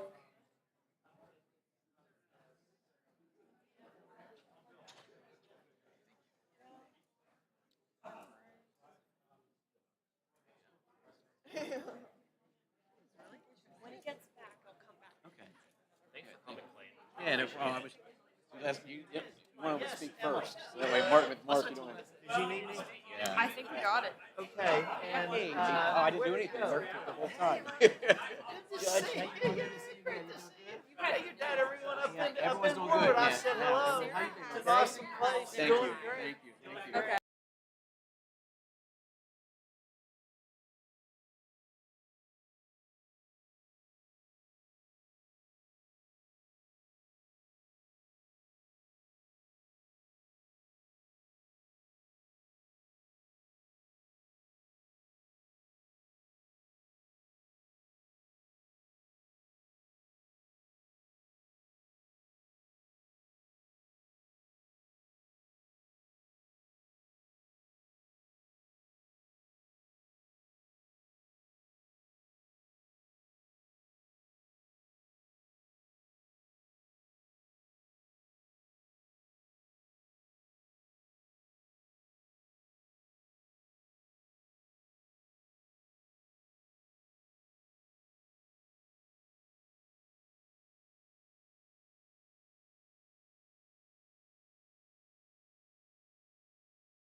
No, this is good. And invite Okay, students thank and you all tell so them much come for see coming us. back You're from the welcome to break. come visit. I'm Not that happy far to away. introduce the Northern District of West Virginia Drug Court team.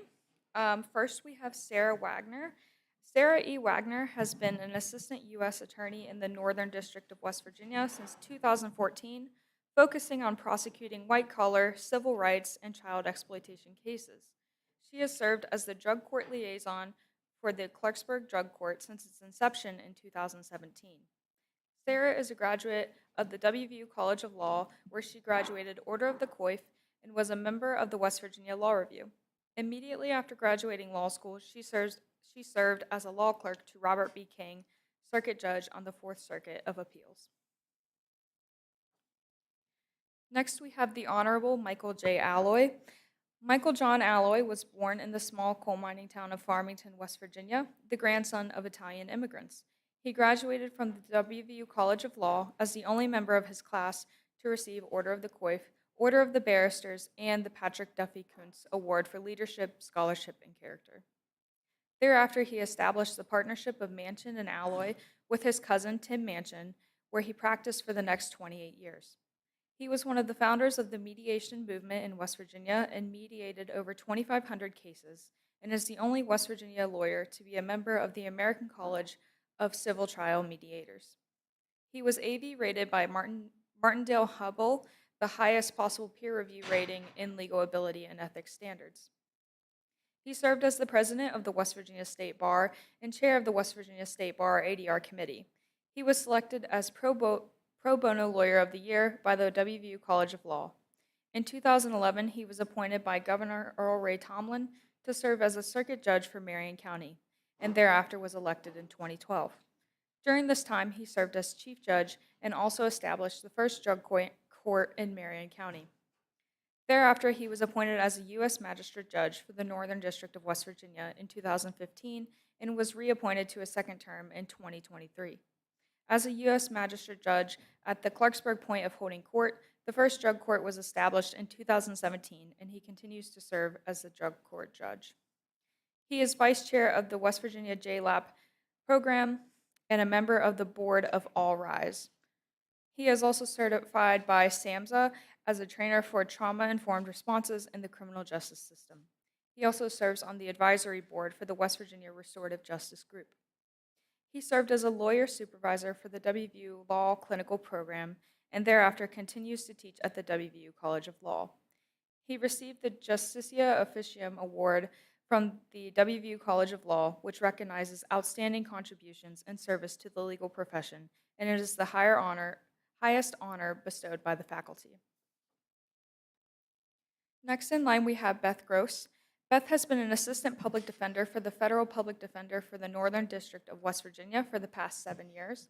Beth joined the office in November of 2016 after a 3-year stint at the Harrison County State Public Defender Office. Some of her notable cases include representing January 6th defendant George Tanos in Washington, D.C., successfully negotiating down 10 felony charges to a plea for 2 misdemeanors and a sentence of time served. Beth, along with Richard Walker, recently won 2 federal jury trials in a row, getting 2 inmates acquitted of assault on a correctional officer. Beth also is the defense member of the Northern District of West Virginia's Drug Court Treatment Team, and she takes pride in that work most of all. Previously, Beth worked as a contract attorney in various large firms in Los Angeles, including Foley and Lardner and Crowell and Mooring. Beth was a graduate of West Virginia University College of Law in 2010, where she received Order of the Barristers and was the winner of the Luger Cup. Beth earned her bachelor's degree from West Virginia University in 2007, where she was the student body vice president. Beth is a mom of 2 little boys aged 8 and 5, and in her free time, she enjoys the outdoors with her family and serves as a board member of the West Virginia Botanic Garden. Please join me in welcoming the Northern District of West Virginia Drug Court team. Thank you. Yeah. Okay, well, good afternoon. Really, it's really wonderful to be here with you all, and to be sitting between Sarah and Beth. Really is kind of my happy space in the practice or in the work of law. You know, I first became a state judge in October of 2011, and it didn't take me but a few weeks on the bench to realize that I was really had a front row seat to the suffering of my community. And uh, um, and I thought, you know, I didn't take this job just to simply be passive and watch this go by and do nothing. And so that's how drug court found me, which was how do we address these people in front of us in a way that's effective and it's a way that's compassionate. We've heard people talk about the law being a way to be a place of accountability and consequences, and I celebrate the law for being that place. But the law also has to be a place of hope and second chances. So we're the hope and we're the second chances. Because if you don't have that, you have no balance in the law and the work that we do. And so, yeah, that's why I'm here. And, you know, I did hear some talk about how this is a generational problem, how it can be overwhelming. Just let me say this to you. First of all, the practice of law, the judiciary is really the most intimate branch of government, the most intimate work that we do. And so you don't have to go searching for problems. They're right in front of you. That person is right in front of you. And so, you know what? I'm going to do what I can for that person in front of me. I think that's all we can ask of anybody. And so I hope that you'll find that place and plant that seed in your heart now, that what you will do is take care of that person in front of you. Now, let me talk about law court or drug courts very quickly and briefly about who we are and what we do. First of all, we're treatment courts. In the state of West Virginia, there are probably 30 to 40 treatment courts. There are drug courts. There are juvenile drug courts. There are family courts now. There are also veteran courts that represent those groups. We are a treatment court. Treatment courts address the underlying issues that lead people to be before us. And those underlying issues are substance use disorders. There are also mental health issues. There are issues of trauma. You know, the problem with the law, to give you something to think about as law students, is that we only address surface level issues. The lawsuit is resolved, the contract's solved, but how do we address the underlying issues that lead someone to come before us? Well, we have to address them. We have to identify them, and the sad part is that the law's become the de facto way to deal with these issues. So it's in front of us, so we need to deal with it. And that's what we do.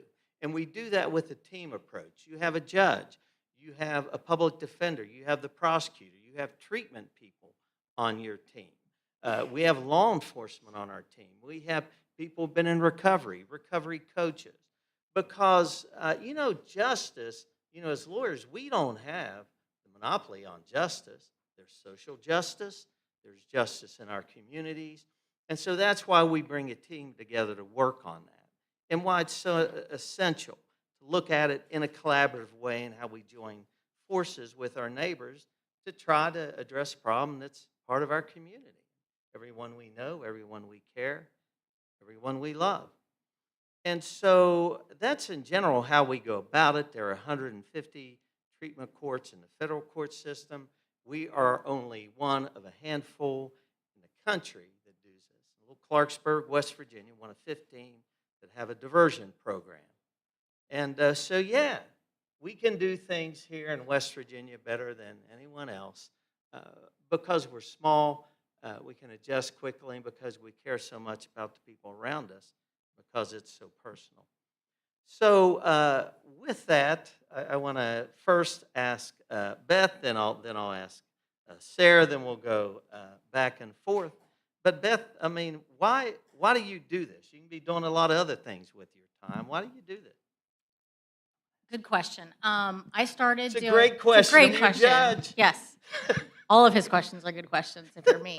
No, I started doing public defense in state court, and I started doing drug court in state court as well. So I did juvenile drug court as a state court public defender And it's very different than what we do now, but it gave me insight into this is what I want to do. I love this kind of work. How can I do more of it? So when I joined the federal public defender office, I heard that my boss was sitting on the drug court as the representative, and I quickly begged if I could take his place, and he said yes. So I've been on it ever since I joined the office, and luckily I got in kind of at the beginning of drug court. And I think that I'm drawn to this kind of work just naturally, but also I stayed and I'm still participating in it because it gives me such a greater purpose. It's the happiest thing I do every week, every other week. And I look forward to it more than anything else that I do in my work. And I can't say that about a lot of things. I have a lot of negative days.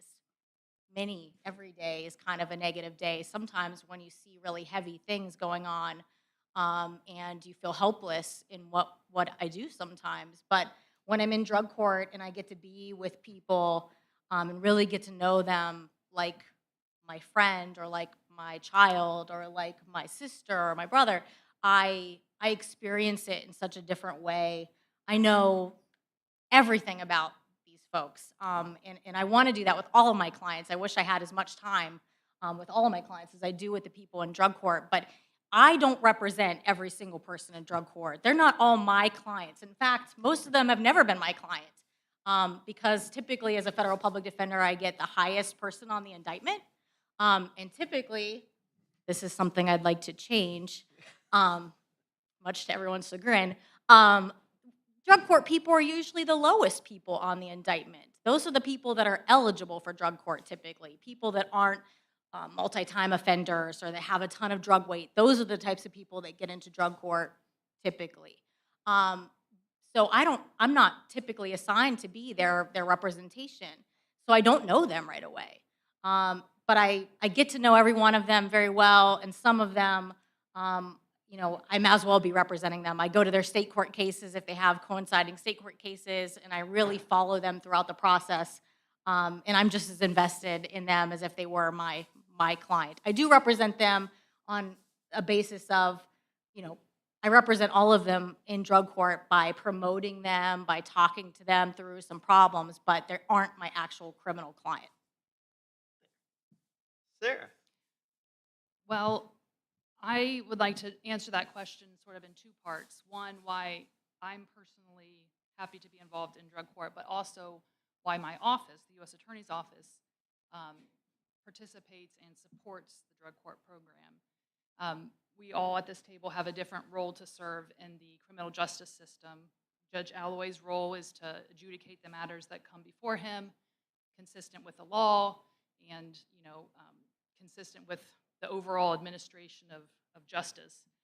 And Beth's purpose is to do the best she can for her clients, whether that's getting them an acquittal or a more favorable sentence, or getting them a sentence that incorporates treatment. Whatever it is, her goal is to do the best for her client. The prosecutor's role in the criminal justice system, of course, we have an overarching responsibility to do what is right, to seek justice, and not just to seek convictions.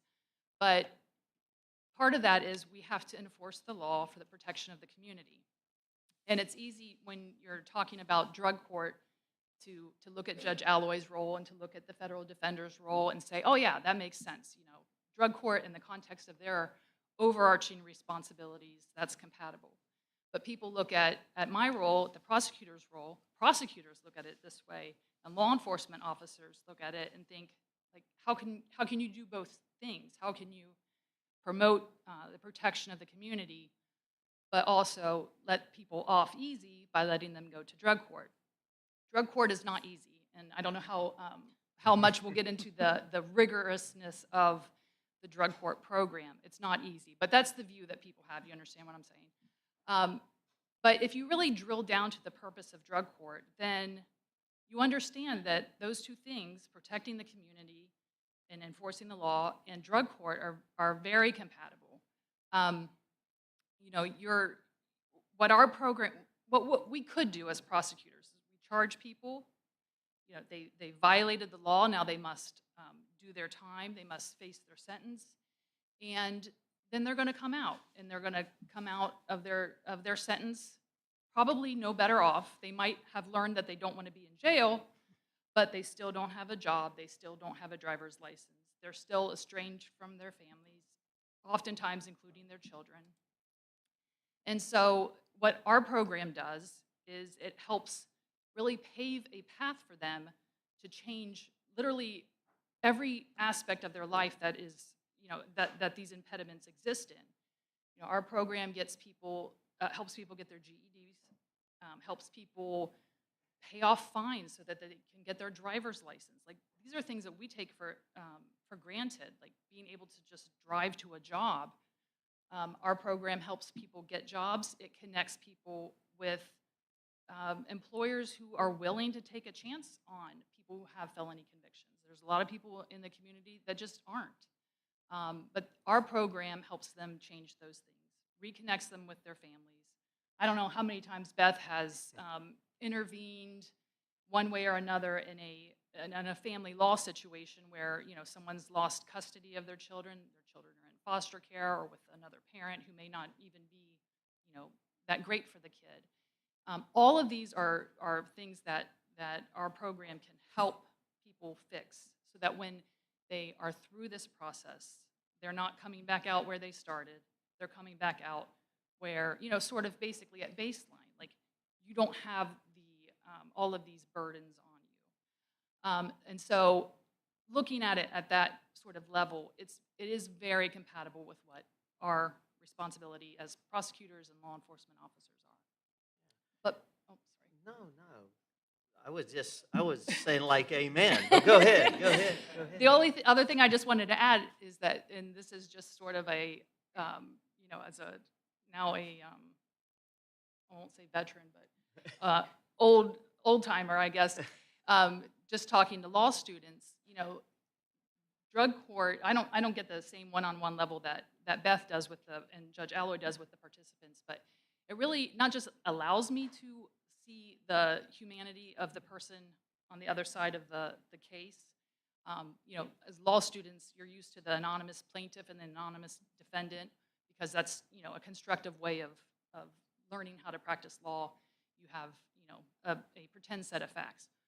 Drug court forces us to see the human, the person that we are dealing with. And, it's very easy as a prosecutor to just see a name and to say, okay, this person with this name broke the law and now they must suffer the consequence. But it's much harder to have that sort of, those blinders on and that sort of focus when this is not just, Jane Smith. This is Jane Smith who has children, who has an addiction because she was raised in a family with addiction, and she has past sexual trauma, which, I would say most of the women, at least, and many of the men who come through our system have experienced.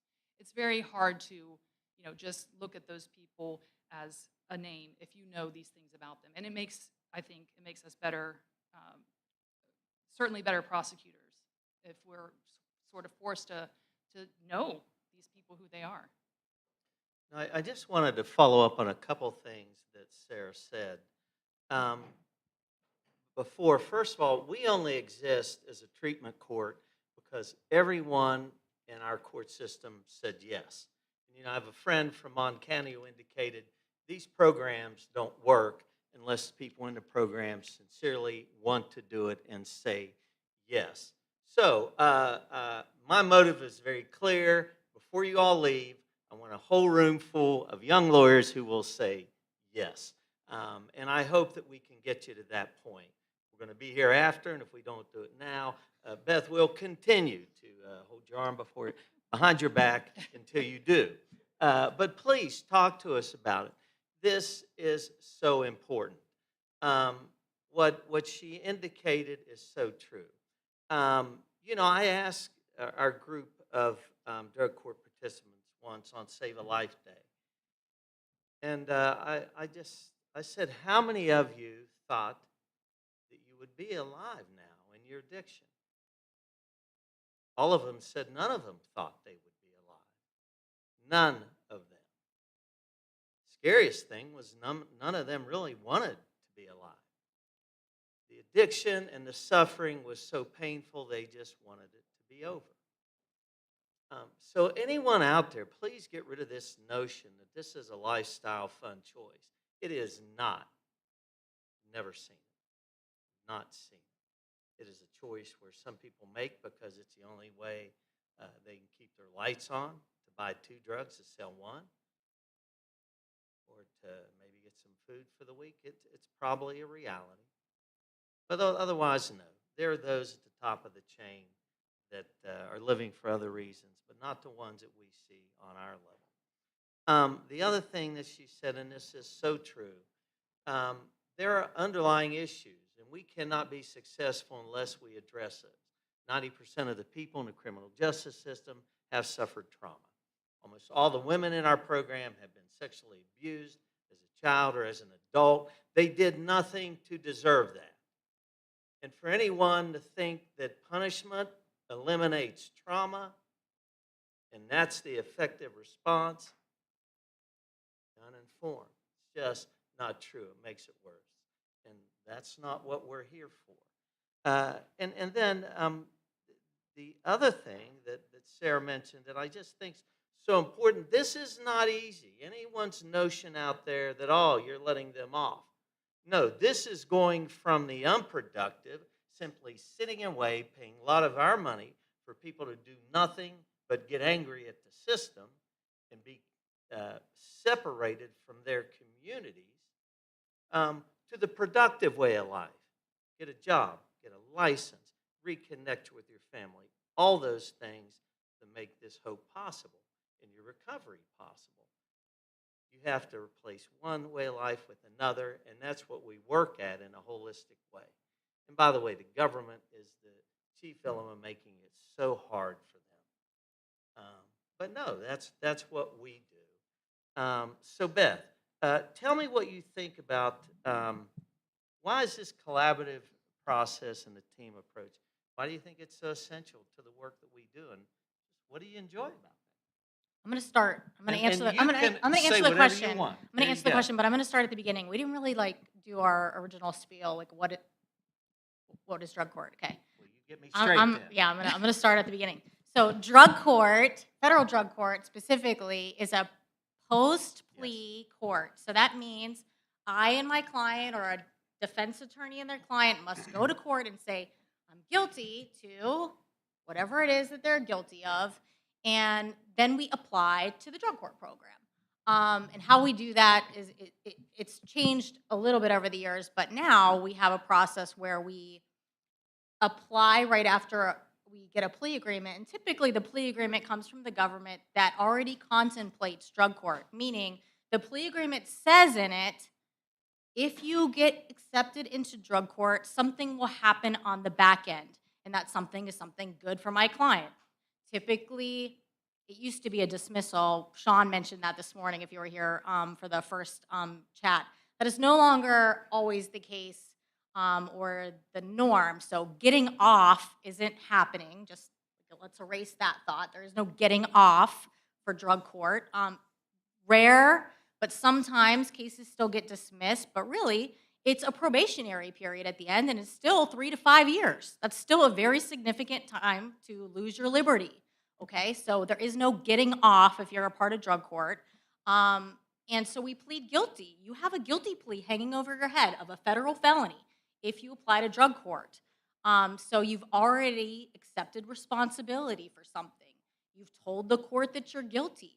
And if you do not complete, a huge sentence likely is hanging over your head of years of incarceration. So when we say it's not easy, there's also something very looming hanging over you for this period of time. So it's very serious. Drug court is about an 18-month program, okay? So that's also very serious. It's 18 months of intense rehabilitation and intense therapy with your group and individual. And we utilize a day report center for our therapy component, which is in Clarksburg. So the participants have to be in Clarksburg for the first few months every single day. You can't work a real job right away. It's impossible. You have to fully commit to your rehabilitation. And let me tell you, that's hard if you have a family to raise. That's hard if you have mouths to feed. It's hard to give up a job and say, you know what, I could go to prison or I could do this hard work. And you know what? They will do the hard work, and they do. They make the hard choices if you give them the option. And if they don't, it's very obvious right away, and they will not make it through the program. So the program is extremely hard. It's hard to do those things. They have to come every single day. Many of them have to drive far to get to Clarksburg to do our program. There is not a drug court in Elkins, West Virginia. There is not a drug court in Martinsburg, West Virginia. There's one in Wheeling and one in Clarksburg. Ours is the Clarksburg one. So, you know, think about the district, the Northern District of West Virginia. That's a very large area, and we don't have a lot of, we don't have a lot of space for people other than Clarksburg and Wheeling. So it also is, they have to make a commitment to drive or move to a location that's close to them for them to participate. So there's a lot that goes into the participants getting into and then completing the drug court program. And so after they get accepted or after they get the drug court plea agreement from the government and we plead guilty, then the team has to decide whether they're a good candidate. And we do that together as a collaborative group. So this is the collaboration. I'm hitting the collaboration now. The collaboration is we all work together as a treatment team, and it's not just us. There's people from the community. There's people from our treatment community specifically that come together, and we talk about whether someone meets the criteria. What's the criteria? There's a lot. They have to be high risk, high need. Very big deal to be high risk, high need. You can't just have some not saying marijuana isn't addicting, but you can't have, you smoked weed one time and now you're eligible for federal drug court. That's not, high risk, high need. So, certain types of people aren't eligible. Also, certain crimes aren't eligible. If you have a big criminal history, you're not eligible. If you have a minimum mandatory penalty, you're not eligible. If you've had violence in your background, you're not eligible. There's many reasons why you're not eligible. So, there's a small percentage of the population of federal inmates or federal defendants that are even eligible for drug court. Very small, in my opinion, of course. But those people that fit that criteria, then we go over it and we accept them into the drug court program, and they start kind of right off the bat. And we have 2 rules of drug court. Judge, That's what right. are the rules of drug court? Be honest and show up. Usually he asks the participants what the rules are. But that's what you got to do. Those are the 2 rules. Be honest and show up. So the collaborative effort that we put together, I think you can kind of see it here. We really truly work together, even though we are opposite in, at least Sarah and I, on many sides of the coin. We come together and we make collaborative decisions every single day. And sometimes they're hard decisions. Do you think that I ever want to say someone isn't the right candidate? It would kill me. It does kill me to have to say, someone may not be the right fit, or the violation is bad. They need to start the program over. I have to do those hard things every day, and we do that together, collaboratively, and we talk it out. And I think that's why our program works, because we truly care about the participants, and we will make the right decisions regardless of what side we're on for the participants. What did you have to say about just the collaborative process? And what do you enjoy about that? Why do you think it's helpful to the work that we do, Sarah? Well, I think just from again the prosecutor's perspective, we represent not just our office but all of the agents who are investigating cases and bringing defendants to us to be charged. And so on my end, there's a lot of pulling those people together and getting them from the skeptics or the resistors into the spot where they really have buy-in and they care. And I feel like we've come just miles in that regard since the Wheeling Drug Court opened in 2015. I mean, there were people who really, not just law enforcement officers, but also prosecutors who were very resistant.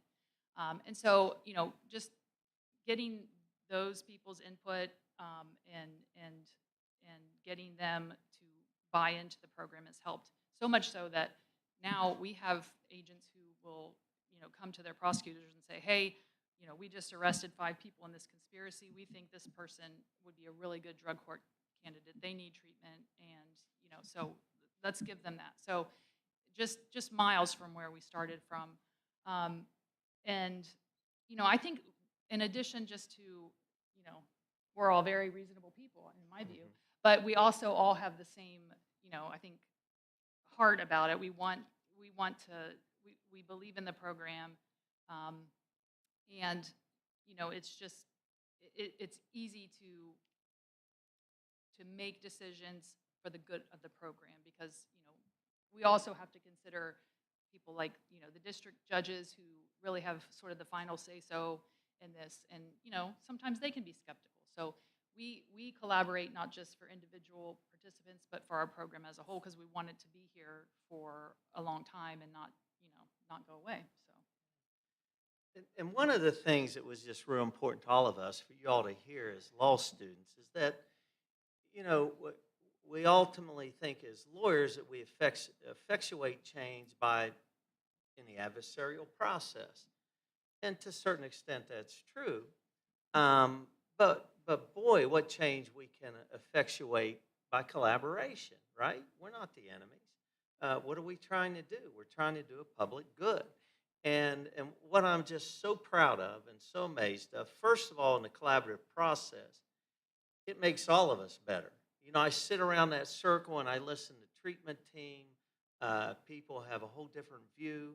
People have been in recovery, those who are from the job world. And it just makes it so much better.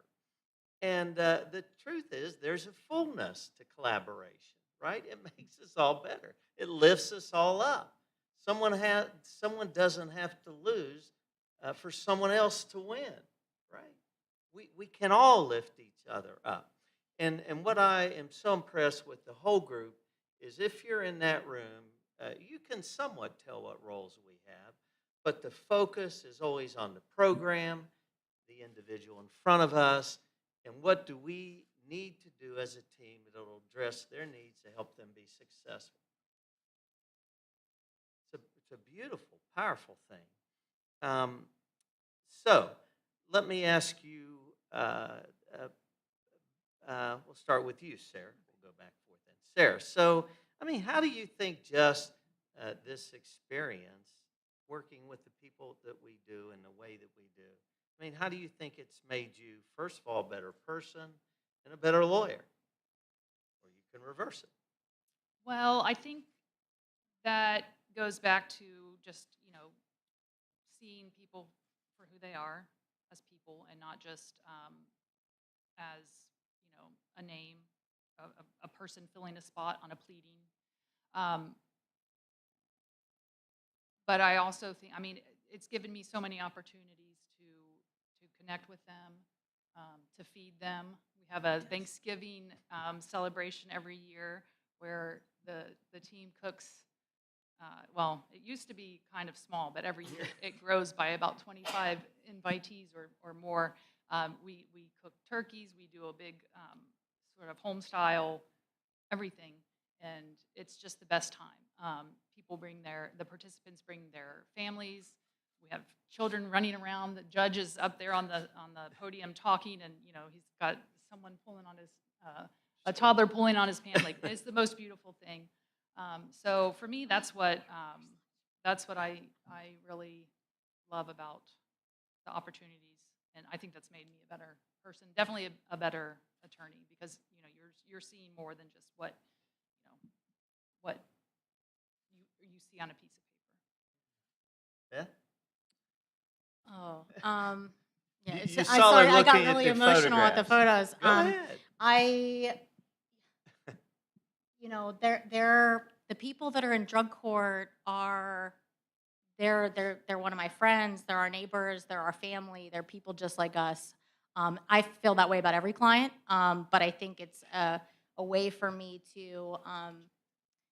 It's hard to not want to be adversarial when it comes to something you're passionate about. I am deeply passionate about criminal justice.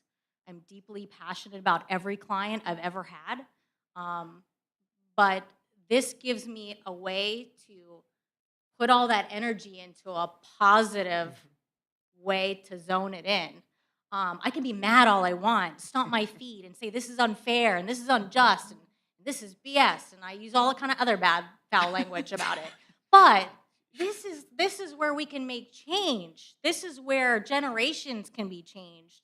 This is where generational lawyers, judges, everybody can be changed. If you see what we see, which these are just like small snapshots of what we see, but it makes me so emotional just to think about it because we see changed lives over just such little effort.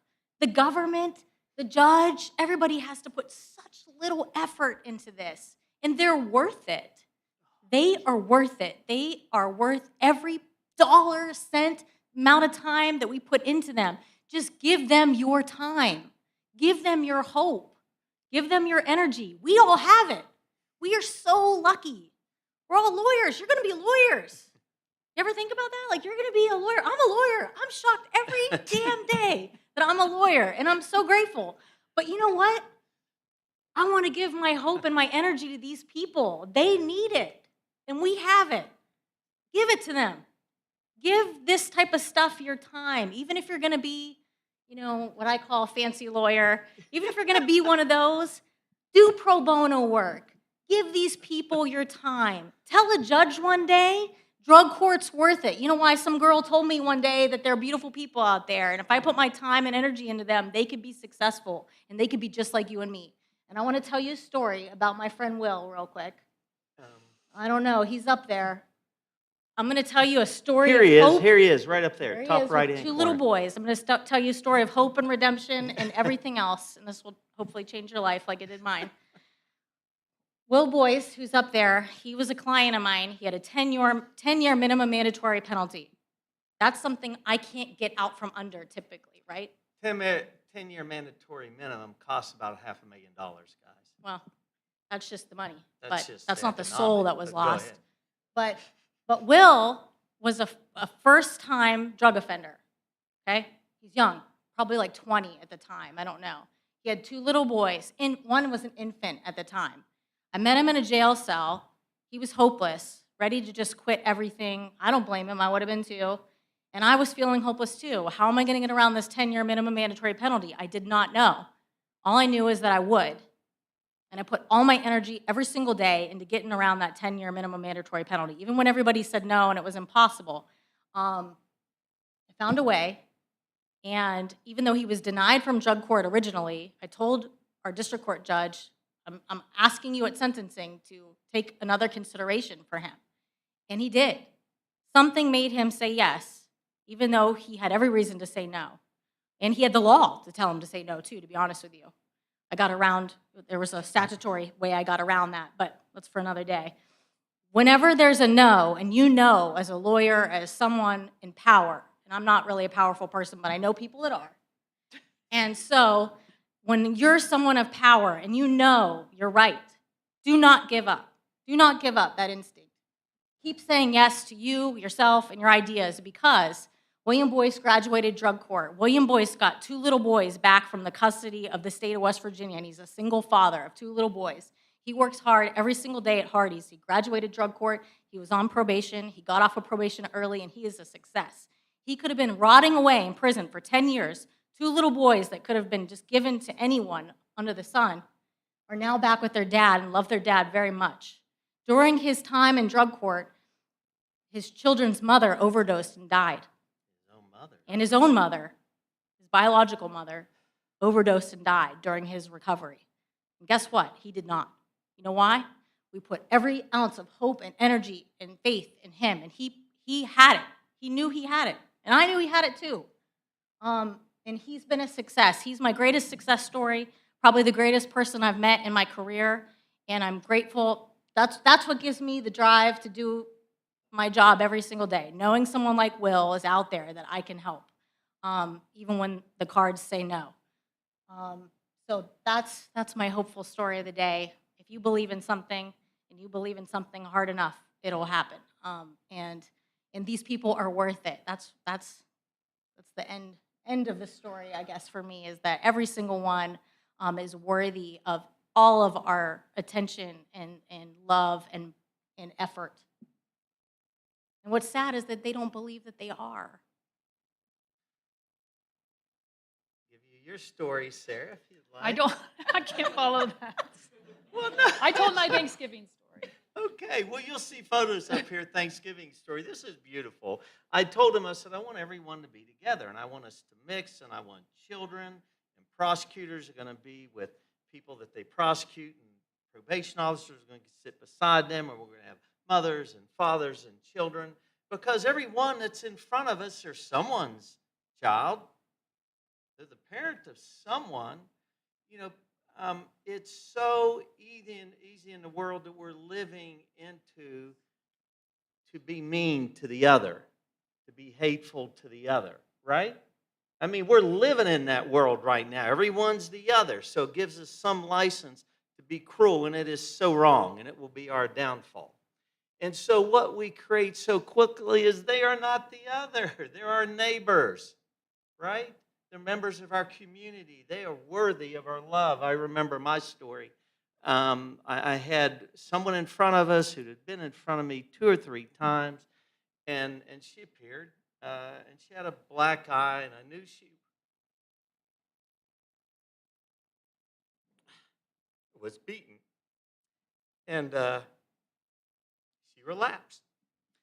And so she's afraid to be in front of me because she thinks it's the end. And I said, I don't know what happened, but whatever happened, you did not deserve this. You are worthy. You are loved. You are important. And on that moment, I said that we can be better in how we respond to this. And so this person now is up here in a trick-or-treat photo with her kids in front of my house. Talk about generational. She has all 4 of her children now with her in her home who knows where they would have been. So just look at these faces, right? All of these people every one of them would have been in jail. Us paying $3,000 or $4,000 a month for that, separated from their families and their communities. They work, they care, they love, they're making us all better. And so the last thing I'll end on as a court system is that people look at this and they'll say how wonderful it is what you do, and I say, you know what? Why should it, as a system, as a profession, as a court, it should be so hard for us to want to give someone a second chance? Or a third or fourth. Or a third or fourth. It's easy. That's the easy part, right? They're doing the hard work. And why would we ever want to get in the way of that? Why would we not want to lift them up? Right? So the message is recovery is possible. It takes a community effort. It takes collaboration. And whether we like it or not, we're at the front rows of that because that's where they end up. And so we can make a difference, at least one person at a time. I want to invite all of you. I see several of you in here who, again, are my heroes because they show up for our drug courts. All of you are welcome. Sign a confidentiality agreement. We're in Clarksburg. Run down, see them. Or you can join on Zoom. You can join on Zoom. It's inspirational. They are not the other. They're beautiful. And and it will make us all better by being part of this process. I got one more thing. One more thing. Go One more ahead, thing. Jill. And just, my name is Beth. Beth, I'm sorry. He calls Beth, me Beth. Jill, which is the probation officer, and that just Well, Jill's my probation. She's the probation officer, but she's a good one. But you were supposed to take her place today Yes, and keep I me in am. line. Well, I'm trying really hard. But I Not want to tell doing you one more well. thing. Talk about a community effect. Many of the people that graduate our drug court program work in the recovery community. They help other people struggling with substance abuse, just like they were. They are peer recovery coaches. They work at different treatment facilities. That's proof that the program works. Not only are they recovered and they are helping their family move forward. Thanksgiving. Some of the pictures are here, but some of them work in, I would say, I don't remember how many. I think we have 7 people that have graduated that are working in the recovery community now. So they are helping others get over their substance abuse problems and they're helping move them forward. So it's a ripple effect. We gave them a chance. Now they're helping other people correct their mistakes, so that way they don't have to have as hard of a time as they did. So that's how we know the program works. We know that it works because we have people in recovery helping. We also have people that are not recidivating. I mean, that's how we know the program works. It's worthy to check it out. Please join us every other Thursday. If you don't know when it is or where it is, our contact information was going to be up there. Maybe there it is. There we are. So Yeah, you can email us, any of us, at those emails, and you're welcome to come. and guys, all you got to do is show up. We've had, how many people have done it in here? We've had several. Look at the hands, God, Jess. Yeah. So anyway, so you're welcome. It's an hour or two.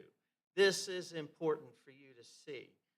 There we are. Please get hold of us. Hey, thanks for sticking around. You know, we know it's almost lunch, but look, I mean, to do this work, I say every day, to do this work in service of the most vulnerable people in the community, to do that with the best and brightest and most beautiful people in our profession, it does not get any better than us.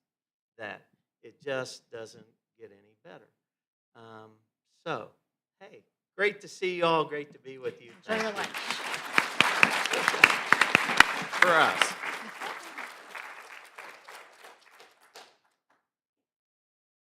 Here we are.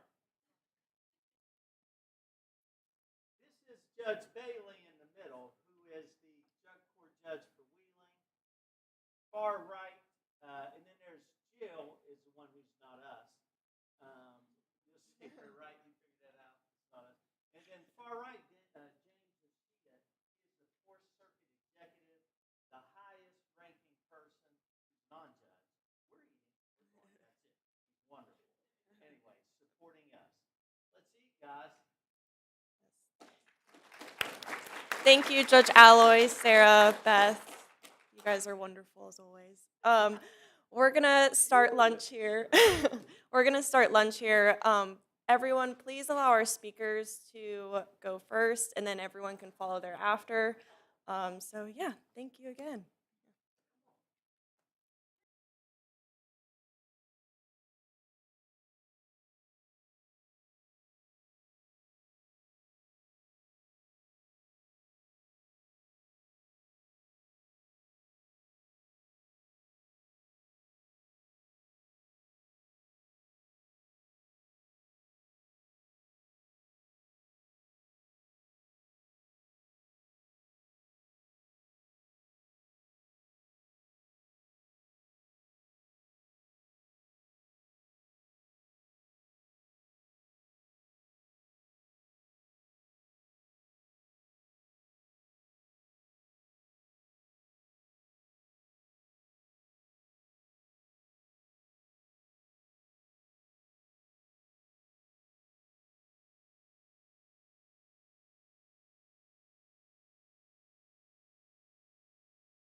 Hi, everyone.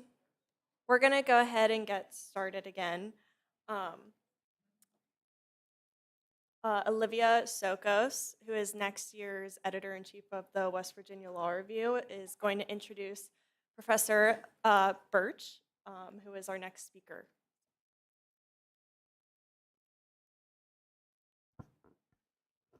Hi, everyone. Professor Birch has taught at the University of Georgia School of Law since 2011. She also served as a visiting professor at Harvard Law School in 2017. After holding the Charles H. Curbo Chair of Law for 2 years, she assumed the Fuller E. Callaway Chair of Law in 2019. Professor Birch is an award-winning scholar whose groundbreaking work on multi-district litigation and class actions won the American Law Institute's Early Career Scholars Medal in 2015, the Fred C. Zacharias Memorial Prize for Professional Responsibility Scholarship in 2016, and the Mangano Dispute Resolution Advancement Award in 2019. Professor Birch has published over 40 articles and essays in respected journals across the country and has delivered over 120 lectures at research institutions across the United States and abroad to diverse audiences. She was elected as a member of the American Law Institute in 2013, and she is a frequent commenter in various international and national news media, such as the National Public Radio's Marketplace, BBC World News, the New York Times, and the Wall Street Journal. Before entering the Legal Academy, Professor Birch worked as an associate at Holland & Knight in Atlanta, where she practiced in the area of complex litigation, including securities class actions. She has served as the Mass Torts Subcommittee Chair for the American Bar Association's Class Action and Derivative Suits Committee, on the Executive Board for the Association of American Law Schools Scholarship Committee, and as a co-editor of the Mass Tort Litigation blog. Please join me in welcoming Professor Birch.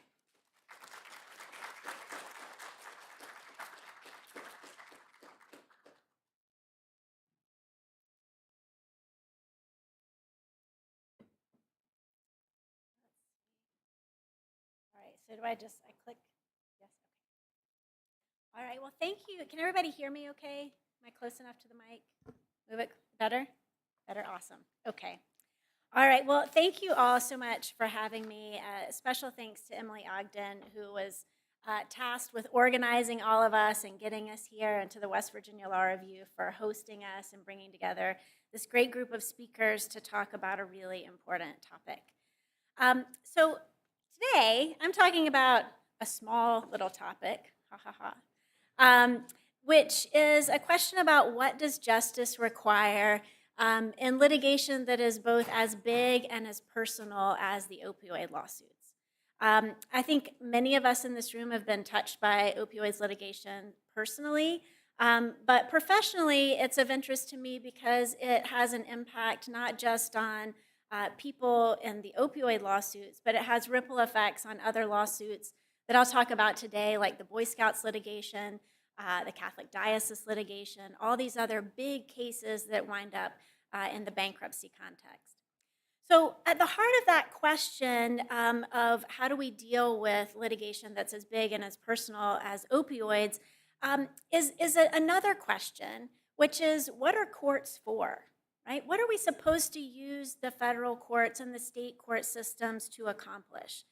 And so for some people, courts are meant principally to resolve disputes, period. Settlement, right? Settlement, alternative dispute resolution.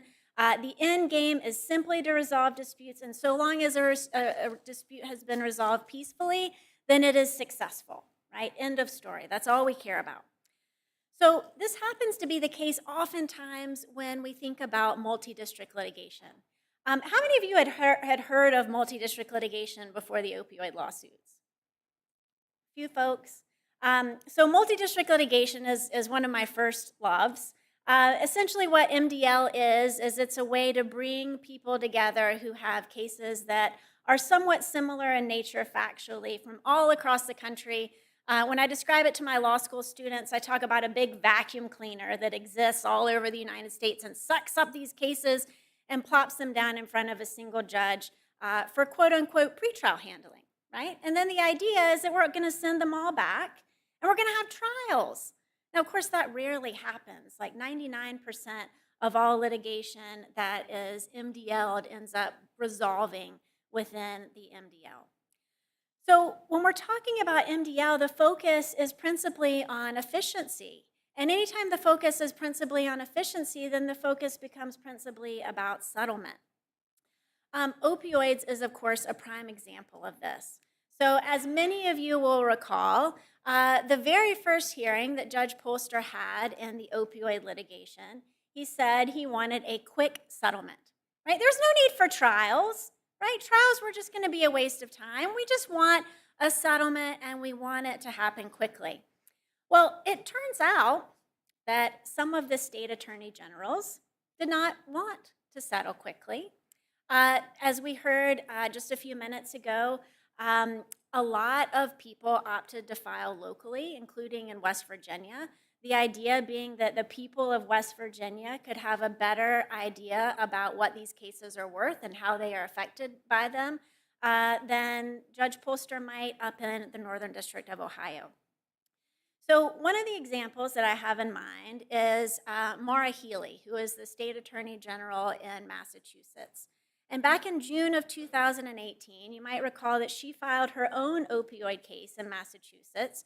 And she did something that was kind of radical at the time, was that she named individual members of the Sackler family, and it was a heavily redacted complaint. Well, the media, quite rightly, wants to know what's in those little black boxes, right? Tell me what it is that you're leaving out. This is something that is of public importance. So a bunch of the media asked to see this type of information, and the Massachusetts judge was quite willing to do so, which made the Sackler family very angry. So they went back to Judge Polster, and they said, Judge, look at what they're doing over here in Massachusetts. They are violating your protective order, which deems all of this information confidential. So at a hearing on Purdue's emergency motion to stop the Massachusetts Attorney General from violating Judge Polster's protective order, Judge Polster says, quote, I'm not very happy with the Massachusetts AG either, all right? And moments later, he expressed a much stronger view of his power, including the expectation that state courts would essentially fall in line. So in responding to the Massachusetts Attorney General that the issue was really no longer in his hands, since the Massachusetts state court judge had already ruled, he said, wait, it is before me. It is before me. It's my job to maintain the integrity of this process. I can do it, and I'll do it, and I can order anyone to do anything I want. Maybe they can challenge it, maybe they can appeal, but I can order you to do anything I want. I can order a state court judge to do anything. Whether it will be upheld or not, I don't know. Sounds a lot like my 4-year-old many years ago. So the Massachusetts state court judge did release the information. She concluded that her court, quote, is not bound by the party's designation of the information or the documents that are deemed confidential in the federal court. And so, of course, in the wake of the release of that information, you see a slew of other attorney generals doing the exact same thing and filing lawsuits against individual members of the Sackler family. Of course, if courts are meant principally to resolve disputes, then secrecy is supposedly fine so long as it produces settlements, right? Let me give you a second example. So back in August of 2016, Dr. Richard Sackler sat for a deposition. It was related to Purdue's marketing of opioids. And as the questioning began, one of Dr. Sackler's attorneys addressed Tyler Thompson, who is a private lawyer that was working with the Kentucky Attorney General at the time. And so Dr. Sackler's attorney says, Mr. Thompson, before you get started, I'd like just to note that I expect that we'll be designating portions of this transcript confidential, pursuant to the order. So Thompson turns to the Deputy Attorney General, who's sitting in on the deposition, and says, is that correct? And the Deputy AG says, yeah, they can designate portions confidential, and then there's some provisions about challenging them. All right, I want to show you a short clip of the deposition and then tell you how it became, quote unquote, unconfidential. So I won't show too much of this. Hopefully I can get this to work. He says, since oxycodone is perceived as being a weaker opioid than morphine, it has resulted in OxyContin being used much earlier for non-cancer pain. Physicians are positioning this product where Percocet, hydrocodone, and Tylenol with codeine have been traditionally used. So he's saying here, physicians are using it because they think it's weaker than morphine, correct?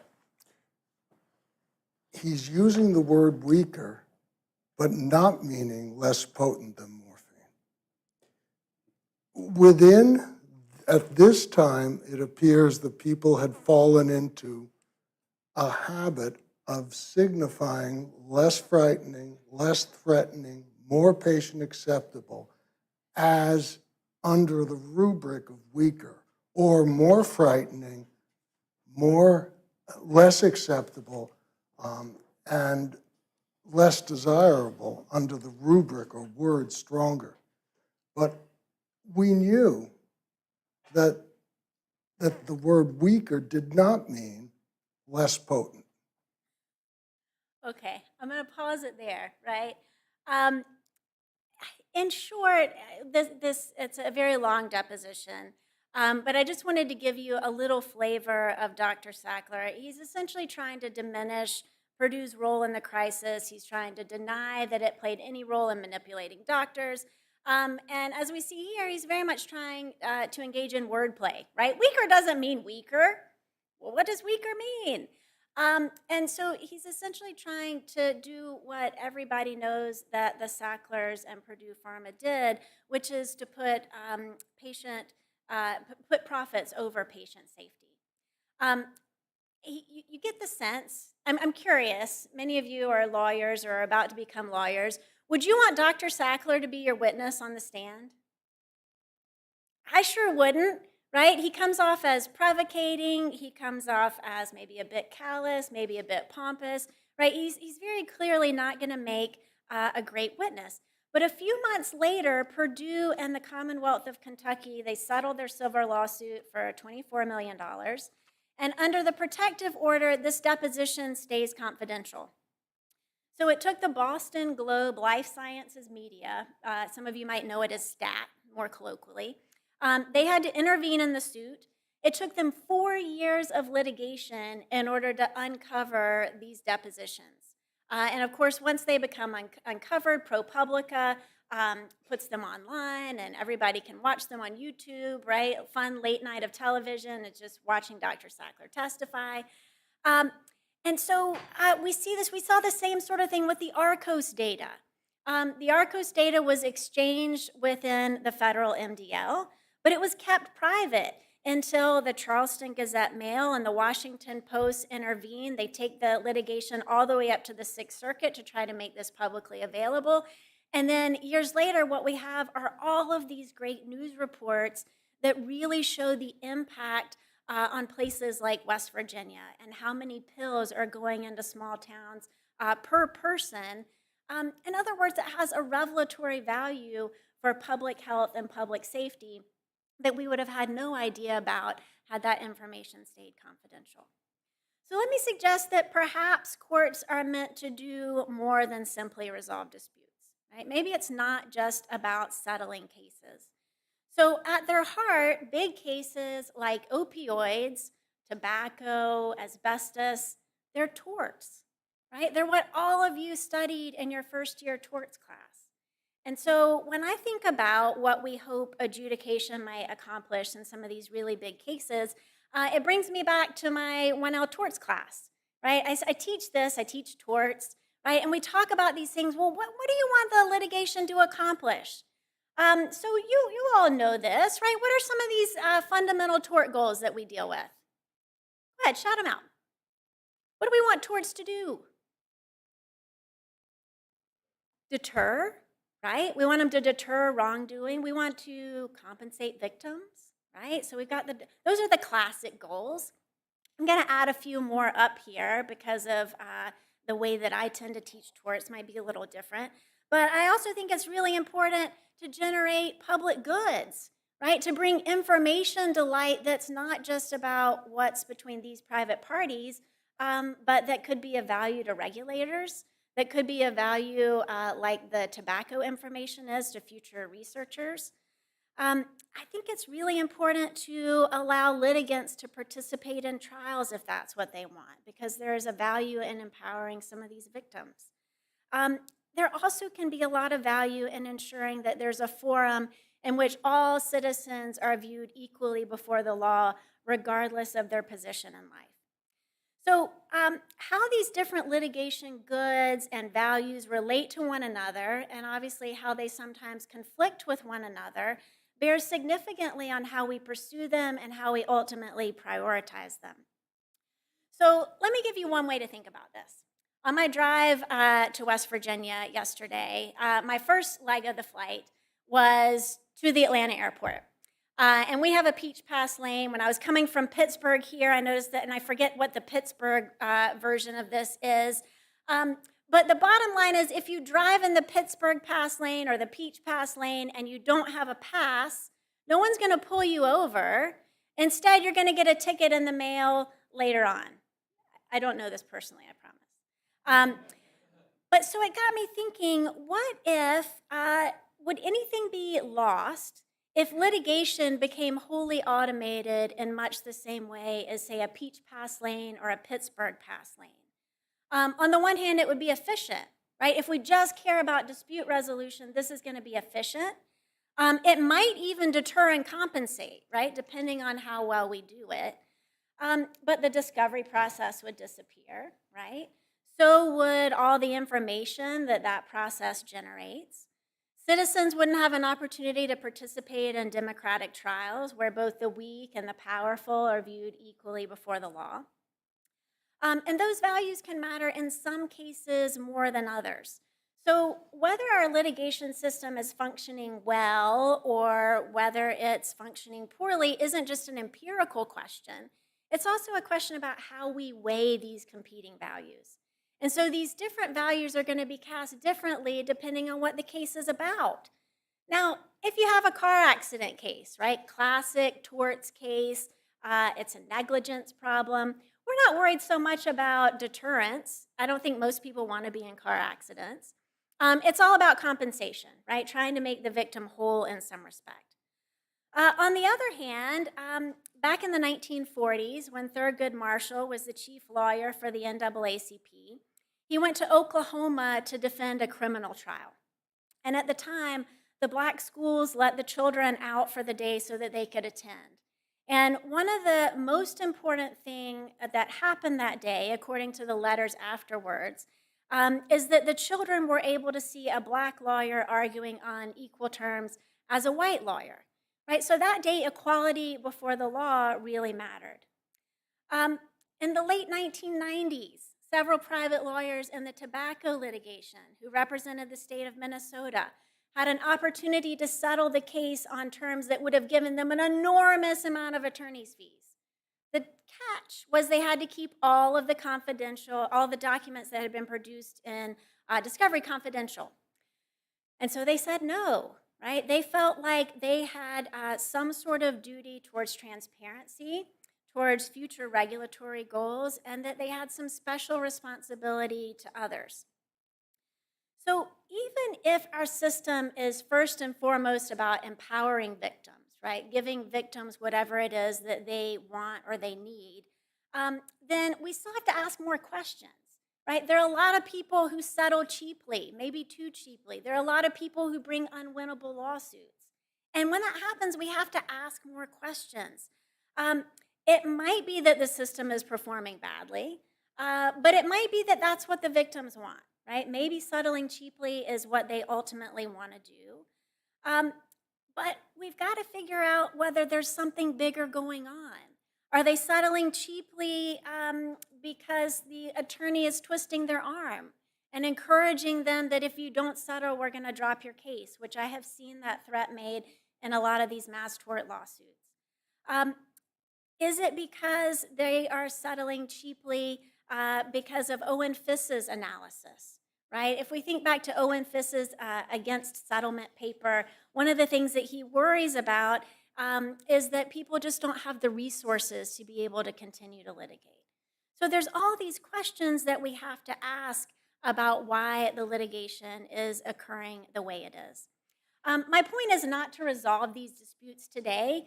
I just want you to start thinking about this exercise, and we're not going to iron out the disagreements, but it's important when you think about what happens in aggregate litigation, because there are trade-offs, right? If I insist that I have to take my case to trial and I'm part of a mass tort, then that's going to have ramifications on all of the other people who are also litigating similar cases. It can delay justice for other people. It can have an impact on the value of their cases. And so we have to think about what sort of obligations we might have to others who are similarly situated to us. My main concern, however, though, is when we're thinking about aggregate settlements, we have all these values, but in the mass tort context, efficiency becomes the 800-pound gorilla in the room, right? The main thing is that we have to do this quickly. This goes back to Judge Polster's comment at the very first hearing when he said, we need to settle this, we don't need to have trials, we don't need to do all this stuff. And it turns out we did, right? We did need to do all that stuff. We did need to have trials, we did need to have all of that. So this brings me back to the Sacklers and to Purdue Pharma.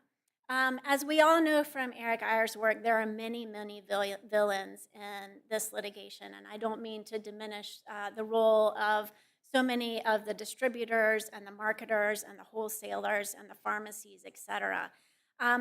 But if you look at books like Patrick Radden Keefe's Empire of Pain, or Beth Macy's Dope Sick, or Barry Meyer's Painkiller, at the heart of all of those, of course, is the Sackler family and Purdue Pharma. And yet, as we heard from Daniel Aaron this morning, we have this litigation that is currently pending in front of the Supreme Court that can potentially end all of the civil lawsuits against the Sackler family themselves. So in Harrington versus Purdue Pharma, the Supreme Court is going to decide just how far private parties can deviate from the federal rules of civil procedure and this trial paradigm that we've been talking about in the name of all-encompassing settlement. So this is something that I and my co-authors, Abby Gluck and Adam Zimmerman, have thought a lot about even outside the context of opioids. So we've watched a number of defendants gravitate towards bankruptcy as essentially a universal salve for the onslaught of civil lawsuits. We have concerns that extend to the Catholic Diocese and the Boy Scout abuse cases, to Johnson & Johnson's tout cases, to 3M's military earplugs, Revlon hair straighteners, right? You name it, all of these defendants are gravitating towards bankruptcy. Why? What can bankruptcy give that no one else can? Any ideas? Peace, right? An end to all litigation, not just in federal court, but in state court. It is the only system that we have in the United States that can give us what we call global peace, right? Global peace being an end to the onslaught of litigation in state and federal courts. So all of those defendants that I just mentioned have decried traditional litigation as a failure because traditional litigation can't give them the global peace to which they feel entitled. So they turn to bankruptcy. But using the bankruptcy system as an end to all these lawsuits poses substantial systemic risks. Bankruptcy courts are different. Unlike ordinary state and federal courts, bankruptcy courts aren't there to assign responsibility for widespread harm. Their point is to preserve and efficiently distribute resources.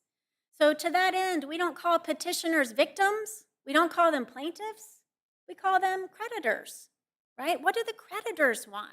It's a very different idea than you think about an opioid victim or an opioid plaintiff. Those creditors then have limited voting rights about how the quote-unquote estate or assets ultimately get distributed. Bankruptcy courts typically don't develop state tort doctrine. So as we just heard before lunch, there's a big question about what public nuisance law does and doesn't do with regard to the opioid crisis. And that question is a question that's playing out in a number of different state courts across the nation. But nobody certified the question of what public nuisance means in West Virginia to the bankruptcy judge, right? Instead, they certify it to the West Virginia Supreme Court. So bankruptcy courts don't develop state tort doctrine, nor do they typically engage in broad discovery that's designed for accountability. Would the Arcos data have come out if we started in bankruptcy court? Would we have deposed the Sacklers if we'd started in bankruptcy court? My point is not to denigrate bankruptcy courts. Bankruptcy plays a very important role within our litigation system. But my point is that the main goal for bankruptcy judges is to streamline, right? Bankruptcy courts are there to preserve assets, to distribute assets, and to revitalize certain corporations or individuals such that they can function in society again. They are not there to end all litigation. That is not their first and foremost goal. So I worry when these cases can come to bankruptcy court prematurely. I worry when they come to the bankruptcy court with the explicit goal of escaping all civil liability.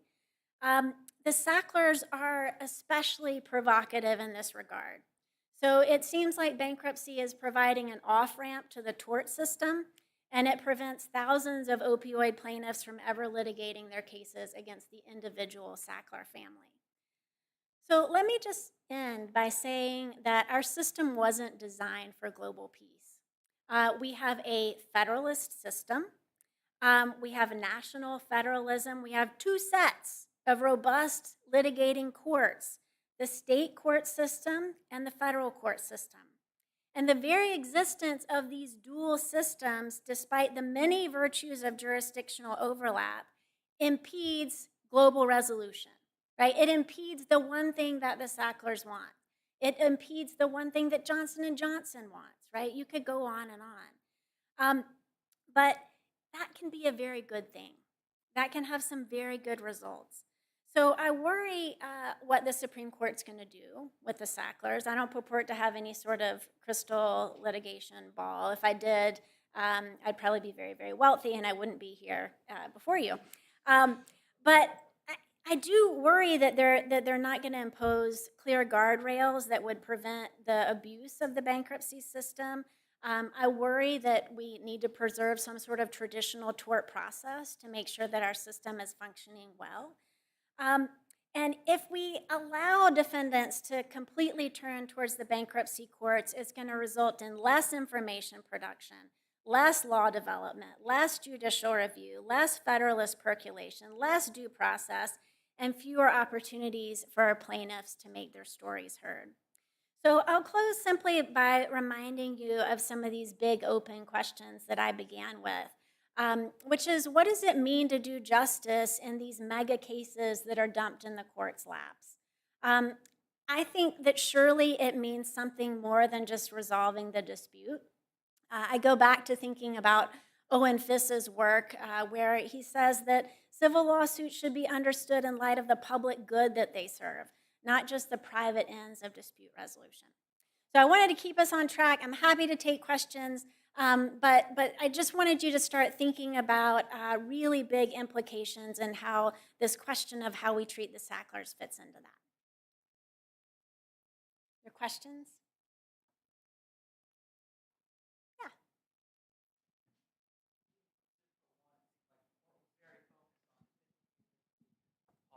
Cost.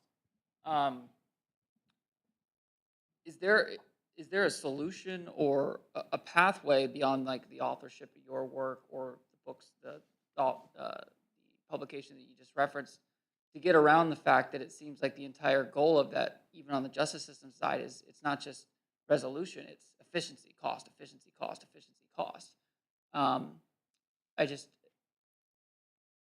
have a hard time seeing where the solution is going to be with that, or if is it just more literature, or maybe your personal opinion on how the efficiency is not just the ultimate goal. Yeah.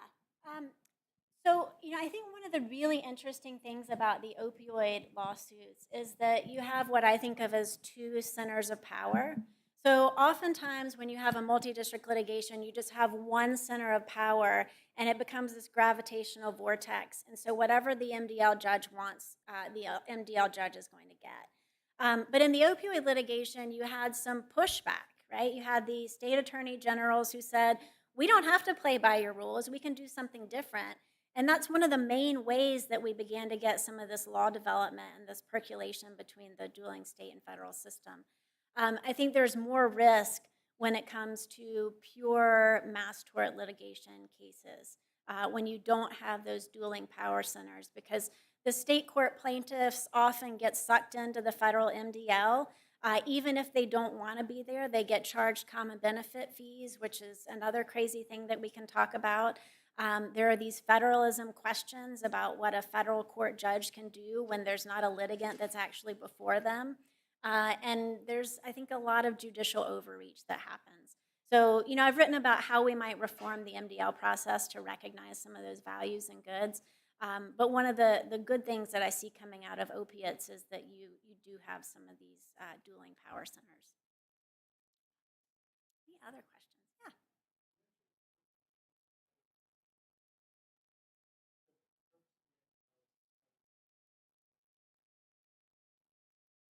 It doesn't. So I don't know if everyone could hear that. The question is, how does information as a public good come out if the primary purpose is to settle these cases? Reuters did a really great study, I want to say it was back in like 2017 or 2018, where they looked at secrecy in the courts.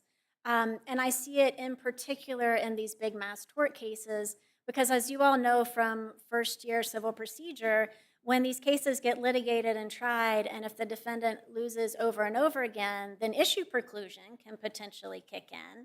And so the key is not to get this information out in the public so that it can't be used in subsequent cases, and that certainly we wouldn't be able to have preclusion used against the defendant. And much of what we see happening in the MDL process, even in the bellwether context, where they'll pick a sampling of cases and say, let's try these few. The only reason that they're able to try the bellwether cases is there's typically an agreement in place that they're not going to have any kind of preclusive effect on future cases.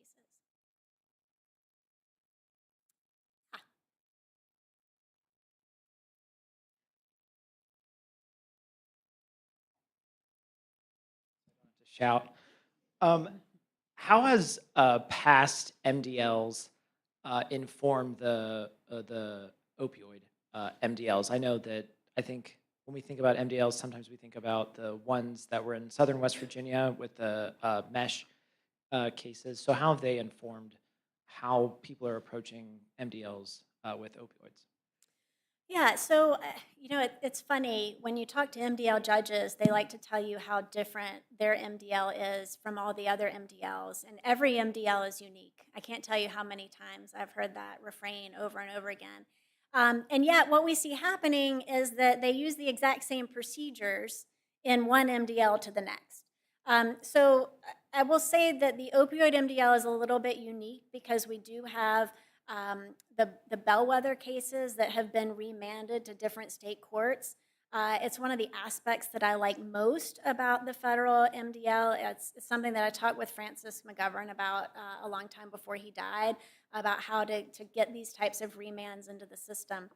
But typically, we do see a lot of replication from one MDL to the next in terms of the types of procedures that are effective. And by effective, I mean effective in creating some sort of a global resolution.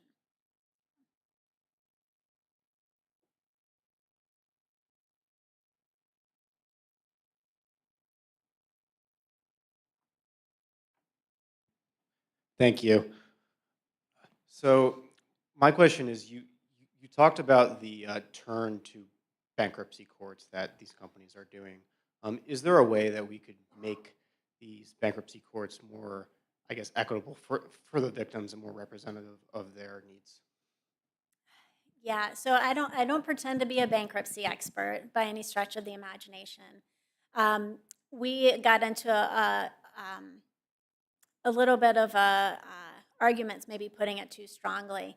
When we published this paper, Tony Casey and I'm blanking at this moment, but there was a response that was written saying, well, we can do all these things that you were suggesting be done. We can do that in the bankruptcy courts.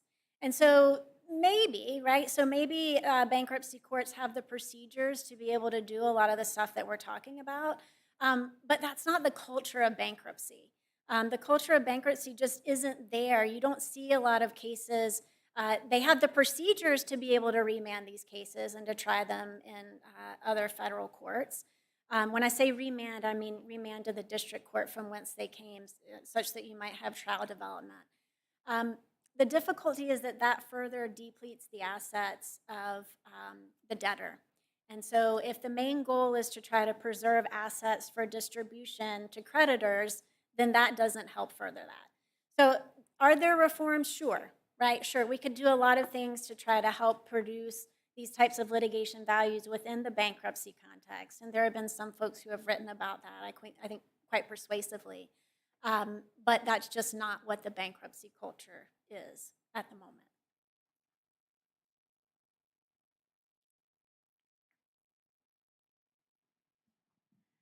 I have a comment, maybe it'll turn into a question, but I can think of an example of where sometimes efficiency in big litigation can mean power for smaller individual plaintiffs.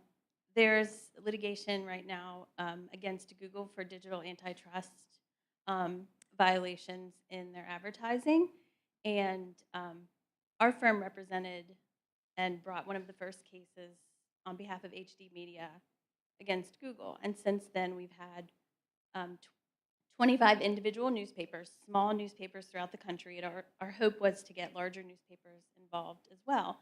That didn't happen. State attorneys generals brought similar claims, and the DOJ brought similar claims, but some of them involved search rather than advertising.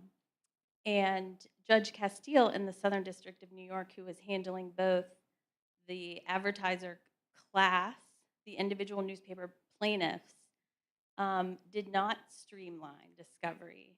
And so we were doing full discovery with 25 individual small newspaper plaintiffs against Google. And you don't have the power in that. The lack of efficiency resulted in being overwhelmed. And after 3 or 4 rounds of meet and confer, we ultimately voluntarily dismissed prior to a ruling on a lot of motions dismissed. So we thankfully are without prejudice. But I'm thinking as you're talking about this, there's an example where there wasn't the benefits of that open learning and discovery because of what we viewed as the lack of efficiency. We had proposed a tiered discovery, a bellwether system, but the judge rejected it and said no, individual complete discovery for all. And the small newspapers just simply couldn't. I mean, there were other reasons for the dismissal, particularly the damages. But in that case, I feel like there probably would have been more open information and a better result for our clients if it had been more efficient. So I just wanted to. Yeah, no, thank you for that. It's really interesting. And I will say my point is not that efficiency isn't one of the values that we should consider as being important. When it was originally enacted, the multi-district litigation statute was designed purely for coordinating pretrial purposes, right? And I think the breakdown for me comes in this norm that the MDL judges think that their job is to resolve the cases as opposed to conducting efficient discovery. I think there's a lot of upside in coordinating efficient discovery and in not duplicating those efforts that can benefit plaintiffs as well. I think the trouble comes when they do that to the exclusion of maybe a trial process. So it's not that you have to have a trial at the end of it, but if your goal is settlement as opposed to trial, you conduct the litigation very differently than if you think, okay, ultimately we can say that we're going to try this case in court. So, I mean, for me, the plaintiff's most valuable card to play is to say, no, I'm going to reject your settlement offer and I'll see you in court. And MDL often takes away the ability for that, to play that I'll see you in court card because ultimately the case it typically doesn't get tried in the MDL. The MDL judge doesn't have jurisdiction to try it. There are certainly workarounds for that, but as a general matter, they're focused on settlement. Right. Oh, go ahead. Thank you very much. I'm going to have a hard time formulating this super well, but bear with me. And this is kind of directed both to you and to Professor Aaron, because I I'm think gonna make him answer. Because so your papers are both really interesting, and both of them are talking a lot about sort of the contrast between law as a vehicle for sort of seeking private redress and law as serving public values in different kinds of ways, right? And there was a point on your slides where you said something like, the people who are the plaintiffs in these lawsuits, their job is not the public interest, or they don't serve the public interest, something like that. And I used to teach torts a lot, and will be again, and I'm a Goldberg-Zapersky As guy. am I, yes. Oh, As you can okay. tell, All yeah. right. Well, there we go. And so I saw that slide, and I thought, well, if John Goldberg were here, he would say, well, torts is a law of private redress. Like, of course they're not seeking the public interest. And so I think my question is something like, we're talking about kind of tort litigation versus bankruptcy as two different venues in which these kinds of issues are being addressed. And my question would be, does the amenability of getting public values properly injected into the calculation here, which I think you're both in favor of, does it make a difference which area of the law we're using to address these things in terms of how much space there is for public values to get injected into a solution? I think that's a question. I hope so. Yeah. Daniel, do you want to take this, or do you want me to? I'll just say one thing, which is that, just to remind, in the opioid litigation, every city and state in the country has become involved. And so I think when you look at the scope of some of these mass torts, it pushes against this more private model. That's all I want to say. So over to you, Beth. Yeah, so, at the very beginning, I sort of talked about car wrecks as being a discrete, all about compensation. But there are even contrary examples than that, right? So, do y'all remember the GM ignition switch litigation that happened? So you could be driving your vehicle down the road, and all of a sudden your car would just cut off as you were going down the highway. Well, some of those early cases happened in Georgia. And Brooke Melton was driving down the highway, her car cut off. She then veered off into Pickett's Mill Creek and died. She was not the first person who had died in a crash like that. There were multiple cases in Wisconsin. Nobody was able to bring those cases in Wisconsin because of the cap on compensatory damages. So we can talk all about tort reform. But what seems like a one-off car accident actually affected thousands and thousands of individuals. And so Brooke's family was well enough off that they could reject the settlement and the confidentiality provisions that GM tried to place on them. And what happened in the wake of that was a nationwide car recall. When Lance Cooper, who was the attorney for the Melton family, realized the narrowness of the car recall, he then went public and talked to the National Transportation Safety Administration and said, actually, it's much bigger than that. And all of a sudden, you have these congressional hearings, you have millions of cars that are recalled. And so I don't want to suggest that all litigation has that public value, because the fender bender does not. But I do think there is that element of public health and safety that happens in so many of the mass torts that I write about. And again, it's how do we weigh and value these competing goals? Because certainly, I don't want to have to take my fender bender to trial, right? I'd much rather just get a quick settlement that's fair to me. But if there's something bigger involved, if it seems like maybe I didn't get in a car accident because it was a fender bender, but there was something bigger going on, then at what point do we need to think about public health and safety? And I don't have a great answer for when that balance is shifted, but I just give you that as a potential point of thought. All right. Yes.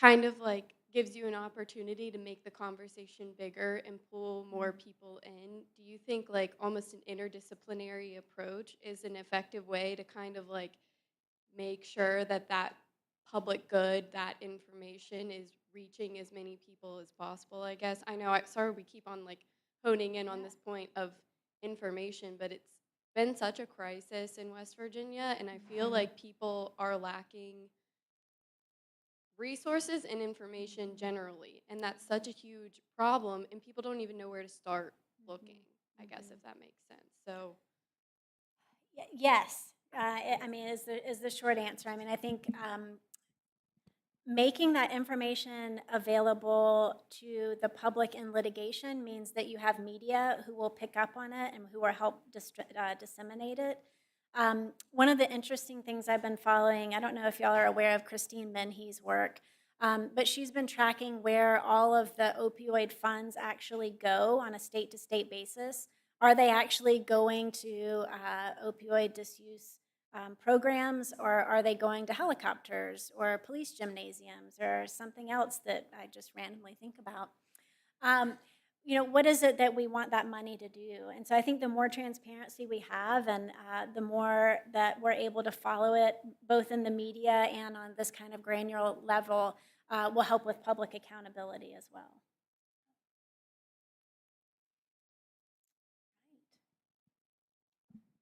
So this is more of picking your brain. If there's one thing that you could have us walk out of here understanding more about and that you could make a change, what would be that change that you are pushing for the most succinctly? I think one of the things that I try to leave my law students with is this idea.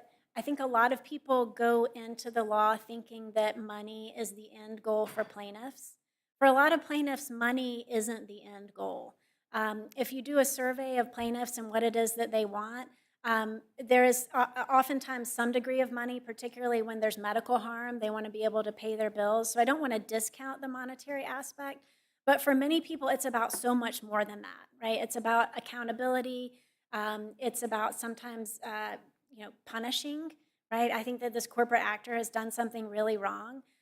We've heard all this information about how we treat end users of opioids and how we treat even the sellers of drugs, and yet we have the biggest sellers of drugs, the Sackler family, that are simply able to pay money instead of facing any kind of jail time, at least that we know of. Now, of course, the bankruptcy doesn't resolve criminal liability. I don't know whether that's still on the table or not. I haven't heard anybody talking about it. There have been a few big CEOs like John Kapoor who have gone to jail over this. But the one thing that I would encourage students to walk away with is this bigger idea to talk to your clients, figure out what their goals are in the litigation. Remind yourself that money is not the end-all be-all for certain clients, and that taking on the representation of some of those clients might mean that you actually have to take their case to trial as opposed to negotiating some sort of a quick settlement. All right. Well, thank you all so much. I appreciate it.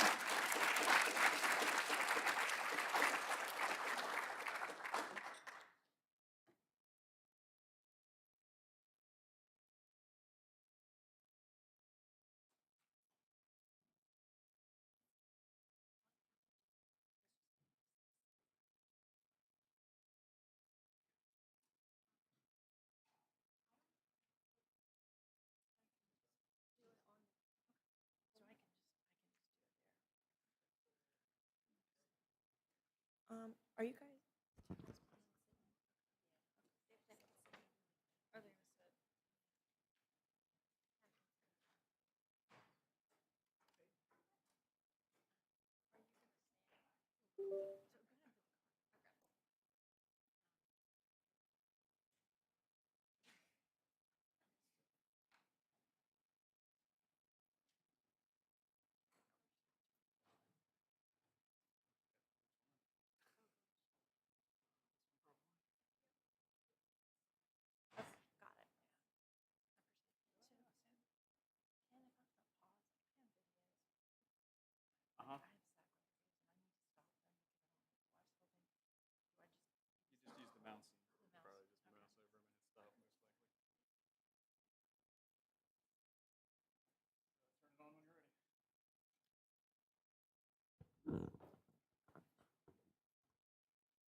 Thank you again, Professor Birch. Now we're going to introduce our next two speakers, Professors Patrick McGinley and Suzanne Weiss. Patrick McGinley is the Charles H. Hayden Professor of Law at the West Virginia University College of Law. He is a graduate of the Dickinson College and the Duke University School of Law, where he was a member of the Duke Law Journal. Prior to joining the WVU faculty in 1975, Professor McGinley served as a law clerk to a justice in the Supreme Court of Pennsylvania and as a Special Assistant Attorney General, Commonwealth of Pennsylvania Environmental Strike Force. Suzanne Weiss is a teaching professor at the West Virginia University College of Law and serves as director of the WVU College of Law Child and Family Advocacy Clinic. She is a graduate of Boston University and the WVU College of Law. Prior to joining the law faculty in 2008, Professor Weiss served as a law clerk for Justice Thomas B. Miller and Justice Thomas C. McHugh of the West Virginia Supreme Court of Appeals, and engaged in a diverse practice of law that included representing newspapers in prior restraint and Freedom of Information Act litigation. For decades, Professors McGinley and Weiss have provided pro bono representation to community organizations and coalfield citizens in environmental and conservation matters. Their pro bono representation also includes newspapers and other media in Freedom of Information Act and related open government litigation. They've represented the Charleston Gazette, the Gazette-Mail, Associated Press, the Washington Post, HBO, and local newspapers. Collaborating with investigative journalist Eric Iyer, they represented the Charleston Gazette-Mail in its intervention in West Virginia State Court pill mill litigation that forced the disclosure of court documents used in Ayer's Pulitzer Prize-winning investigative reporting.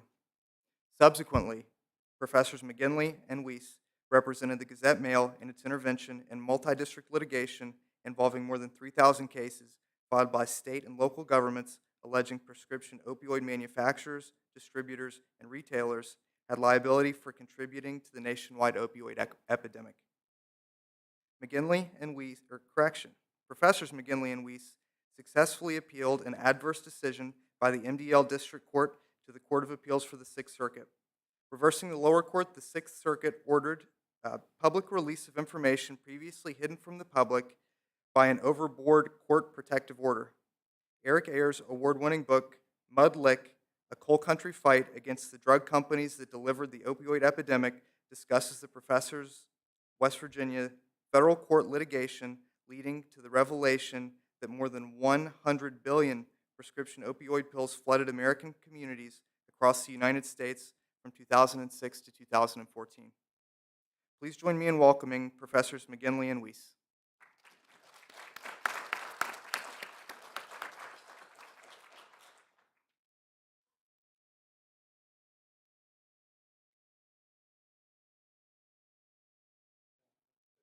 Hear me? Is that working? Okay. I'm going to begin to introduce the context of our talk in our rather lengthy law review article that we published, hopefully, in the West Virginia Law Review.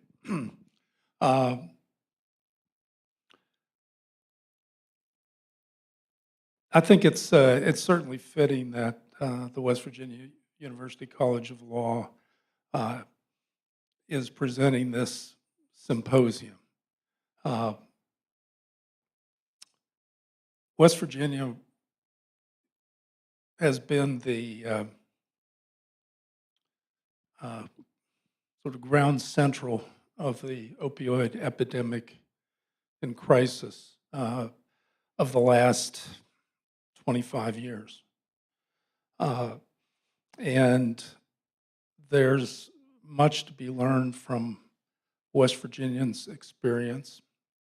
And we'll be discussing that.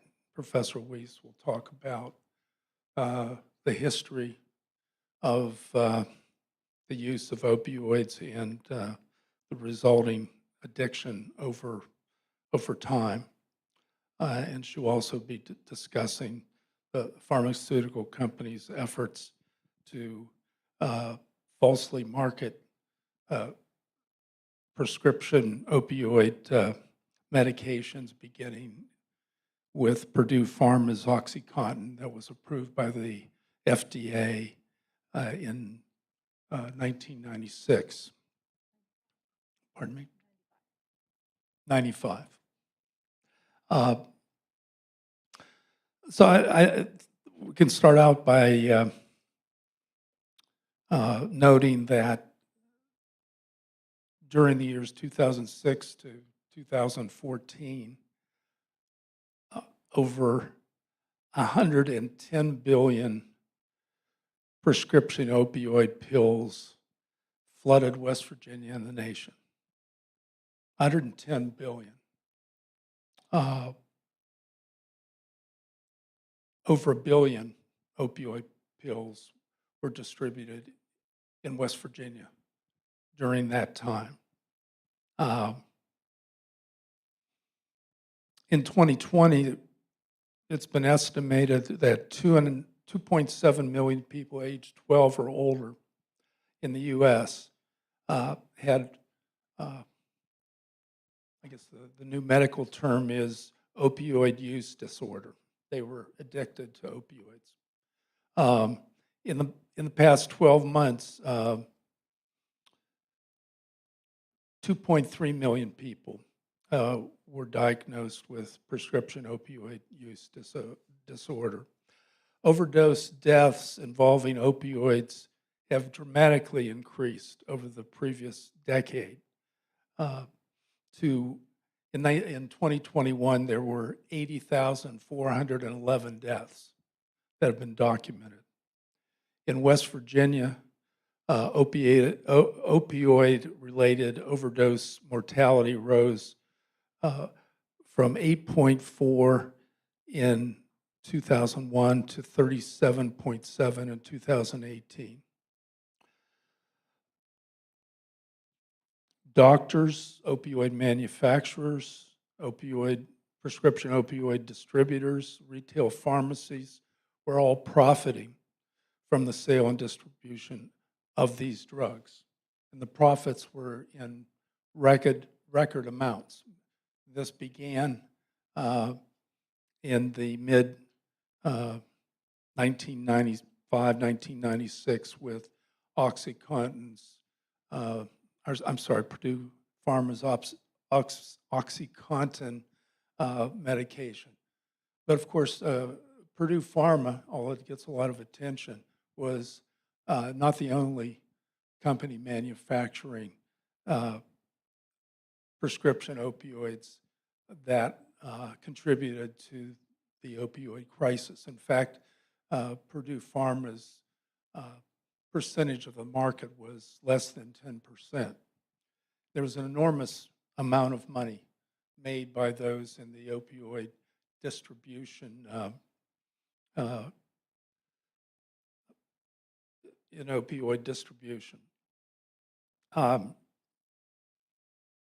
So the question occurs, with all these deaths and addictions, how could this have happened? A tiny town in Kermit, West Virginia, received 9 million opioid pills in 2 years. 9 million pills. A town of 400. No one noticed. Or did they? People were literally dying in the streets from opioid overdoses in Kermit and other coalfield towns in West Virginia, Kentucky, Virginia, and other places around the country. People came from many states to buy prescription opioids with prescriptions written by so-called pain clinics, which were no more than pill mills where there wasn't even a doctor to write prescriptions. In fact, they had machines writing prescriptions. People came in, they paid a flat amount for the prescription, and then went to the pharmacies where they could obtain the medication. And were they really pharmacies? No. They were also pill mills. I think we've got a couple of pictures there. Some of these pharmacies sold only opioids. They didn't sell Band-Aids. They didn't sell mouthwash. They only sold opioids. And there were days when cars circled the block, people waiting for to have their prescription filled. The owners of the pharmacies, quote unquote, sold hot dogs and popcorn to the people that were waiting to have their prescriptions filled.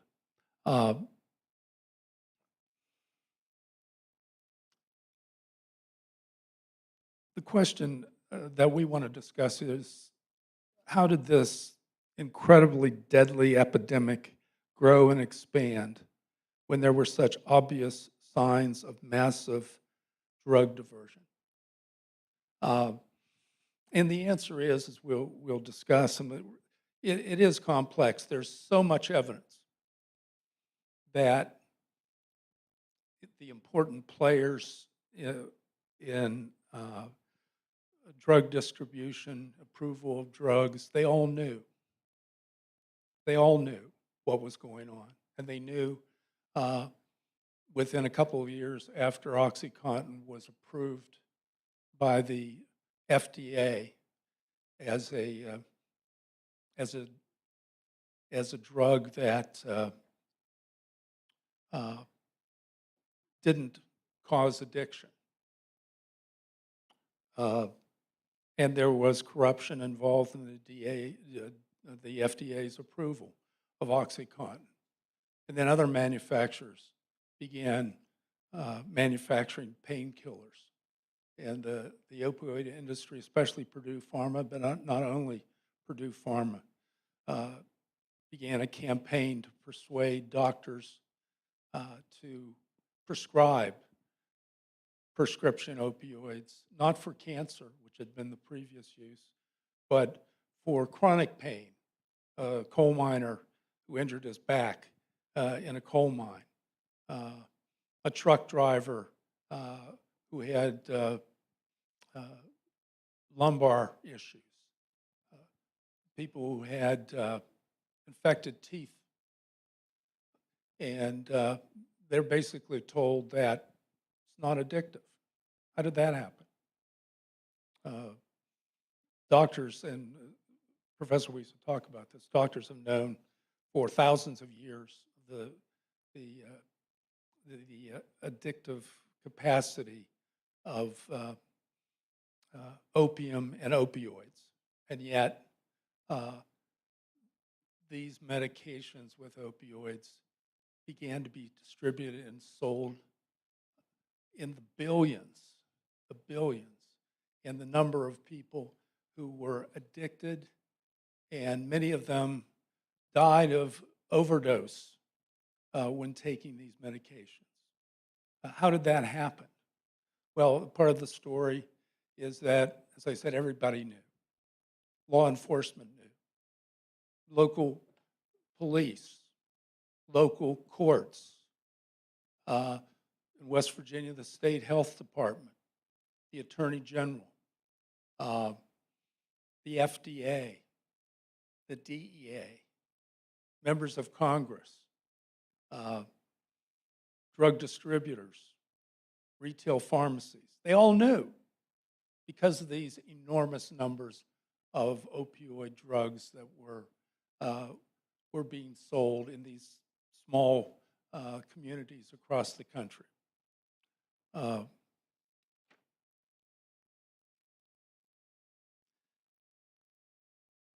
So what we're discussing today is the origins of the opioid epidemic and how the evidence of that epidemic and who was involved was intentionally, strategically hidden from the public for more than 2 decades while the addictions and deaths continued. And part of the responsibility goes to the courts, who allowed, as Professor Birch mentioned, records to be sealed, broad protective orders to conceal evidence of the complicity and the deception of opioid companies who are making billions of dollars. So, Professor Weiss, do you want to go ahead and Sure. discuss the sort of the overview of the history of opioids and also the opioid companies' complicity? Sure. Good afternoon. I think it's really important to understand that the opioid epidemic that we've been experiencing is not new. The use of opiates in this country is as old as the nation itself. During the American Revolution, the Continental Army used opium to treat sick and wounded soldiers. I think historians all agree that the Civil War was actually the first epidemic. It was the catalyst. In that particular situation, the Union Army alone issued nearly 10 million opium pills to its soldiers, plus 2.8 million ounces of opium powders. And so there's an unknown number of soldiers who became addicted or had injuries that were so severe that only opium could help them tolerate them. And then during the 19th century to early 20th century, laudanum, which is also an opium-based drug, it was used to treat pain and female disorders as well as to quiet crying babies, which is a scary thought to give your baby laudanum. Anyway, so after the Civil War, opiate addiction spread far beyond war veterans. By the late 1800s, women made up more than 60% of opium addicts. The number of opium addicts per capita in the late 1800s was 3 times that of the mid-1990s in the United States. The growth of addiction was a result of a more potent opiate drug that entered the unregulated market, including heroin. And heroin was actually produced by Bayer around the same time that it began producing aspirin, and also the stimulant cocaine, which was used from everything from cough syrups to Coca-Cola. In the 19th century, medical journals warned doctors of the dangers of opioid addiction, but doctors were slow to respond, primarily because of medical education, but also because there was no other alternative treatment. During the 1918 and 1919 Spanish flu, doctors prescribed heroin, codeine, cocaine, opium, and morphine to treat patients. Doctors also treated many wounded soldiers during World War I with morphine.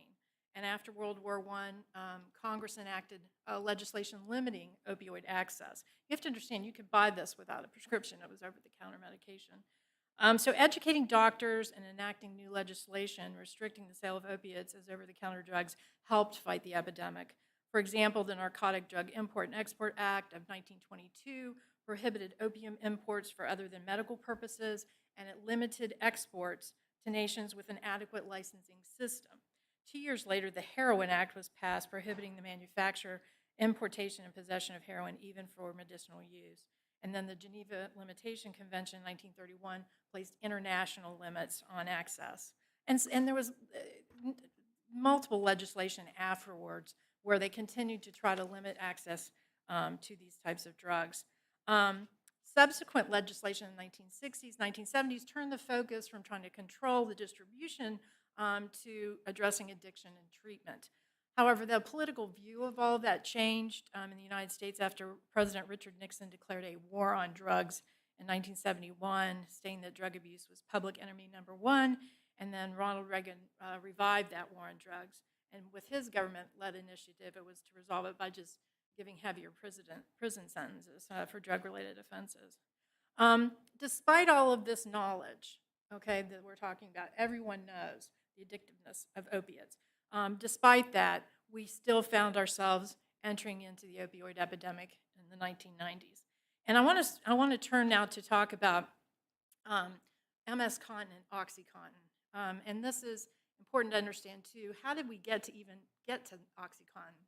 So Purdue Pharma first entered the opioid business in the 1980s when it acquired a Scottish drug producer that produced a drug named MS Contin. And so MS Contin was a form of morphine that released over time instead of all at once like other opioids on the market. And what happened was the patent on MS Contin was set to expire. And so Purdue Pharma became very concerned because that meant that new generic drugs could compete with MS Contin, which would cut into their profits. And so the concern began that, okay, well, what are we going to do? How are we going to combat the cheaper generic narcotics that can control pain up to 6 hours?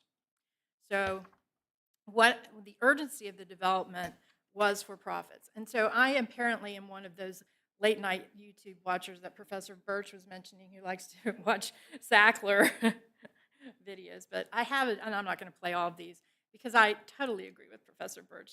Watching his depositions he's an interesting guy.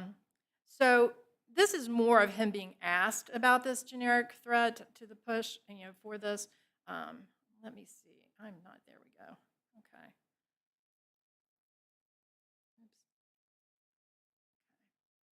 So let's look at page 2, the last paragraph. It says, our meeting ended with a question and comment period. Michael Friedman emphasized the threat that AB-rated generics pose to MS Contin. We're not sure when AB-rated generics will be launched, but we don't think it will be until 1996. Inevitably, AB-rated generics will arrive, and this is why it is of extreme timely importance that we must establish OxyContin. OxyContin can cure the vulnerability of the AB-rated generic threat, and that is why it is so crucial that we devote our fullest efforts now to a successful launch of OxyContin. Did I read that correctly? You did. And so I too was interested in his explanation of OxyContin compared to morphine. And in this particular clip, he acknowledges that OxyContin is more potent than morphine, not in a direct way by any means. With respect to oxycodone and morphine, do you know whether OxyContin is more powerful or less powerful a drug than morphine? It depends what you mean by powerful.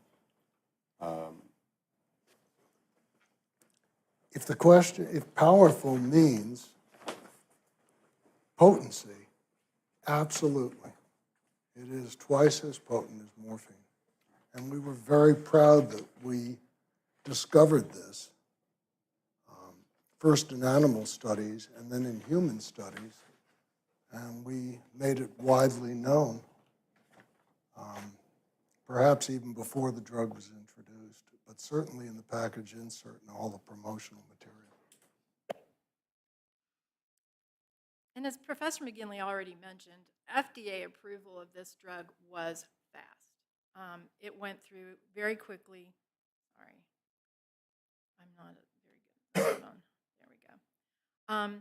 And again, another clip from this deposition that talks about where they're asking him about the speed with which this went through the process. OxyContin was brought to NDA. What's NDA?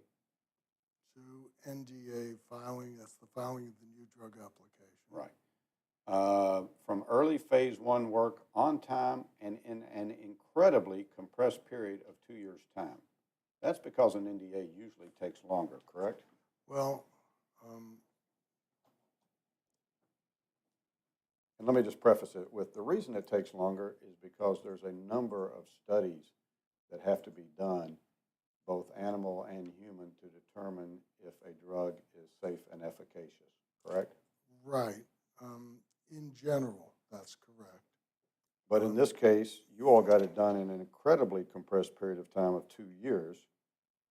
Robert Reeder set the goal in November of 93 to file by December 31st, 95, and we submitted on December 28th, 95, 3 days ahead of schedule. This didn't, quote, just happen.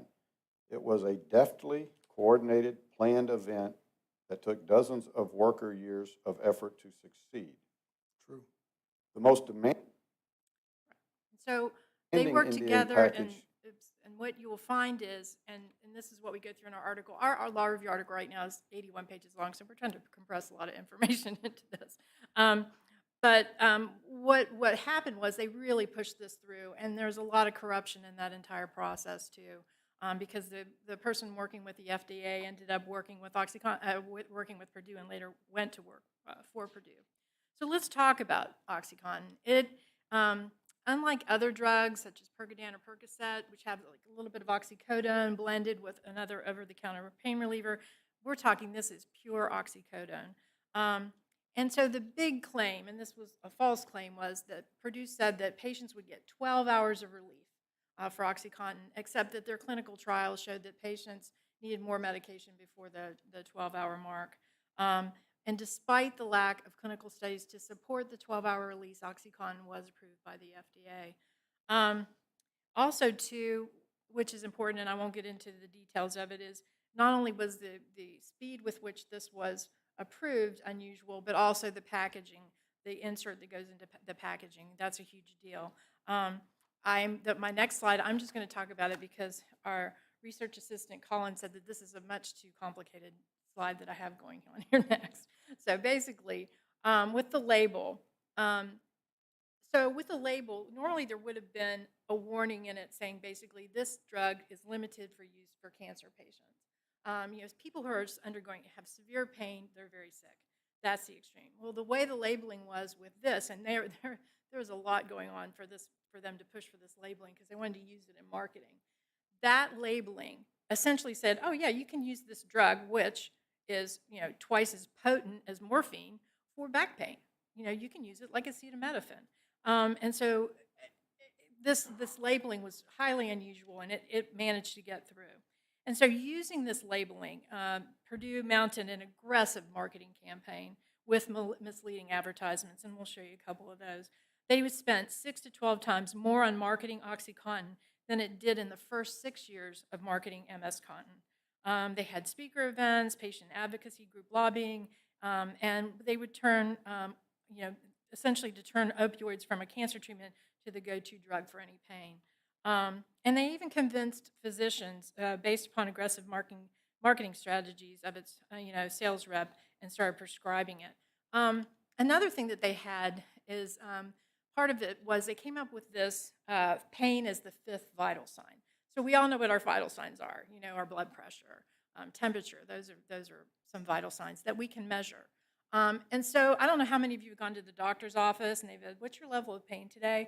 Well, that didn't used to happen, and a lot of doctors aren't doing that anymore. But basically, they would ask you that because they were really pushing this to treat pain. And so they wanted to know, what is the level of pain you have? Well, there was no way to measure it. It's totally subjective. It's not like you have a blood pressure cuff or a thermometer. There was no device to do it. So basically, doctors then could just rely on the subjective reporting of their patients about what their level of pain was. And so there were huge incentives for OxyContin sales reps to sell drugs using these deceptive marketing practices. This particular clip, I want to play the whole thing because it really explains to you. Explains to you what incentives there were. The way the sales scheme was set up, if they sold more OxyContin, they made more money, basically. Yes. The same as almost every other company in the industry. And then you all gave your reps an additional incentive because you decentivized them to sell MS-Contin, but you increased the incentive for selling OxyContin. Is that true? Yes. And then you had one of the highest paid sales forces in the country. Is that accurate? I've heard that said for 1 or 2 years. It certainly wasn't the case or hasn't been the case during the history of OxyContin. Do you know if reps that promoted and sold OxyContin sometimes ended up making over $250,000 a year? I've heard that was the case. I'm sure it was unusual. And then your top sellers were rewarded with trips to Bermuda, or London in what was called the Toppers program. Is that correct? Yes. And during the first 5 years of OxyContin's release, Purdue more than doubled the size of its sales force, correct? And that's correct.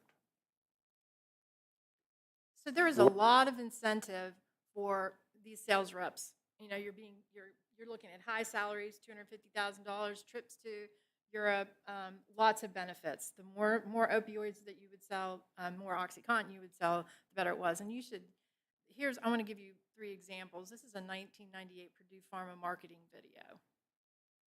Once you've found the right doctor and have told him or her about your pain, don't be afraid to take what they give you. Often, it will be an opioid medication. Some patients may be afraid of taking opioids because they're perceived as too strong or addictive. But that is far from actual fact. Less than 1% of patients taking opioids actually become addicted. And any drowsiness that might occur when you start to take the medication will soon wear off in most patients. The next one. So Rush Limbaugh, I don't know if you remember Rush, but apparently he could not get through the day without OxyContin. No prescription, no doctor's visit necessary. So you had people like this, high visibility people out there marketing it. This particular ad basically makes OxyContin seem so much better than acetaminophen. Full 12 hours, you don't have the risk of acetaminophen toxicity, one to start and stay with, easy to dose, easy to titrate, take the next step in pain relief. So this is the kind of marketing that was flooding the United States once OxyContin was out there. And there's, I'm going to play this one for just 1 second. So the question was asked if Sackler thought that their marketing was too aggressive. Do you believe Purdue's marketing was overly aggressive? No. No, he did not. And I won't go. The other thing, too, I won't go on with any more videos because I do have a lot of them. But basically, doctors were told patients were not going to, they weren't going to have withdrawal symptoms if they were taken off. And I'm surprised a lot of physicians believe this because most physicians, I know my father as a doctor at the time said there's no way this is not addictive. Opioids are addictive. And so somehow they managed to convince doctors to prescribe this to their patients for common things such as backaches. So, Professor McGinley is now going to talk about how Purdue pleaded guilty in federal court for these deceptive marketing strategies, and also then they began defending multiple tort cases in West Virginia. And Professor Birch talked about those, and we will kind of mention those again. The gravamen of the plaintiff's complaints in those cases were the deceptive marketing, and also to the drug distributors just flooding West Virginia with these pills. And in all of these cases, and I always tell my students, the rules of civil procedure are very important. But in all of these cases, defendants were using Rule 26C of the rules of civil procedure to keep the public from learning the truth.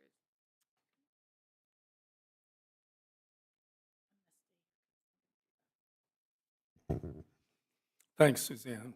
Now I get to talk about things I really like, and that's litigation. The litigation that Professor Weiss and I were engaged in was all pro bono. We represented the Charleston Gazette before it became the Charleston Daily Mail, and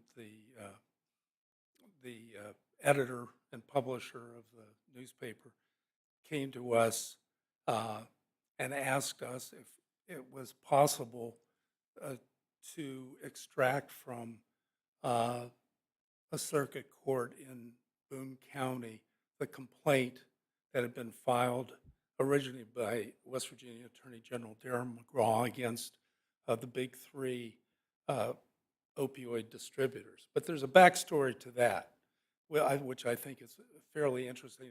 It's important. In 2001, Attorney General McGraw had filed a suit in McDowell County against Purdue Pharma. That litigation went forward and was settled, I think, for $5 million. But there was a broad protective order issued under Rule 26. And when the settlement occurred, the court sealed all of the court records. In 2001 as well, there was a class action suit filed by plaintiffs who alleged they were affected by taking prescription opioids that they'd been told were not addictive and were not harmful. That suit in Putnam County was also subject to a broad protective order agreed to by the plaintiffs and the Purdue Pharma. And then when it settled for an undisclosed amount, the court sealed all of the court records and the protective order remained in effect. Subsequently, there were other cases filed against opioid distributors, not only or manufacturers, not only Purdue Pharma, and with the same result if they weren't dismissed outright. In 2012, Attorney General McGraw filed his case against the distributors, alleging the same sorts of activities, deceptive advertising, failure to comply with federal and state standards relating to controlled substances. That case lingered for 4 years. The Attorney General McGraw lost the election in 2012, and Patrick Morrissey was elected. Patrick Morrissey had been a lobbyist for Big Pharma in Washington, D.C., and his wife continued to be a lobbyist for Cardinal Health, one of the big three pharmaceutical and opioid distributors. And in 2016 was when the Gazette came to Professor Weiss and me and said, all the records in this case, even the complaint filed by the state on behalf of West Virginia citizens is under seal. And that was bizarre because under federal and state constitutional principles, court records are presumed to be open, especially a complaint that's filed on the behalf of the people of the state, alleging serious injury to the state's interest, and yet the public could not access that. So we did suggest that we file to intervene for the narrow purpose of asking the court to unseal the complaint filed by the state. The defense of the drug distributors was that this public disclosure would adversely impact their business competitive interests, and that they would be subject to a loss of financial profits if that was disclosed. Do we have that slide of what Judge Thompson said? Interesting, Judge Will Thompson is a graduate of this law school. He actually started, I think, the first drug court in Boone County. And now he's the U.S. Attorney for the Southern District of West Virginia. And this was Judge Thompson's response to our request to open or unseal the complaint that was filed in that case. It's pretty clear that public court filings should be open to the public. Now, occasionally, there can be a reason to seal those records, but generally there's a presumption against that. And so actually at the last minute, I think we'd made our case, but the distributor defendants filed a motion with the judge and said, well, we'll settle this case if the Gazette will agree to delete 18 words. Of course, we said 18 words. Only 18 words. What's that about? What were the words? They were numbers. The numbers of pills that had been distributed in West Virginia. Where did those numbers come from? Well, the Attorney General had obtained the data from the DEA's ARCOS database that keeps track of every pill sold and distributed, every narcotic pill sold and distributed in the United States. And the Attorney General had obtained that information, put it in the complaint, but the complaint had been sealed, and now when they were on the verge of having it unsealed, they wanted to delete the numbers. And it's no surprise, because when the complaint was disclosed, unsealed, the reporter, Eric Eyre, who we worked with, who wrote this great book, Death and Mudlick, he looked at the complaint and called us. He said, "You won't believe this. 200 million opioid pills were sold in West Virginia between 2007 and 2012, I think it was. 200 million? You got to be kidding me." Pardon? No.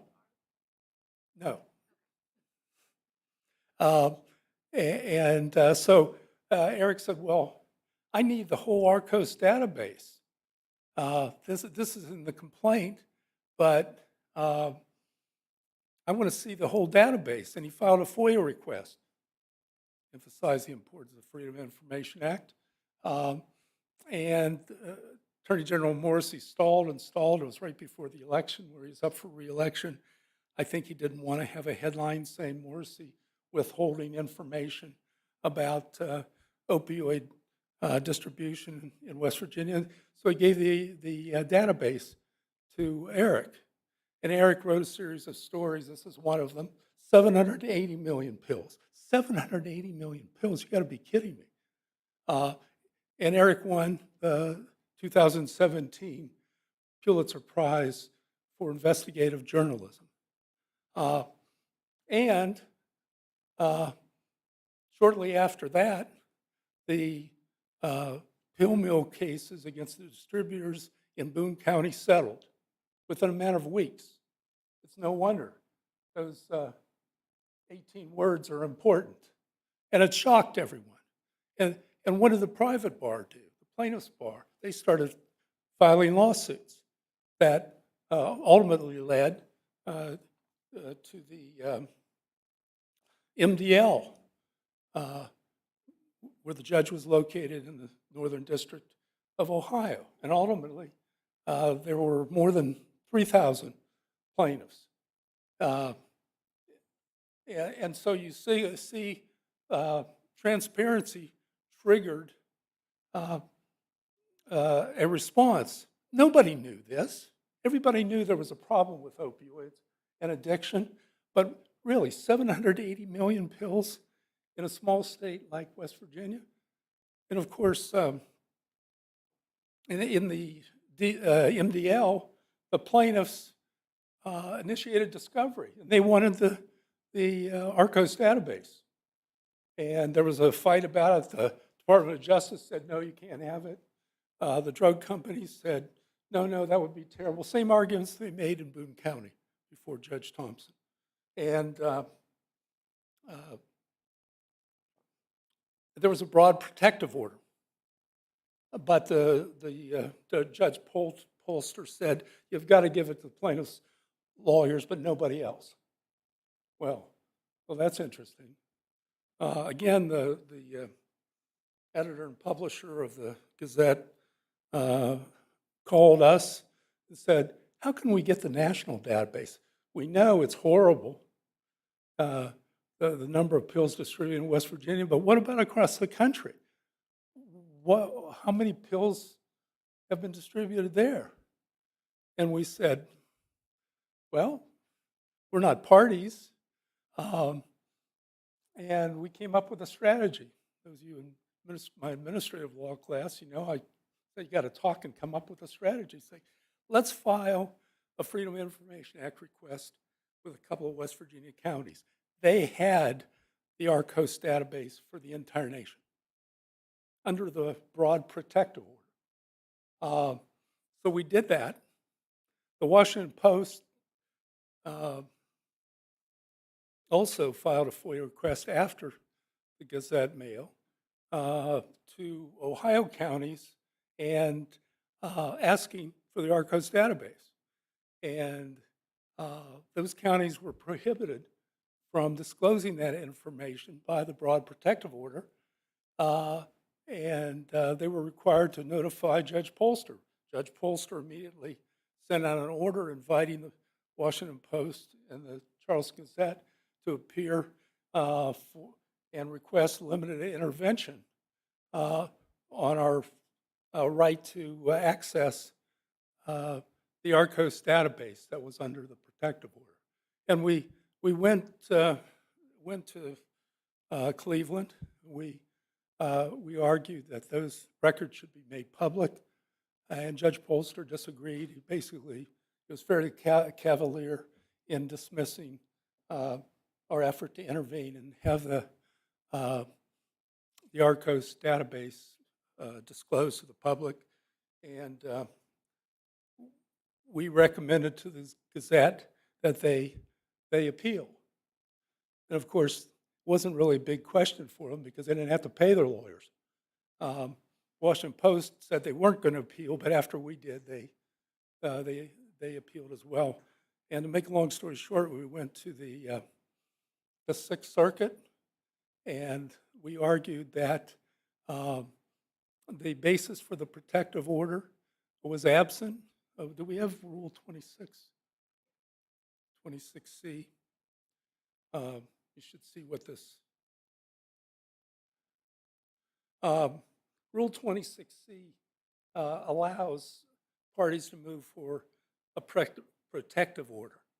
And courts are given the discretion to enter a protective order for good cause shown. Judge Polster did not identify any good cause. In fact, the non-compliance with this rule in numerous opioid cases resulted in the concealment of information about the opioid epidemic. When discovery revealed what Purdue Pharma, and it's not only Purdue Pharma, people always talk about Purdue Pharma, the Sacklers.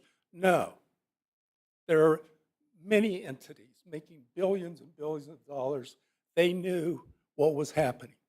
They knew that millions of people were being addicted because of prescription opioids. They knew that hundreds of thousands of people were dying. And their counsel sought to conceal that information using Rule 26. Now, protective orders make some sense. Sealing court records do not.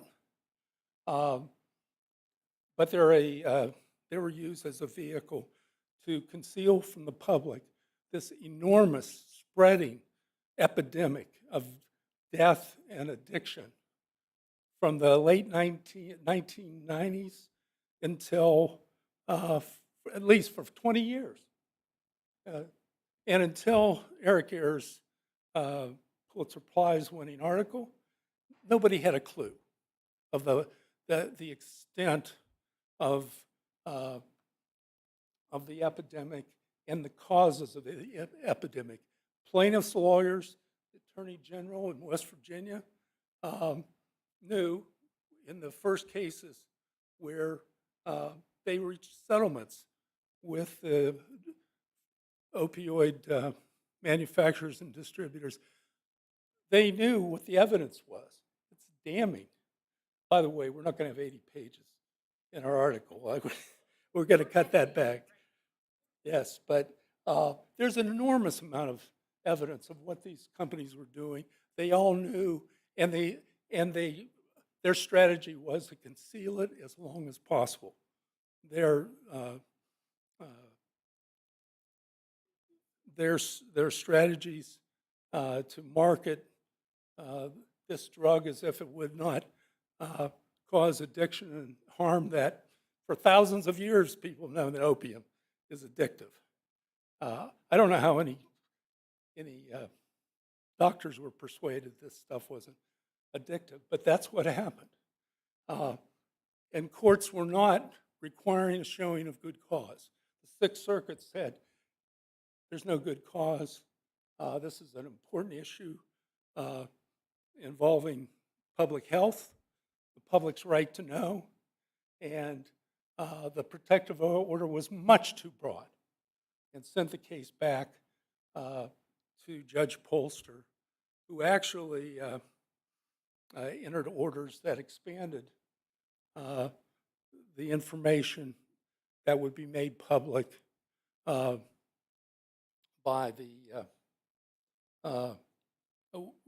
when the protective order was modified. And what did we find out from that ARCOS database? In West Virginia, it wasn't 780 million pills. It was 1 billion.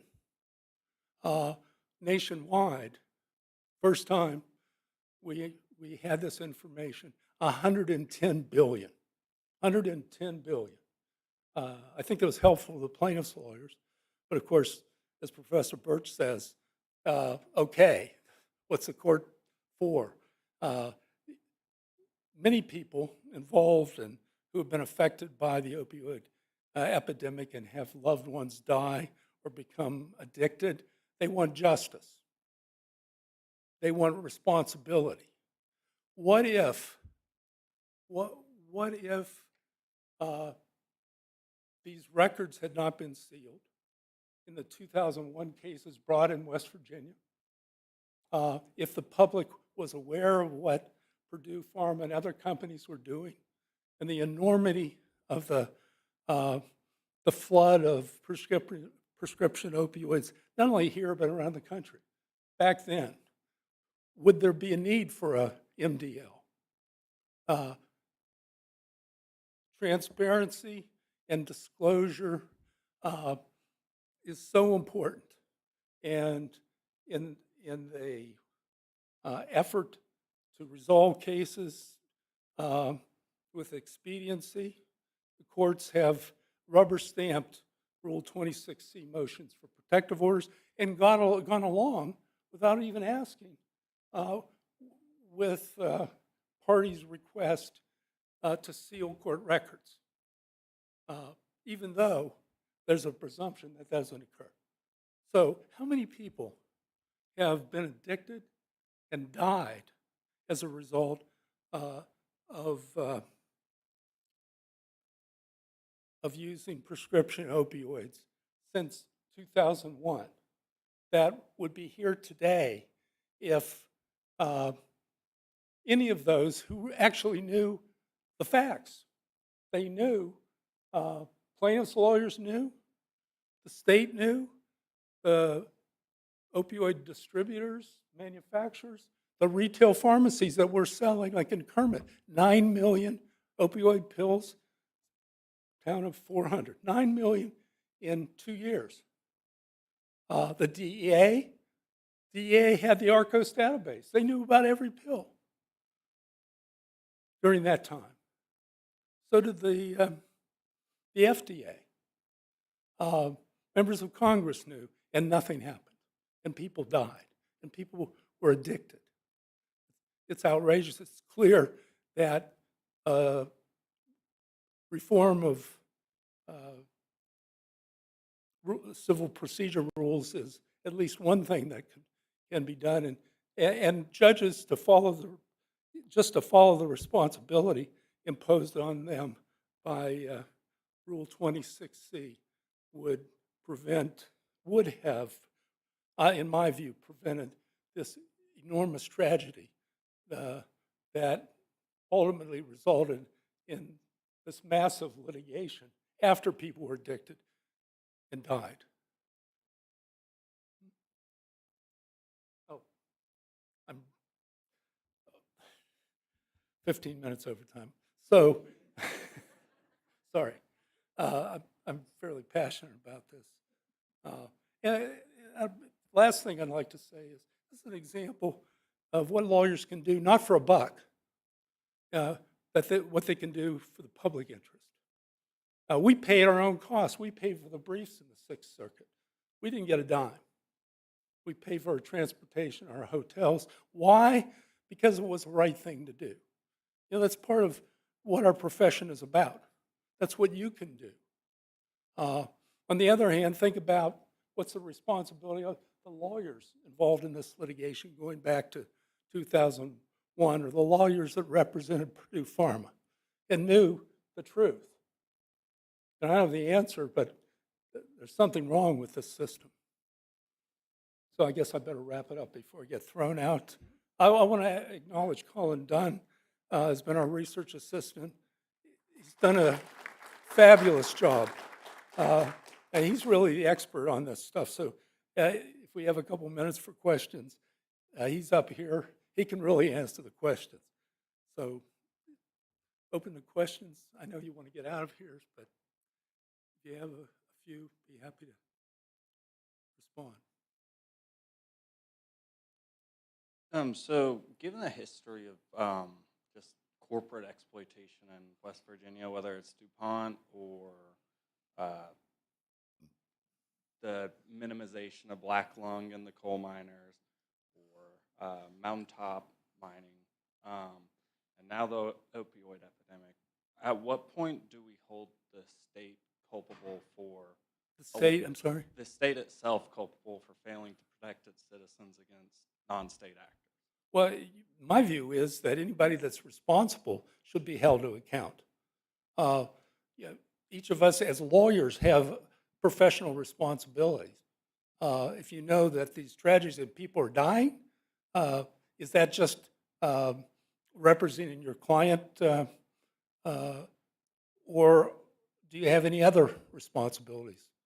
So, and I think that's an important point to make is that protective orders and sealing records doesn't just occur in the context of opioid distribution.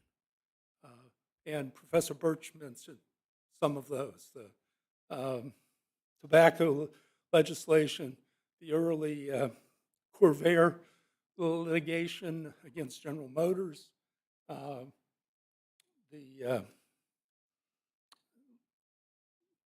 are just a huge number of cases where court records have been sealed and protective orders have prevented the public from knowing how corporate entities are causing harm to state and personal interest. So that's a real abuse, I would suggest. In cases where there's a public interest involved, as the Sixth Circuit said, the courts have an obligation to look at the public interest and balance that with the interest in concealing information from the public in determining what is good cause. And they're not doing that. And there's good reason for protective orders, but there certainly are times when the court has an obligation not to conceal information from the public. And with regard to the opioids, or tobacco, for example, we're talking about thousands of lives. And so there's a real need for a change in judicial attitudes, maybe in the rules as well.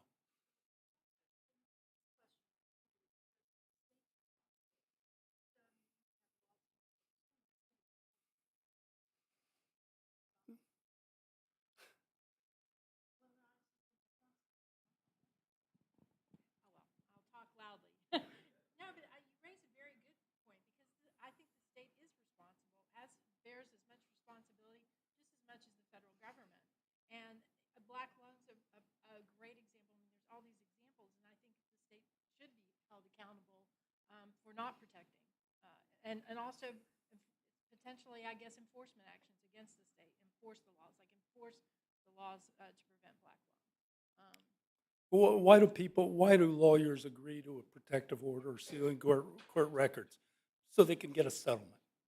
But what about the public interest in concealing information that is incredibly important to the public? It's not just lawyers that can file lawsuits for money damages. The public can make a change. And don't you think citizens in West Virginia and across the country would be outraged to know the extent of exploitation of our people? But they didn't have that opportunity. Other questions? Yes. First, thank you for the very insightful presentation. I was wondering, through your research, have you uncovered, and as Davis mentioned, West Virginia has a long history of being exploited and oppressed. Through your research, have you uncovered or been able to decipher any set of factors that makes the state itself so prone to this sort of exploitation? Whether it's through coal mining, whether it's through this opioid litigation. What makes West Virginia the hotbed of so many of these issues of corporate dominance over us? Well, one reason is that corporations have money to spread around to those campaigning for political office, and they do that. I mean, that's a problem across the country, the secret PACs and so forth. And their advertising is used to deceive voters. They've got the money. In West Virginia, we have a lot of working people. They don't have time to figure out what's true and what's not. When their employer or others are saying, if the government enforces these regulations, then we're going to go into a depression and all of you will lose our jobs. I mean, I think low income, inability to be educated about the reality of what's going on. And it's not just in West Virginia. There are many places across the country that are in that situation. The fact that you mentioned black lung, stunning. Hundreds of thousands of miners afflicted with black lung. It never has to happen. There are techniques in underground and surface mines to prevent that, but it costs a little more money. And why does it continue? Well, coal companies have good lawyers, and miners don't, or they don't have access, I should say. And it's really unbelievable that we're still having coal miners afflicted with black lung. When Suzanne and I were on the governor's independent investigation panel of the Upper Big Branch disaster that killed 29 miners, autopsies of those miners, I think it was, 18. Others' bodies were so ravaged they couldn't do autopsies. But more than 70% of those miners had advanced black lung, some as young as 24 years old. When the government and the industry was saying the incidence of black lung in underground mines then was 5%. It just, it's beyond belief. But that's your job, you law students. You can do something about that. And there's a saying about public interest law.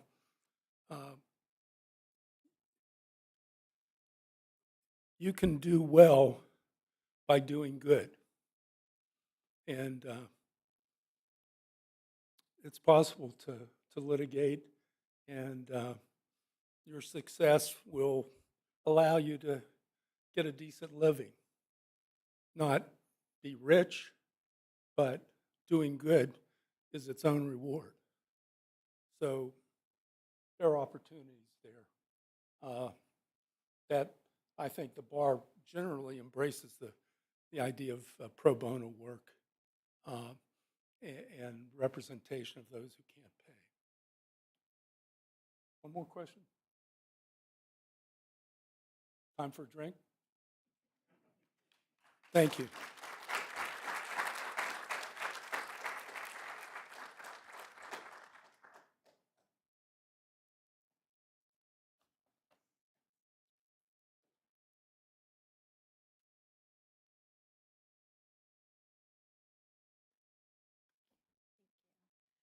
I'm just going to make some brief closing remarks. First of all, thank you to every student, professor, community member who attended today and participated in discussion about a topic that is so important to the state of West Virginia. I also want to give a shout out and thank you to Jimmy Mazzone and Emily Ogden for their hard work and effort. There are article selection and symposium editors of the Law Review, and they've been working diligently and hard over the last year to put this event together. And also the assistance of the College of Law faculty, specifically Sam Stefanov, Sherry Stedman, and Dean Reinhardt in their efforts to help us with this event as well. And lastly, I want to thank our speakers, those who traveled near and far to be here. Each of them have made an impact on the opioid crisis, whether that be shedding light on the topic or implementing actual change within the system. So thank you. So feel free to stick around and discuss further, but we will have a reception at Escobar's at 5:30 later this evening, and you are all welcome to attend. So thank you.